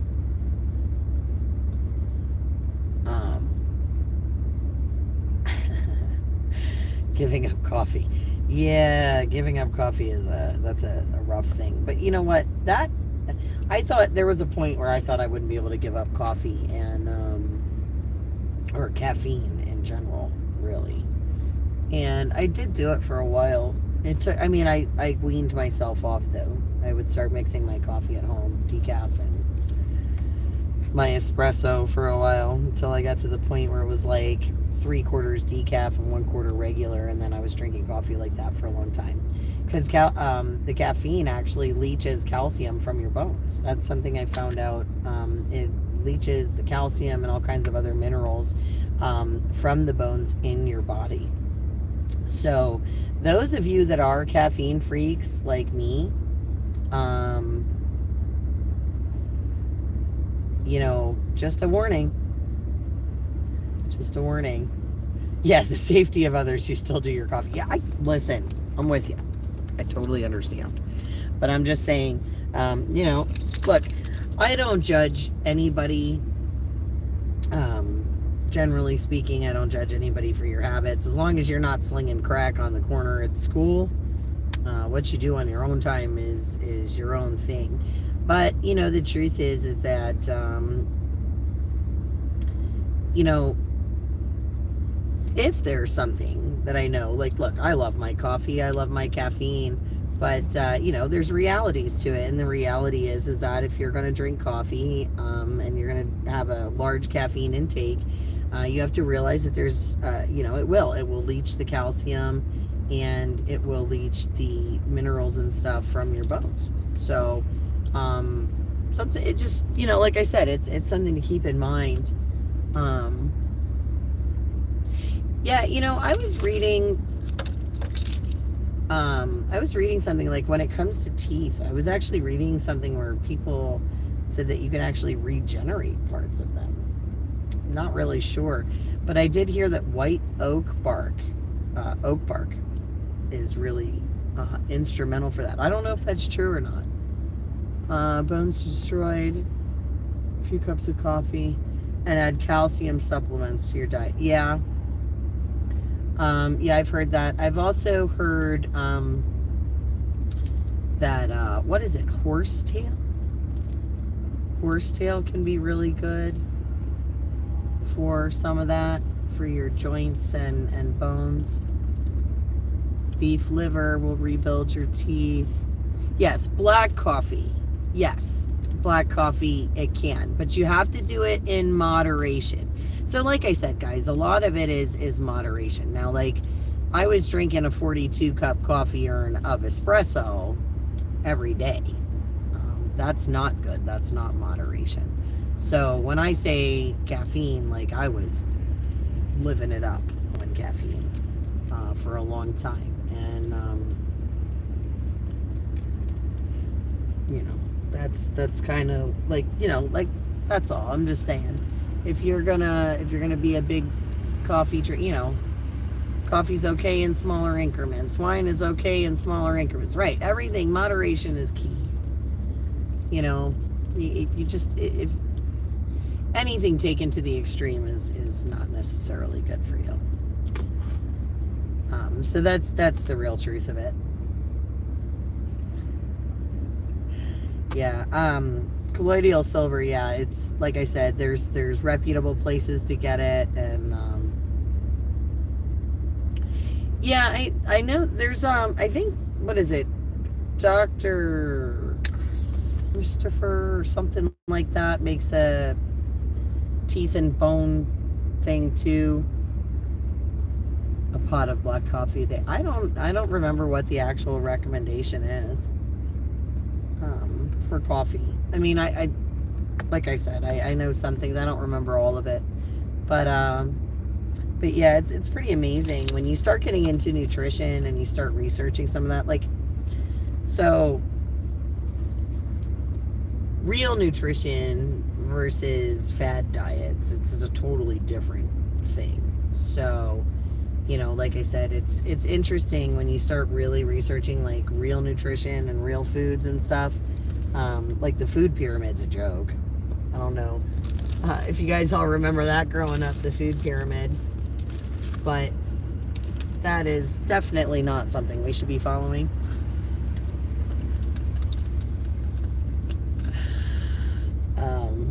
Because no way you should be eating that many grains.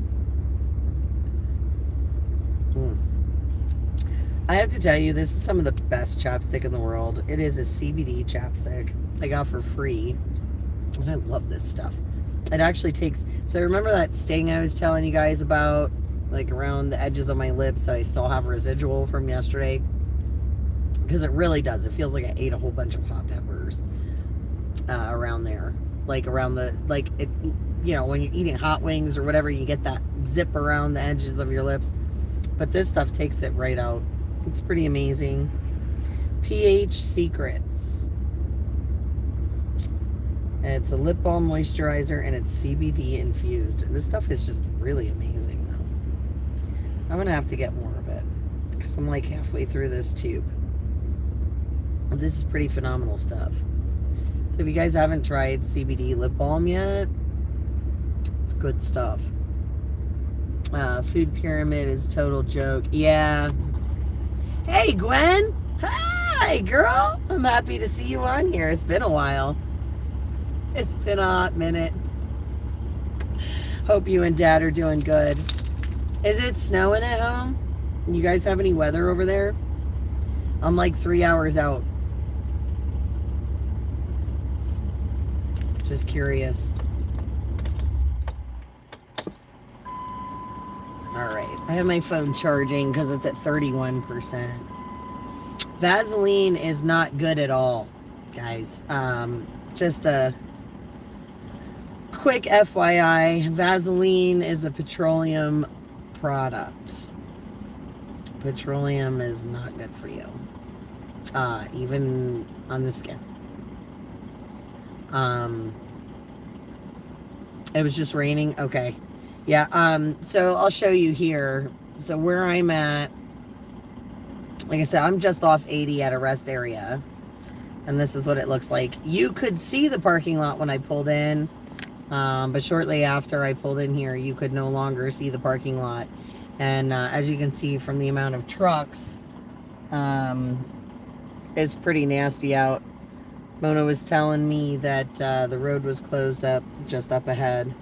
The bridges were closed because of ice. So I'm kind of glad I pulled over when I did, and I've just been chilling here on my live, hanging out. We were talking about the weekend, talking about all the stuff, you know, going on from East Palestine and all that. But yeah.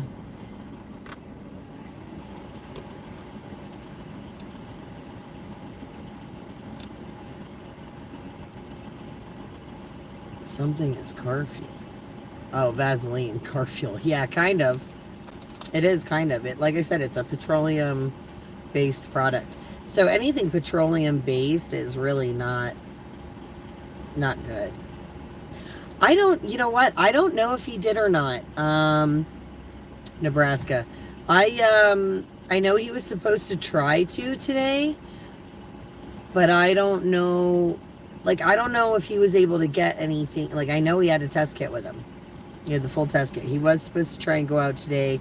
I was up really late till I finished getting my shower and washing my clothes and stuff. Like, it was late. I went to bed. I slept in a little bit this morning. And I really didn't do much online today. And it's just because I'm burned out. I'm really burned out, and I knew I had this long drive today, so, you know. Yes, it is an airport. 5th, sunshine, around 8. Yeah, I guess that's not the to drink a flag. Oh, he was rained out? Oh man. It's snowing now? Okay, so you might be getting the band that I just had. It was like snow and sleet and crappy stuff. I'm kind of hoping the plow trucks start running through, that I might be able to get on the road and drive a little bit tonight, but about a half inch. Okay. Yeah, there's quite a bit over here. Inch or two maybe. Well, I go live tomorrow. I don't know if I'm going to be live tomorrow. I'll try. When I get home, I do have a lot of things to straighten out with my business and obviously my house, because I haven't been there much. 300 acres. Still got the 300 acres. Trying to understand what was going on that CB. But yeah, I'll try and go live tomorrow. Like I said, I have to catch my life up, but we'll see. If I have some updated information early enough. I have Zooms that are scheduled for later at night, so hopefully before dinner I'll get on. So Gwen, yeah, it was interesting to, so I feel like my throat is still scratchy, and like when I clear my throat, it tastes like I swallowed a spoonful of black pepper. Although my mouth still has a really gross metallic taste from yesterday. My skin feels like it's pushing out this grossness. I had neon yellow when I blew my nose, neon yellow pussies, crusties on my eye this morning. My teeth, when I brushed them, and was like, this morning it was neon yellow. So it was just kind of disgusting. And I mean, like, neon. My throat is still not right. My nose is still not right. I had a little bit of a headache. Yeah, and my skin is still a little bit itchy. Like, I was getting, like, it was really irritating my skin yesterday. Do I think CO2 is bad for the earth? No, because plants need it to live. Yeah, it's not good. And like I said, I was only there like 10, 12 hours. It wasn't even like I was there a long time. But the smell, the taste is the worst, because like I said, I've brushed, okay, and I make tooth powder, so I use like bentonite clay and like 3 different kinds of clay. And usually my mouth feels phenomenal, because it just takes all that, it takes all those toxins and all that grossness out. And I gotta tell you, I'm still tasting this stuff. Oh yeah, absolutely. Like I said, when I was trying to get home, and I was gonna make some tea for myself to try and clear out my throat and lungs a little bit. I wanted to take some of the vitamins I have at home that I don't necessarily travel with. Because yeah, some of this stuff is just gross. And I did kind of want to soak in like a tub of like a baking soda bentonite clay soak. Try and suck this stuff out of my skin, because it feels disgusting. And like I said, I took a shower. Like I had like 4 layers on yesterday, and every layer was just permeated with whatever that smell was. And it was awful. It's just awful, awful, awful smelling. Those chemicals, it was awful. Yeah, well, that's because I got a hotel room. I had to. I washed my hair. I mean, I scrubbed my hair. I scrubbed my body. I threw my clothes in the wash machine there. Like I said, absolutely disgusting. I really, really felt gross. There's no two ways about it. It was just a horrible feeling. So, yeah, I feel, like I said, I feel terrible after being there for like 10 hours. I can't imagine trying to live there right now. I can't imagine these people that have their families there, their kids there, we've been discussing all kinds of things tonight, like the amount of animals that have died, these people who are being told that their farmland is no good anymore, that they can't grow anything on it, everything is just contaminated. But yet the air and the water are fine, and they're supposed to go about their business. It's just unreal. They want to sweep all this under the rug, and they don't want to declare an emergency, because then they can't run the trains. And those trains are running every like 5 to 10 minutes there. It's unreal. Well, and that's the thing, Gwen. Like, I feel bad for them too. But the problem is that, a lot of them don't have the money to get out. And it's like I've explained to everybody, if there was a disaster tomorrow and you had to move tomorrow, do you have the money to do it? I know I don't. You know, and their income, you know, they're not a wealthy town by any means. I'm not saying they're dirt poor, but they're not a wealthy town. You know, these are just blue collar, everyday workers just trying to provide for their families. You know, go to work, you know, watch their kids play sports, that kind of thing. It's just, it's sad. Oh yeah, yeah. I can do that. I will either go live or put a community post up, and I will let you guys know when I make it home, because you know this is a little crazy. Thank you, Danita. Yes, I do know a lot of that. The broccoli is actually really high in glutathione, and that's why it's so good for you. Especially the sprouts. Activated charcoal is good. Bentonite clay is good as well. But like I said, the glutathione is actually key, and that's one of the things that you find in the broccoli. Broccoli also has a lot of potassium in it as well. So yeah, and that's actually one of my favorite vegetables in the world.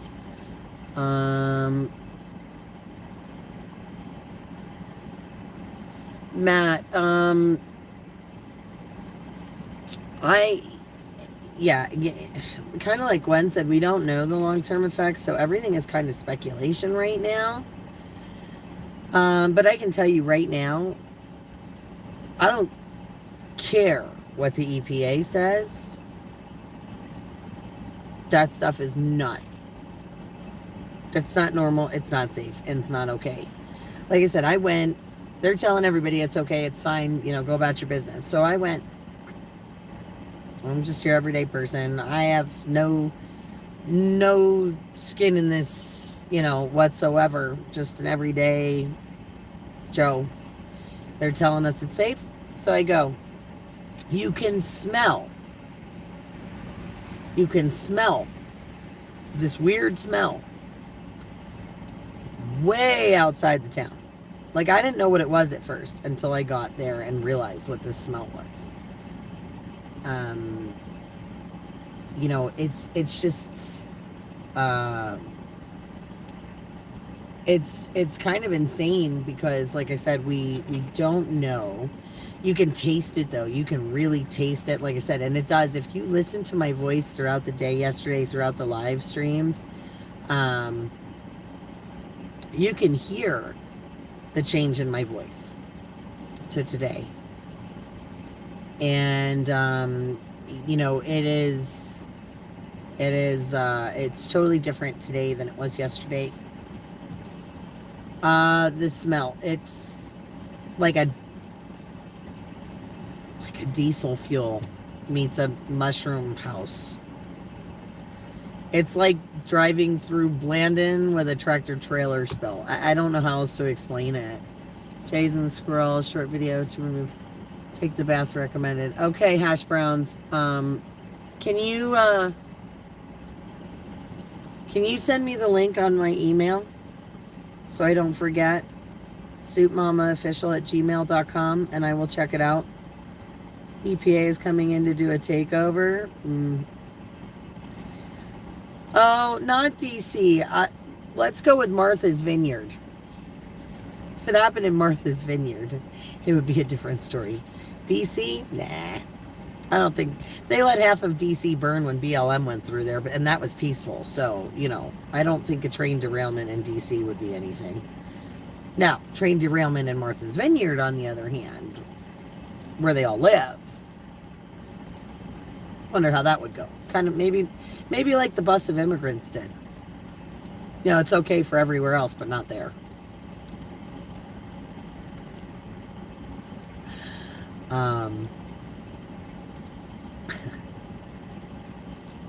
I really shouldn't say that, but it's true. It's true. You know, like I said, they're all about letting everybody jump the border until they were, you know, bust everywhere, and cell phones and plane tickets and this and that until they were in their backyards. How long did it take them to remove them? Just goes to show you, rules for thee. but not for me. Rules for thee. No trains in Martha's Vineyard. Yeah, exactly. It is what it is. You know, it's funny. The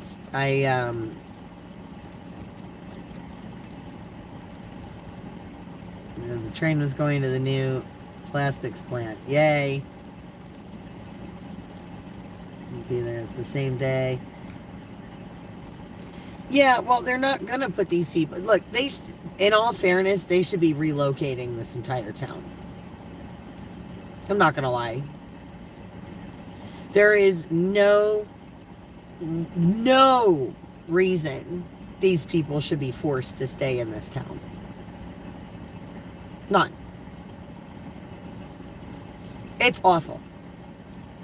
And I can tell you right now, come hell or if that was my town, if that was my kids, if that was my family, I don't know how I'd do it, and I know I wouldn't have the money to do it, but I'll tell you what, there's no way I would be able to live with myself if I left my kids in that town. I wouldn't. But they should be relocating them. This is, you know, and it's not just that one town. And that's the problem. The problem isn't just East Palestine. It's Nagley. It's all these towns around it. Well, I was in Beaver Falls. Okay, I went to a hotel in Beaver Falls, Pennsylvania, for the night. Okay, and in the morning when I went out to the car, I could smell the smell in Beaver Falls.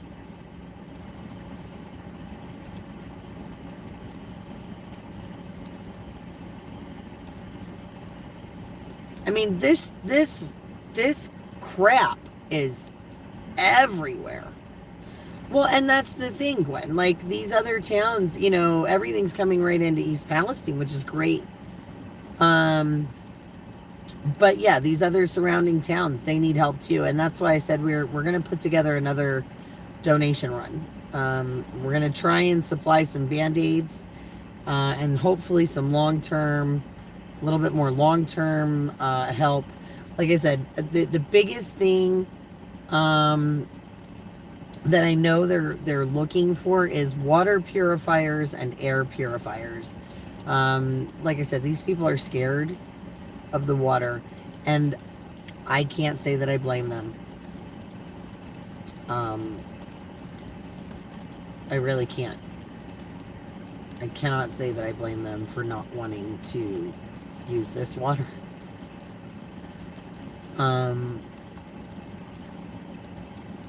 We are under attack. Like I said, if it was about our health, if it was, you know, if it was truly about our health, if it was truly about, you know, the well-being of the planet and all this other stuff, you know, things would be very different. But it's really all about money.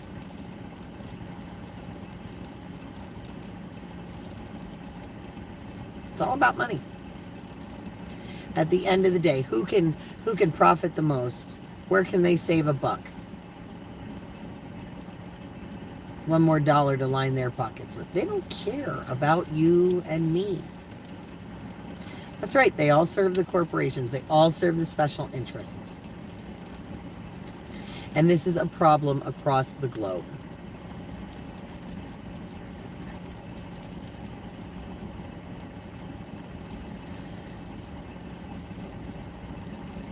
Across the globe. Yep. Through the lobbyists. So what you do is you go to Walmart, right? You spend your money at Walmart. Walmart's a big corporation. They turn around and pay off the lobbyists. The lobbyists go in. They take care of everything. In Washington, it's just one hand washes the other. They're never working for us. They're working for them. The lobbyists, in turn, become, you know, they get into the legislature. And then when they get out of legislature, they go back into the companies. I'm sure that they're going to need heavy duty air filters. But I also, but honestly, like I said, Gwen, they should all be relocated. So all the towns. They should. And I really feel like that's the idea. We're gonna keep poisoning everything and destroying everything so that we're forcing everybody out of their homes to move them into the cities just like they want. Want to buy up all our farmland cheap. They want to force us out. They want to force us in these cities, and they want to make sure that they have us under their thumb, and they're going to do it.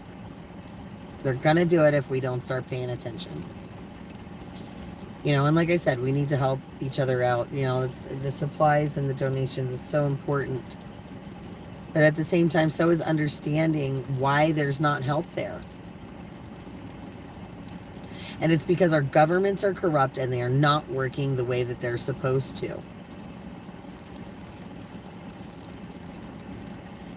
Yes, the 15-minute cities, the smart cities, yeah.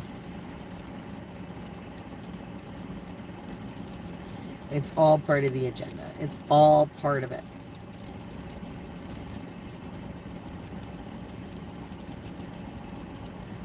Red Cross is even good because they help out. Yeah. Yeah, they help out the illegals crossing. Yeah, isn't that sweet of them? There was one day I was watching, what was it, OAN? This was months ago. And they had the ticker running on the screen about how many people were crossing the border and how much money it was costing the taxpayers. And it just kept going like the progressive numbers on the slot machine. I think somebody said that they figured out, like a group figured out the math, and each American born is already born with thousands of dollars of debt.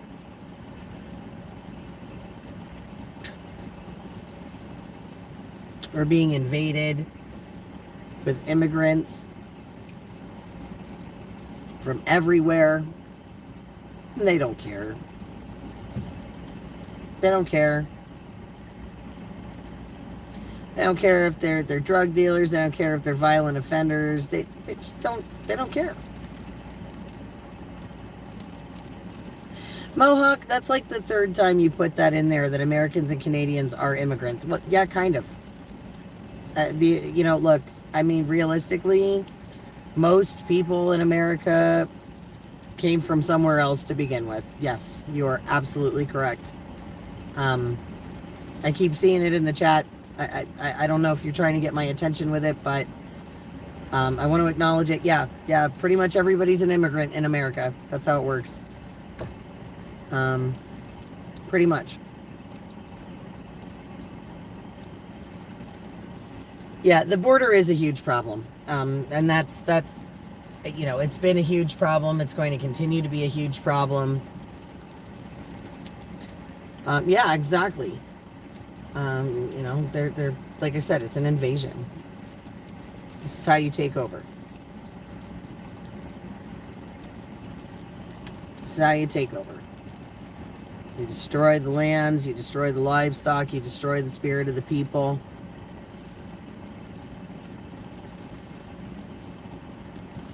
Infiltrate, you overwhelm them.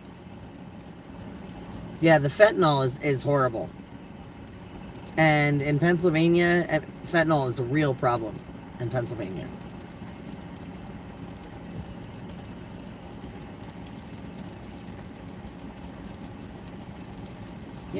There's but I'm thinking about the cartels too, like there's some scary people making it. And think, yeah, we have so many documented, but how many undocumented? How many of them are in here that they don't catch?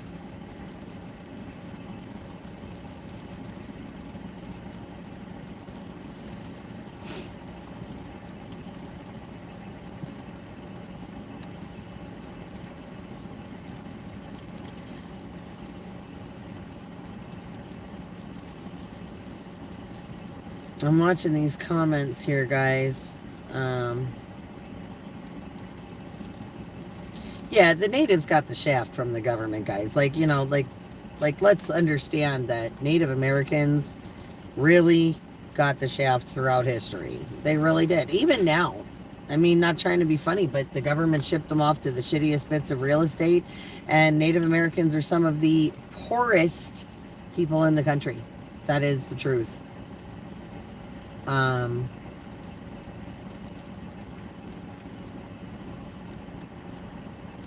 Just sent me an email. Yeah, I'm spending the night here. I'm not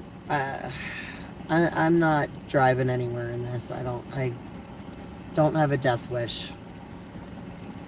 The nearest hotels are 10 miles away. I already looked, and from what I understand, from what everybody was telling me, the bridges are closed, so I wouldn't be able to get to one of the hotels even if I could. You know, or even if I wanted to, I should say.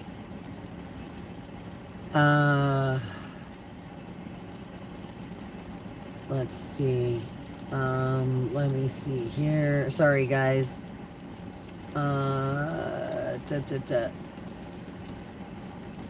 Yeah, the Native Americans, seriously, that was a land grab. Facts tonight. Oh, yeah, well, absolutely. You know, it's... I don't often... I don't really go into a lot of this stuff a ton. I don't take the time to do it. I probably should, though. It was hard hit. Found out Mexico's secret labs. Oh, the fentanyl, yeah. Yeah, it's terrible with the crap that they do right now. Like I said, the cartels and everything. It's awful. Oh, Gwen, I'll be fine. I'll be fine. I'll be plenty warm. Like I said, I have just about 3/4 of a gas tank. I actually have the truck shut off right now. It's not that cold right this particular second. But I'm thinking that week and a half in Canada truly was a good thing when it when it happened, because, you know, like, it's 32 degrees. It's balmy. Not really, but kind of. Homeless in the UK are getting kicked out of safe... Whoa. Okay, safe houses. Make room for illegals. Treaties are the highest. Law of the land and never honored. Yeah. Kensington Street in Philly right now is awful. Alright, hang on, guys. I'm going through some of these comments. Not much anybody can do for me tonight, except keep me company for a little bit. Yes, I'm sure the natives would. You know, the truth is even though natives have gotten the shaft, for the most part, from all of our governments everywhere. Sorry, I just want to start this up and let the car run a little, turn the heat back on low. But like I said, even though they've gotten the shaft from the government, you know what's funny is that I found that a lot of natives are very, very patriotic.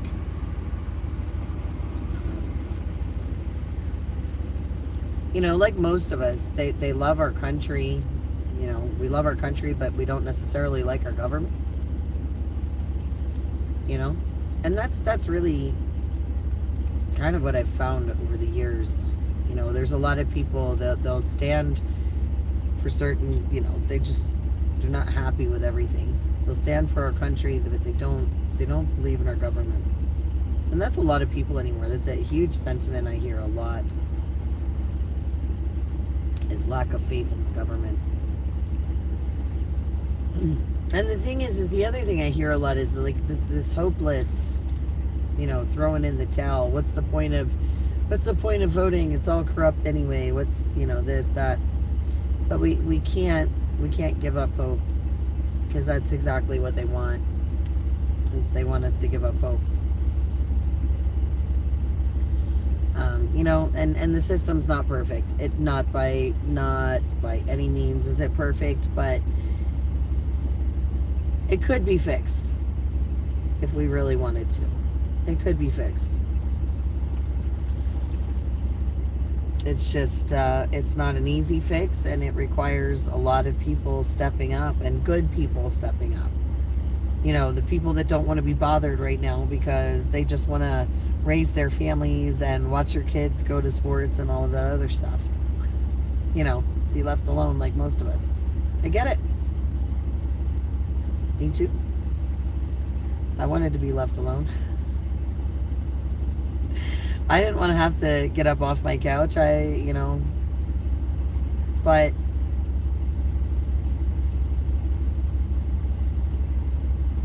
COVID did me in. It really did. The mandates did me in. I couldn't stand by anymore. I couldn't stand by anymore. And you know, the time for complacency is over. It really is. It's been over. You know, I've been telling people before, you know, they signed legislation in the UK for those smart cities to start rolling out in 2024. 2024.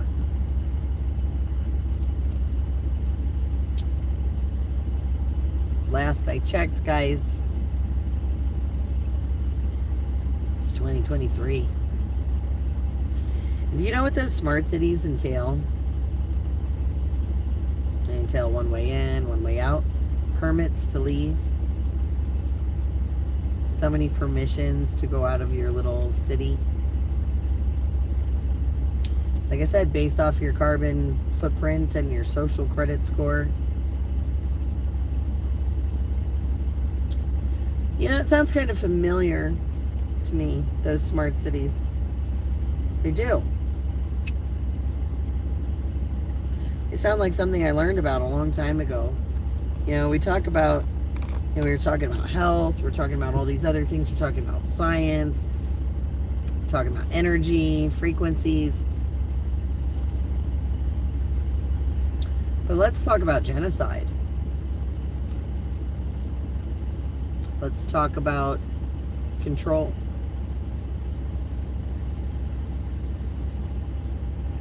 Because you see, I remember when I was growing up, I learned about the Holocaust. A lot of us did. I went to the Holocaust Museum in Washington, D.C. When I was a kid, my mom made me watch Schindler's List when I was in like middle school. It stuck with me forever. Love that movie, by the way.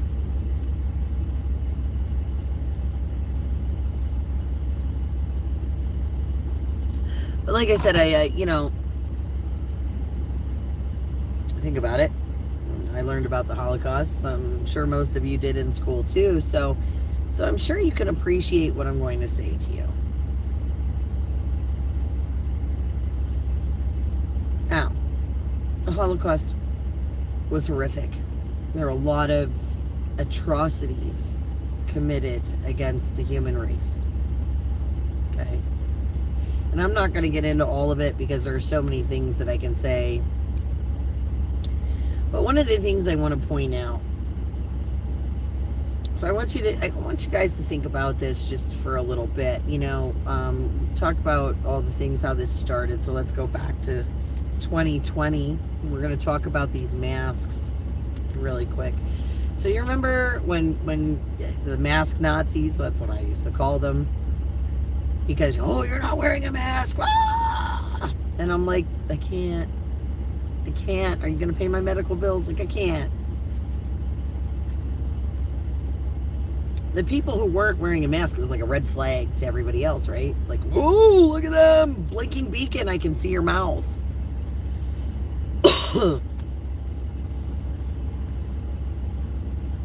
Well, you know, how did you identify the people that,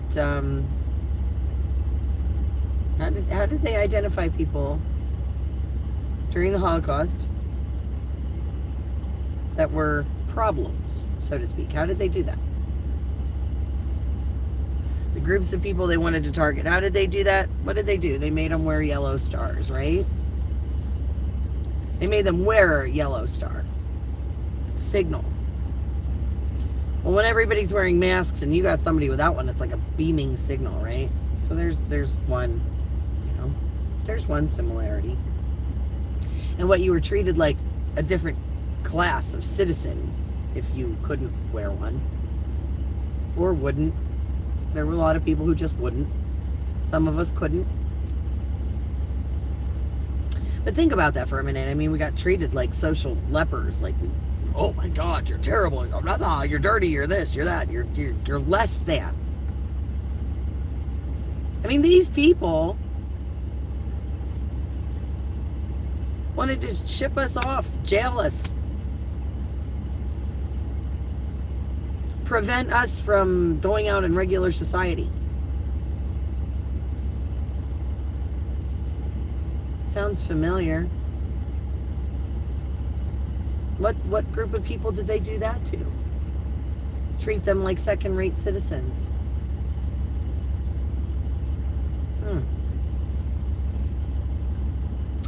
And then as time went on, not only did they have to wear yellow stars, but then eventually they weren't good enough to live in their own homes and keep their own possessions. Because they didn't want them to own anything, right? Because they owned it all. They wouldn't take it from them for themselves. So what did they do? They went out and they rounded up all the Jews. They raided their homes. They stole all their gold, their jewelry, their money, their nice things, their fine things. They stole their homes. What did they do with them? They moved them from their homes and they put them in the ghettos, right? Isn't that what happened? They put them in the ghettos. And let's think about these ghettos. Can we talk about these ghettos? Because I want to talk about these ghettos. Because you know what? We are spitting truth tonight. We are spitting a lot of truth. We're 5 hours into this live. I'm stuck here in the snow. So let's spit some truth. And what I'm going to say is highly controversial, and I don't care. But let's talk about this. So they put the Jews in the ghettos. And what was a ghetto? Does anybody know? Because I do. Fun facts. Okay? So a ghetto, the ghettos, they would put them in this little part of town. Had everything that they needed. Their stores, all that stuff. For the Jews, of course. Mind you, it had to be for that group in that ghetto. Okay, now, of course, they split them all, assessed them all. They had their working papers. There was one way in and one way out of that ghetto, right? One way. All they needed in that little tiny area to sustain themselves amongst themselves. They didn't have to go out to the other places and mix with everybody else, because heaven forbid.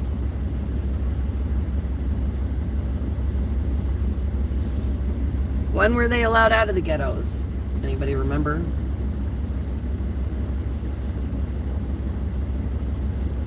Well, you had to have papers. You had to have your papers. So you had to be useful. Kind of like a social credit score.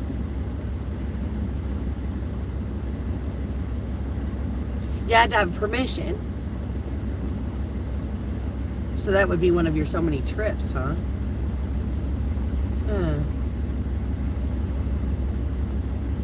So you had to have your papers.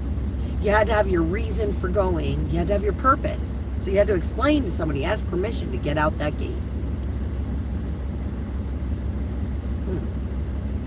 Well, what's a smart city? Do we know? Have you thought about it?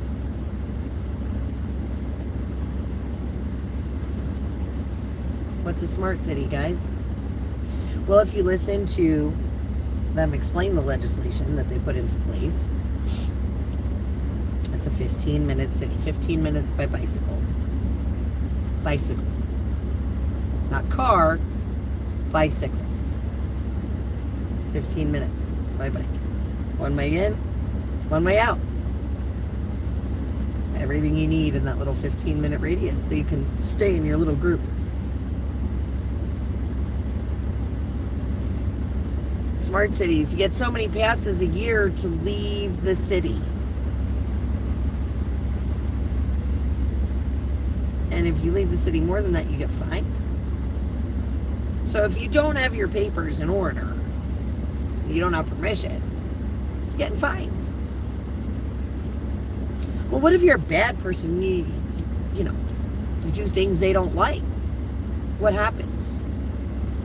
Well, they're not going to let you out. One way in, one way out. Social credit score, carbon footprint.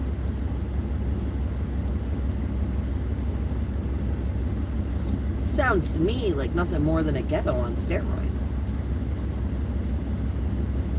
Since when do you get to limit my freedom of movement? And if you think I'm kidding, if you think that this is not a real thing, let me give you some more facts. So, let's talk about global warming, climate change, and all of those things, right? So we're going to talk about all that. You know, in other countries, they regulate the amount of gas they can purchase for their vehicles. And we're not talking third world countries. We're talking developed nations. First world nations. Okay, so developed countries. They're regulating how much gas people can buy for their automobiles. They also, so not only do they regulate your gas, folks, they also regulate the heat in their homes. They regulate the heat in their homes.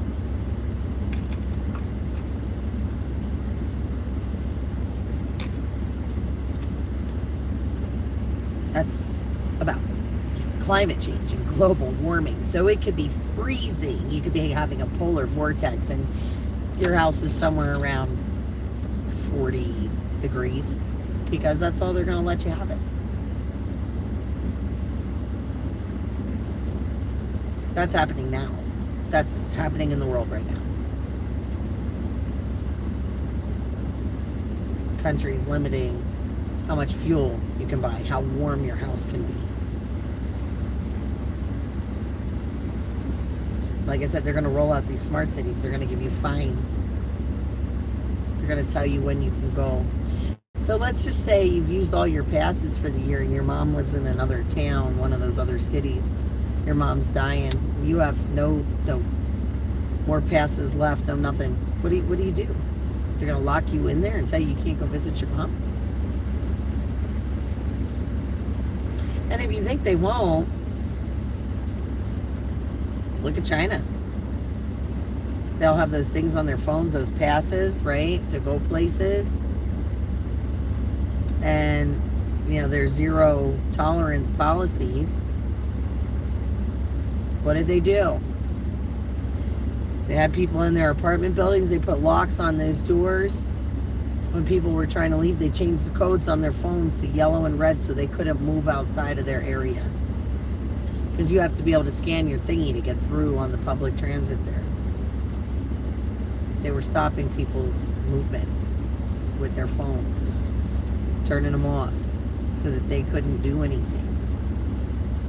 That is a real thing. There's footage of it out there. You can see it. Developed nations, folks. Developed nations. In Canada, they have laws, thought crimes. Thought crimes in Canada. Believe it or not. Ottawa. I think it's called SB 100. I think. It's something 100. Okay? But I read through it. I actually pulled it up. I read through the legislation. And in Ottawa, if the officers think that you are conspiring to obstruct traffic or things along those lines, be disruptive in the town. If they think that you're conspiring to, they can arrest you. Think that you don't have to do it. They just have to think that you're going to. Think that you're going to. I mean, I literally screenshot this stuff. And that's a bill. That's a law. They can arrest you for thinking that you are conspiring.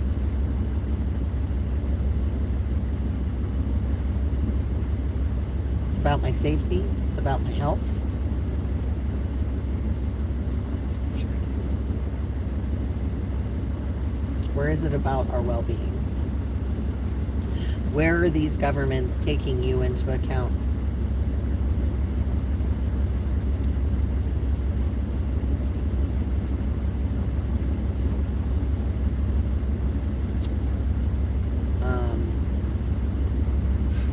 Chip deal. Yeah. What's funny is, smart meters have Wi-Fi. Yeah, the smart meters. So, interesting fact about smart meters, since I'm flipping through these comments now. Smart meters, there was a study done, and I read the article, that every time they shoot off one of the electronic pulses, it actually messes with your heart rhythm every time. That's why those copper tensor rings are so kind of important for that. Let's see. Let me go through some of these comments.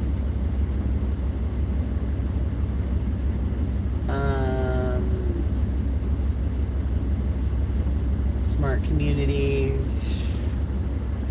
Cashless society, yep. Carbon credits. Yeah, because they didn't want to go into the town.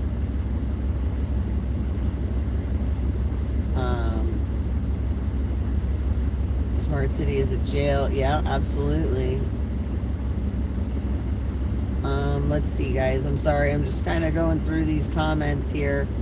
If you ignore the fact that this land was built on the genocide of the original people, foundation of the blood lies will not sustain. Yeah, absolutely. You know, like I said, you have to understand the Native Americans. Really, they got the shaft, big time. Trail of Tears, guys. That's all stuff that you should have learned in high school. One of my favorite things of all time. I used to go to a lot of Native American powwows and things, and one of my favorite things is it shows the pictures of a bunch of natives, and it says, "Sure, you can trust the government. Just ask an Indian." It's true. It's very true. They hosed them a lot throughout history. Exactly. So the food, so the food rations, things like that. I mean, obviously, they're messing with our food systems now as we speak. They want you to have smart meters for everything. They want you to have these, intelligent fridges and intelligent, thermostats in your house and this, that, and everything else, because they can control it. Just like they want you to sign up for those energy saver plans so that during peak times of electricity, they can just cut your electricity rates back, and you sign up for that. I wouldn't sign up for that. Not even for the discount. No way. Crypto meter goes backwards. Smart meters with the Wi-Fi, yeah. That's just they can actually tap, so they can, your electricity in your house, you can actually use as a wire tap. The chip, so if you want to talk about the chip, so interesting thing, those of you that are somewhat religious, or maybe even not, you don't have to be, but an interesting side note. So if you have not looked it up, fun fact, the patent number for the implantable chip is patent number and you can look it up on the U.S. patent site, WO 2020 060606. Look it up. It's a patent from Microsoft from 2018, I believe it is, and they didn't even release it, that they filed it until 2020. But it's kind of interesting. WO 2020 060606. Part of me, the way I remember it in my head, just like an anagram thingy. I don't know. Maybe it's just me. World Order 2020 666. Sounds about right.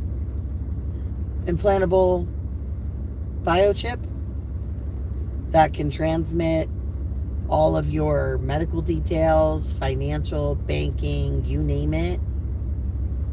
Look at its capabilities. It's a little technical, but they have diagrams and stuff, and you should be able to figure it out. It's not super difficult, but they have like the whole explanation, like what it is and all that, how it works, diagrams. So again, U.S. patent number WO 2020 060606. Check it out. If you have not yet, check it out, because that is definitely something you want to see. So again, yeah, Mark of the Beast. So we mentioned that Mark of the Beast. Well, they say the Mark of the Beast is 666. Patent number? The implantable chip? I don't know. Asteroid messed with people's hearts, heart attacks. Switch that stuff off, losing our freedom. Yeah, absolutely. Generators are great, but they only work as long as you have fuel. Something to keep in mind.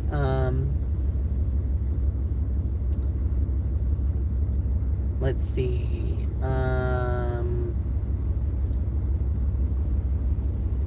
New California homes must have solar. Yeah, and solar panels, another one. They're only good for so many years.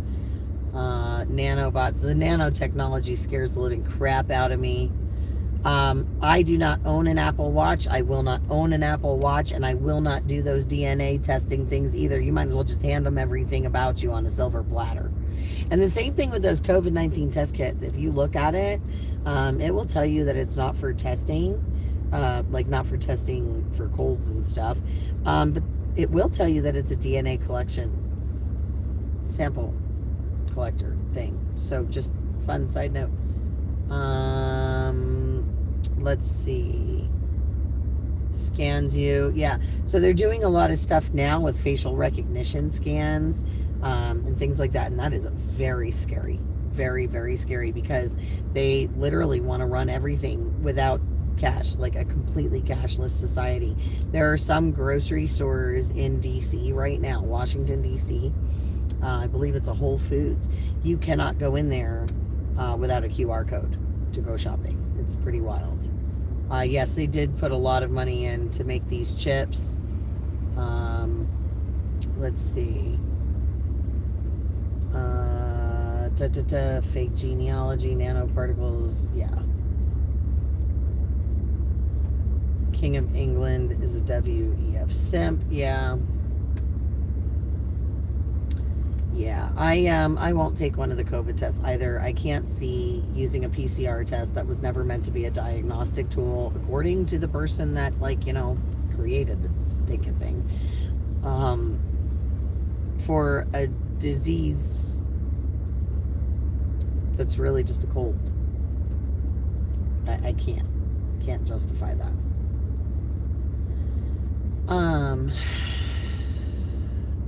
You are very welcome, Ed's Truth. Like I said, feel free to take a look at the things that I talk about.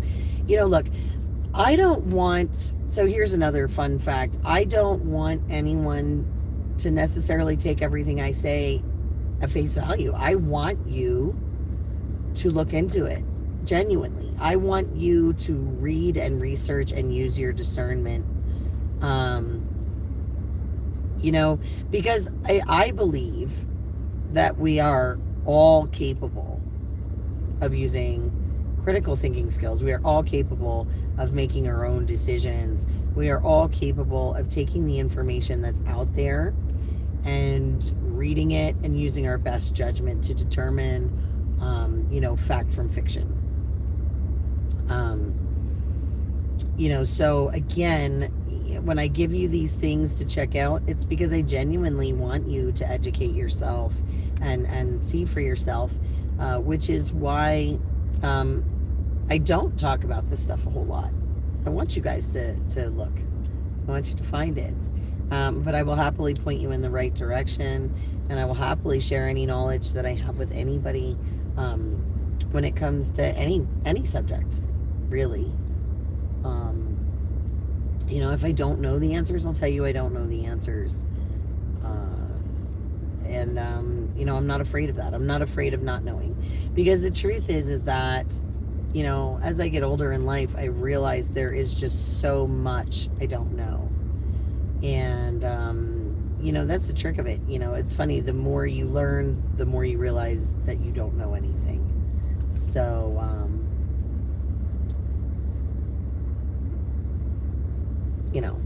it's an interesting thing. Like I said, there's lots of good information in this live tonight. There's lots of tidbits, lots of things for you guys to check out. If you're interested in different, different things like EMF blockers and health and chips and patents and zombies incoming. Yeah, thinking, look, critical thinking is it's an endangered species.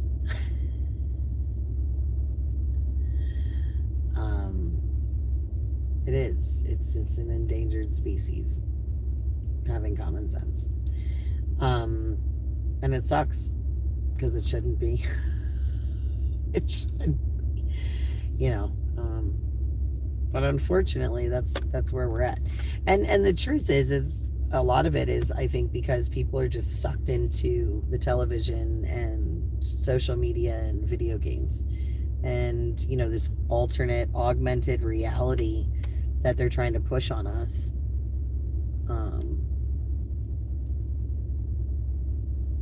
Only chips I want to be here, Doritos or Lay's, just saying.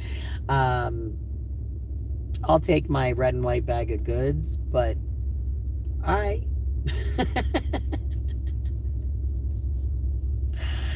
yeah, that's just like everybody for a long time. Oh, Elon Musk is so great. This, that, da, da, da. I'm like, you guys do realize he wants to put like a chip in your head? And now everybody's just starting to put that together. Oh yeah, he wants to put a chip in our head? Like, now they're starting to second guess him? Where was that like 5 years ago? It's kind of crazy. It's kind of crazy to see how things have just changed so much in the last couple of years. I don't even know.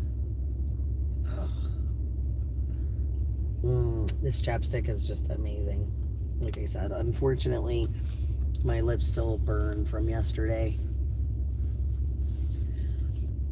Yeah, my kids, they didn't have any of that stuff for a long time.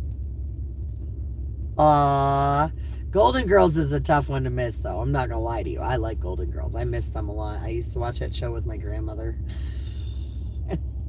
We watch it on what she called it. She used to call it the Pantyhose channel, but it's Lifetime. It was funny. But yeah, she'd call it the Pantyhose channel. And it's just because, a whole bunch of like chick flicks. Oh, yeah. I mean, look, I'm not saying that Musk is all bad.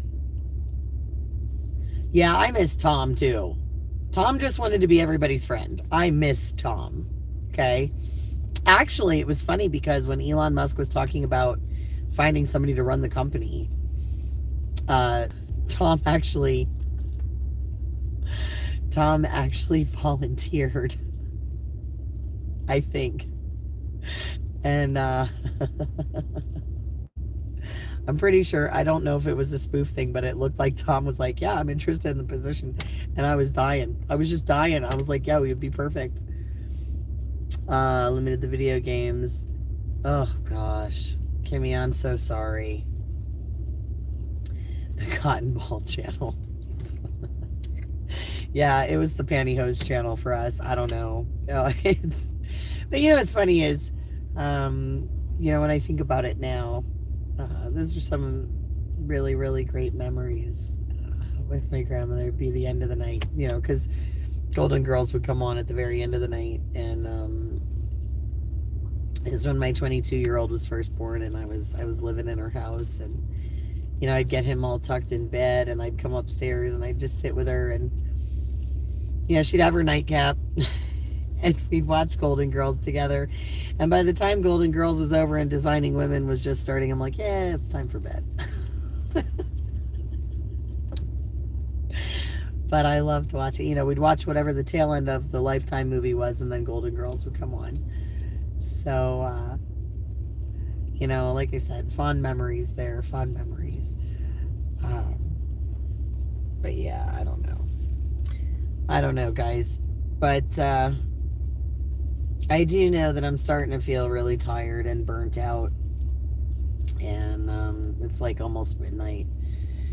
So I'm going to have to start rearranging my truck soon and trying to find a cozy little niche to sleep in for the evening.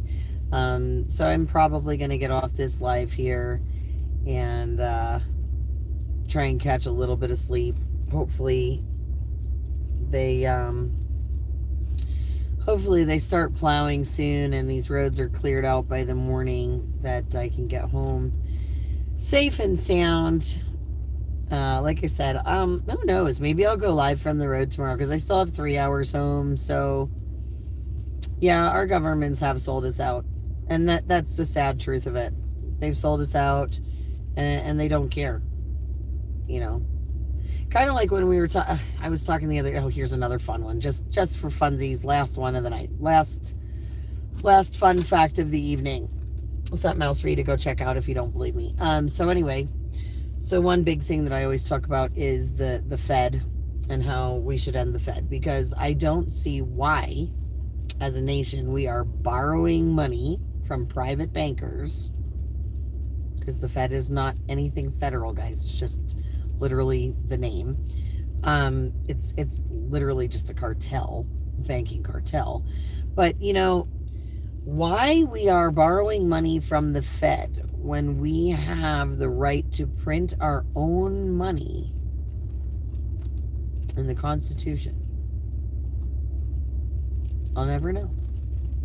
But what's funny is that if you look back through history, so we all kind of know about like the Fed being created, in the middle of the night, blah, blah, blah, blah.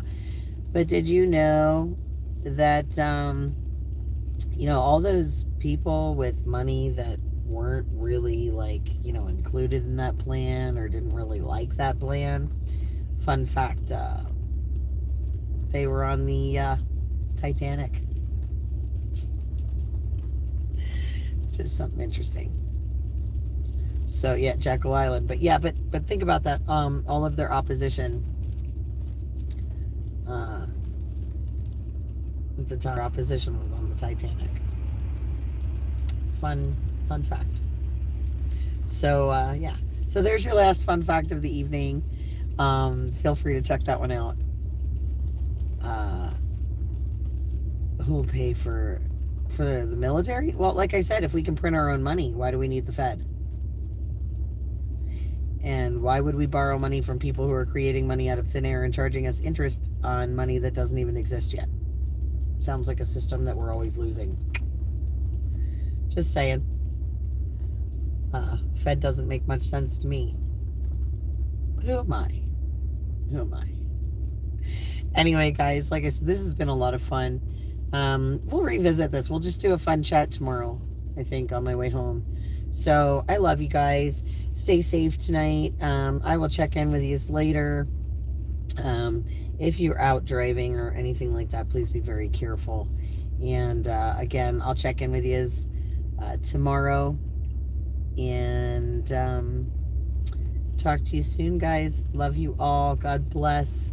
Have a great evening.